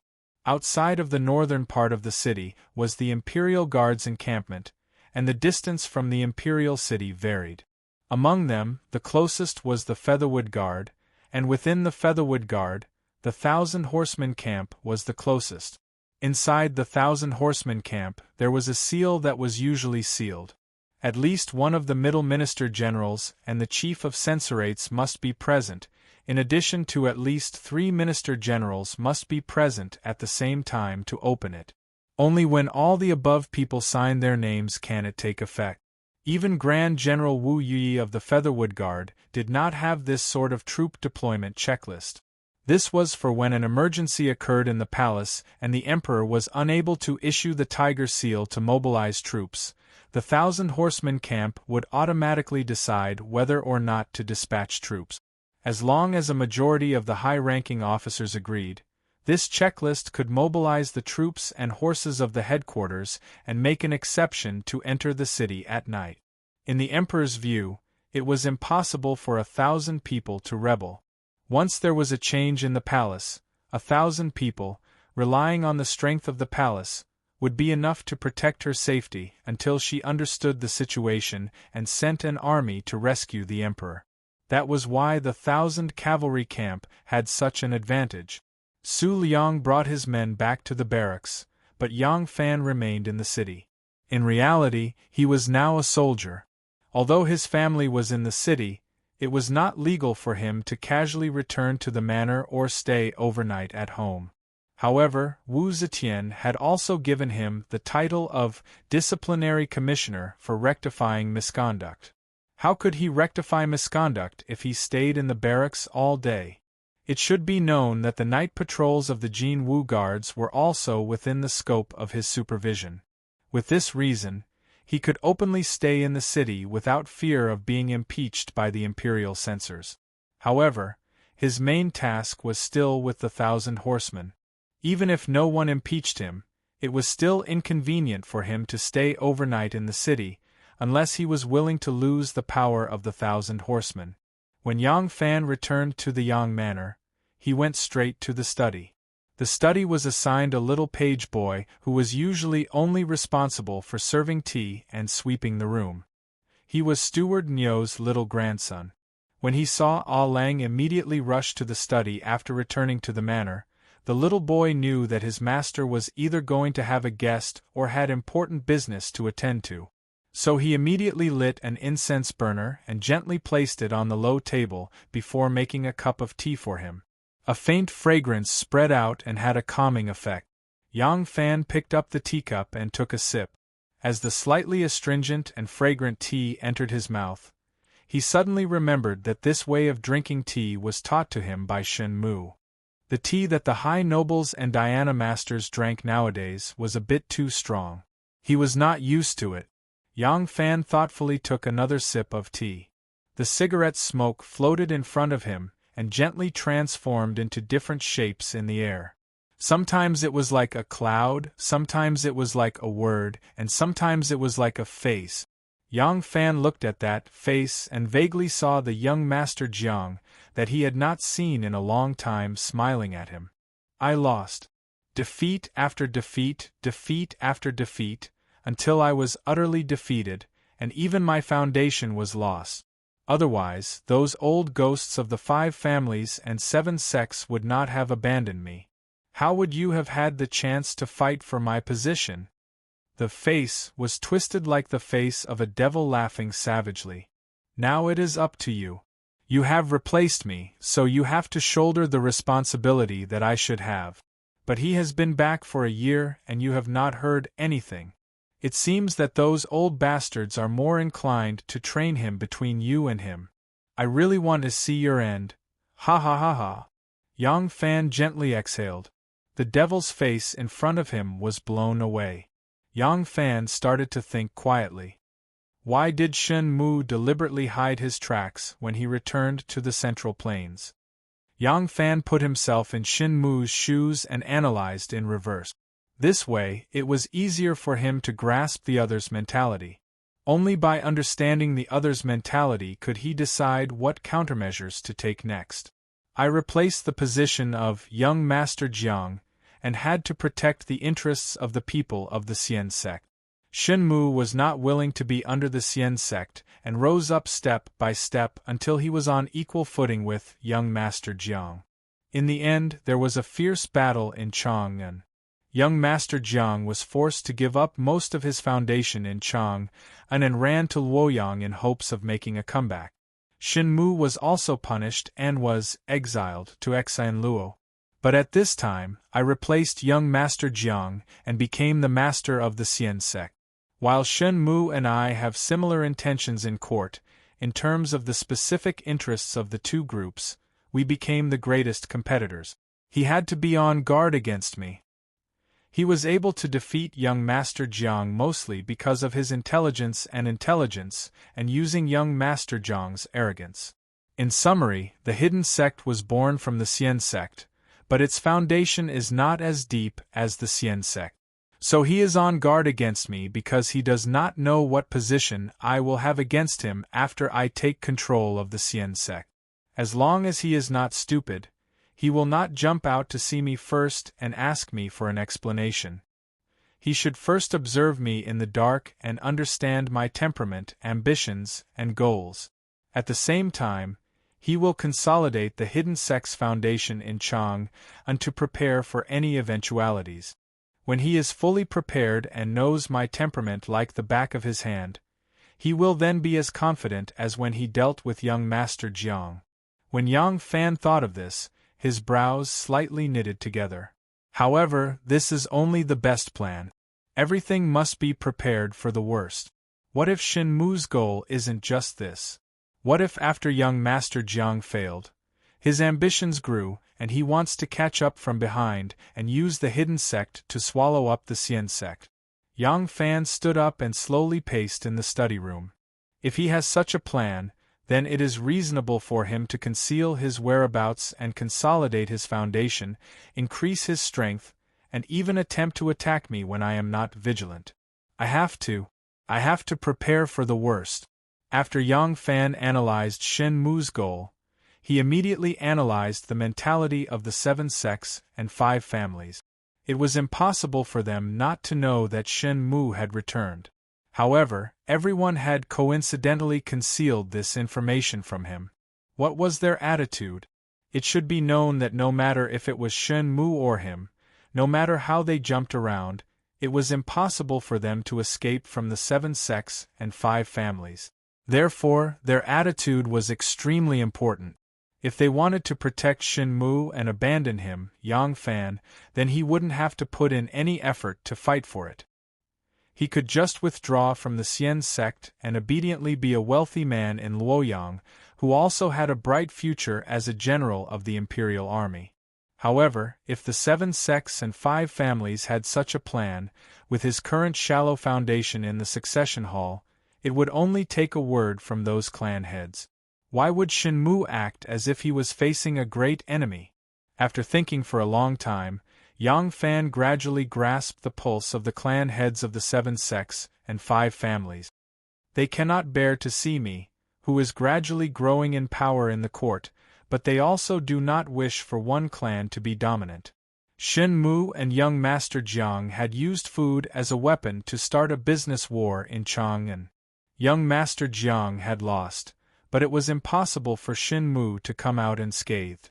Even if he won, it would be a Pyrrhic victory, and he would be greatly injured. There were at least 3 reasons why the 7 sects and 5 families had chased him to Xinluo as a punishment. First, their fighting had already harmed the interests of the 7 sects and 5 families, and they had to be punished. Otherwise, if they were allowed to fight openly and secretly, it would go against the original intentions of the 7 sects and 5 families in establishing the succession hall. Second, they did not want Shen Mu to kill young Master Jiang. Regardless of whether the Xian sect or the hidden sect had the upper hand, they were all on their side, and it did not matter. However, this kind of balance was what the prestigious families hoped for. They did not want any of the factions to be too powerful to handle.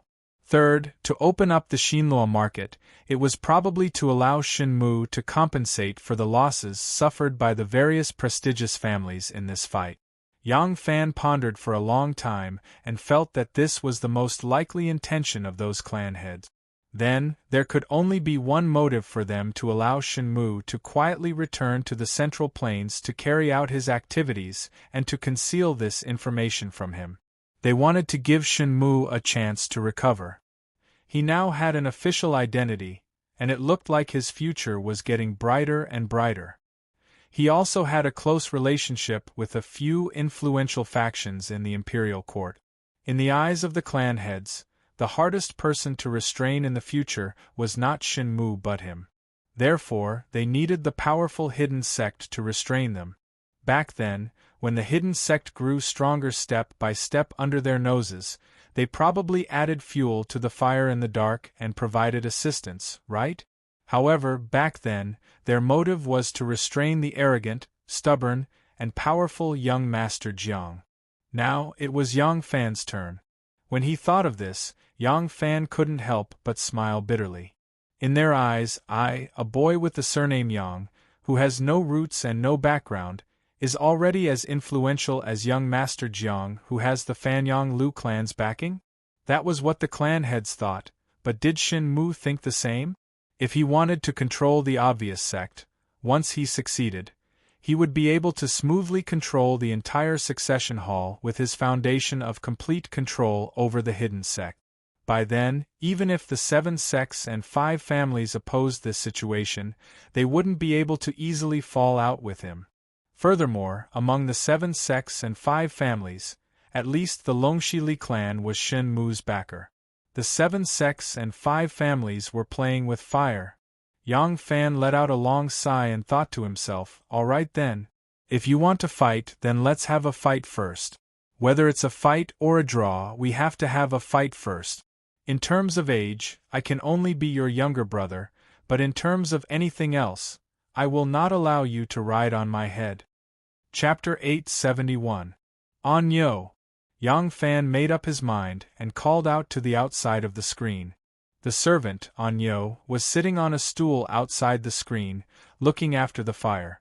When he heard Yang Fan's call, he quickly ran in and stared at Yang Fan with wide eyes. This servant came from the countryside and was illiterate. He was not qualified to be a servant, but he was honest and obedient. Yang Fan did not usually study, so he did not care about this. Yang Fan said, "Go and ask Miss Gu to come here." The little servant answered and hurriedly ran out. Yang Fan was determined to fight back. Firstly, he was worried that Shen Mu would take advantage of him. Shen Mu had quietly returned for more than a year. He must be on guard against him with ulterior motives. Moreover, he did not like the feeling of being schemed against. He especially did not like being manipulated by others.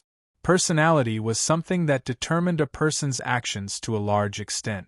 It was even more important than reason. When Princess Taiping wanted to make him her little lover, Yang Fan was disgusted and opposed it because of his personality. It was the same now. Anyo hurriedly ran out of the study, but before he could step out of the courtyard, he bumped into someone's embrace. He looked up and saw a white-haired, burly old man with only one arm. The old man used his remaining arm to support him and said with a smile, "You brat, why are you so rash?" The boy did not recognize the old man, but someone came out from behind the old man and asked with a smile, "Anyo, where are you going?" When Anyo saw the person, he was delighted. He called out according to the countryside custom, "Eldest aunt, Ah Lang asked me to look for you." The person was Gu Zhuting. Gu Zhuting said, "My father and second uncle are going to see Ah Lang. Please go and inform them." Anyo turned around and ran back. When Yang Fan heard that the Gu brothers had come, he pondered for a while and replied, "I know. Go and ask Miss Gu to come in first. As for the two elders, ask them to go back first. Tell them that I will visit them later." Anyo turned around again and ran outside. By this time, Gu Zhuting, father and daughter, 3 people had already arrived at the veranda. Anyo stood still in the veranda and loudly said, "Gu de Gu, Ah Lang said that he only wants to see you. Tell the 2 uncles to go back first and wait. After Ah Lang has seen you, he will go and pay his respects to them." Gu Zhang was very surprised. He looked at his brother and then said to his daughter, "Since Ah Lang has given the order, you go first. Your uncle and I will go back and wait." Gu Zhuting nodded and stepped into the room. Yang Fan guessed that Gu Zhang and his brother were here to talk about getting rid of their slave registration and their future living arrangements. He now wanted to strengthen his control over the succession hall and start a tacit contest with Shenmu. This was the time when he needed people. The Gu family was very familiar with the situation of the aristocratic families and would be of great help to him. Therefore, he did not want to let the Gu family freely choose. If he met them first and listened to their intentions, such as Gu Zhang wanting to sell date cakes and second Uncle Gu wanting to carry a pole to sell vegetables, Yang Fan would not be able to stop them. Then, he would lose a group of extremely capable helpers. It would be better to talk to Miss Gu first and test her opinion. If the Gu family did not want to continue living on the edge of a knife, he could also make a request. At least, he would need them to help him get through this obstacle first. "Oh, Miss Gu is here. Sit down and talk." Seeing Gu Zhuting come in, Yang Fan stood up with a smile. Although he had the intention to use the Gu family, he had previously agreed to let the Gu family choose their own way of living in the future. Now that he wanted them to help him, it felt a bit like he was holding a debt of gratitude. Feeling flattered, Gu Zhuting thanked Ah Lang and gently sat down on a seat nearby. She bit her lower lip and looked at her toes that were peeking out of the hem of her skirt as she said, "Ah Lang, I have discussed with my father and uncle about the future arrangements. I came here today to report to Ah Lang. May I know why Ah Lang has summoned me alone?" Yang Fan's heart tightened and he said, "I have something to discuss with you. However, this matter isn't urgent. Tell me, what did your father and uncle decide?" Gu Zhuting said, "This servant's father and uncle have discussed it carefully. I don't know if Ah Lang still needs people. Our family is willing to work for Ah Lang." Yang Fan was delighted. He suppressed his joy and calmly asked, "Work for me? What do you mean?" My family has more than 20 shops in Nan City. It's still possible to arrange a few people." Gu Zhuting shook her head and glanced at Yang Fan. She said, "Ah Lang's kindness to my Gu family is as heavy as a mountain. My father and uncle have always wanted to repay it, but we can only use our flying eaves and vaulting over walls for Ah Lang's use. There's really nothing we can do to repay him. Therefore, in the Hall of Succession, although Ah Lang had a lot of men at his disposal, they were, after all, involved with the 7 big families, so he could not command them as if they were his own arms. Otherwise, when the Prince of Luling returned to the capital that day, Ah Lang would not have to personally take the risk, but he would not dare to use one of them. The Gu family is willing to work for Ah Lang to repay his kindness. At the same time, I don't dare to hide it from Ah Lang. Although we don't practice martial arts, we were originally working as servants in the Chui family's manor. If we really ask them to leave and live alone in Luoyang, it won't be easy to find a job. Gu Zhuting smiled bitterly. She said, Uncle is a gardener and disabled. No one is willing to take him in. As for my father, he only knows how to kill people and has never learned anything else. He's so old, but he doesn't know how to farm, work, or run a business. Yesterday, I thought about it for a whole day and couldn't think of anything else he could do other than this. But Yang Fan didn't expect the Gu family's plan to coincide with his. He was overjoyed. When he heard Gu Zhuting say hesitantly, "But," he hurriedly asked, "But what?" Gu Zhuting said, however, "This agreement can only be limited to my father and daughter's generation. The next generation is still children. It's not too late to let them learn 100 things now and have a proper life in the future. My Gu family is willing to be used by Ah Lang, but I hope that the Gu family's descendants can do something else. This life of licking blood on the edge of a knife is really—" At this point, Gu Zhuting was on the verge of tears. Yang Fan nodded solemnly and said, "All right. To be honest, I've only been running the succession hall for a short period of time. There are some matters that I don't want my trusted subordinates to handle.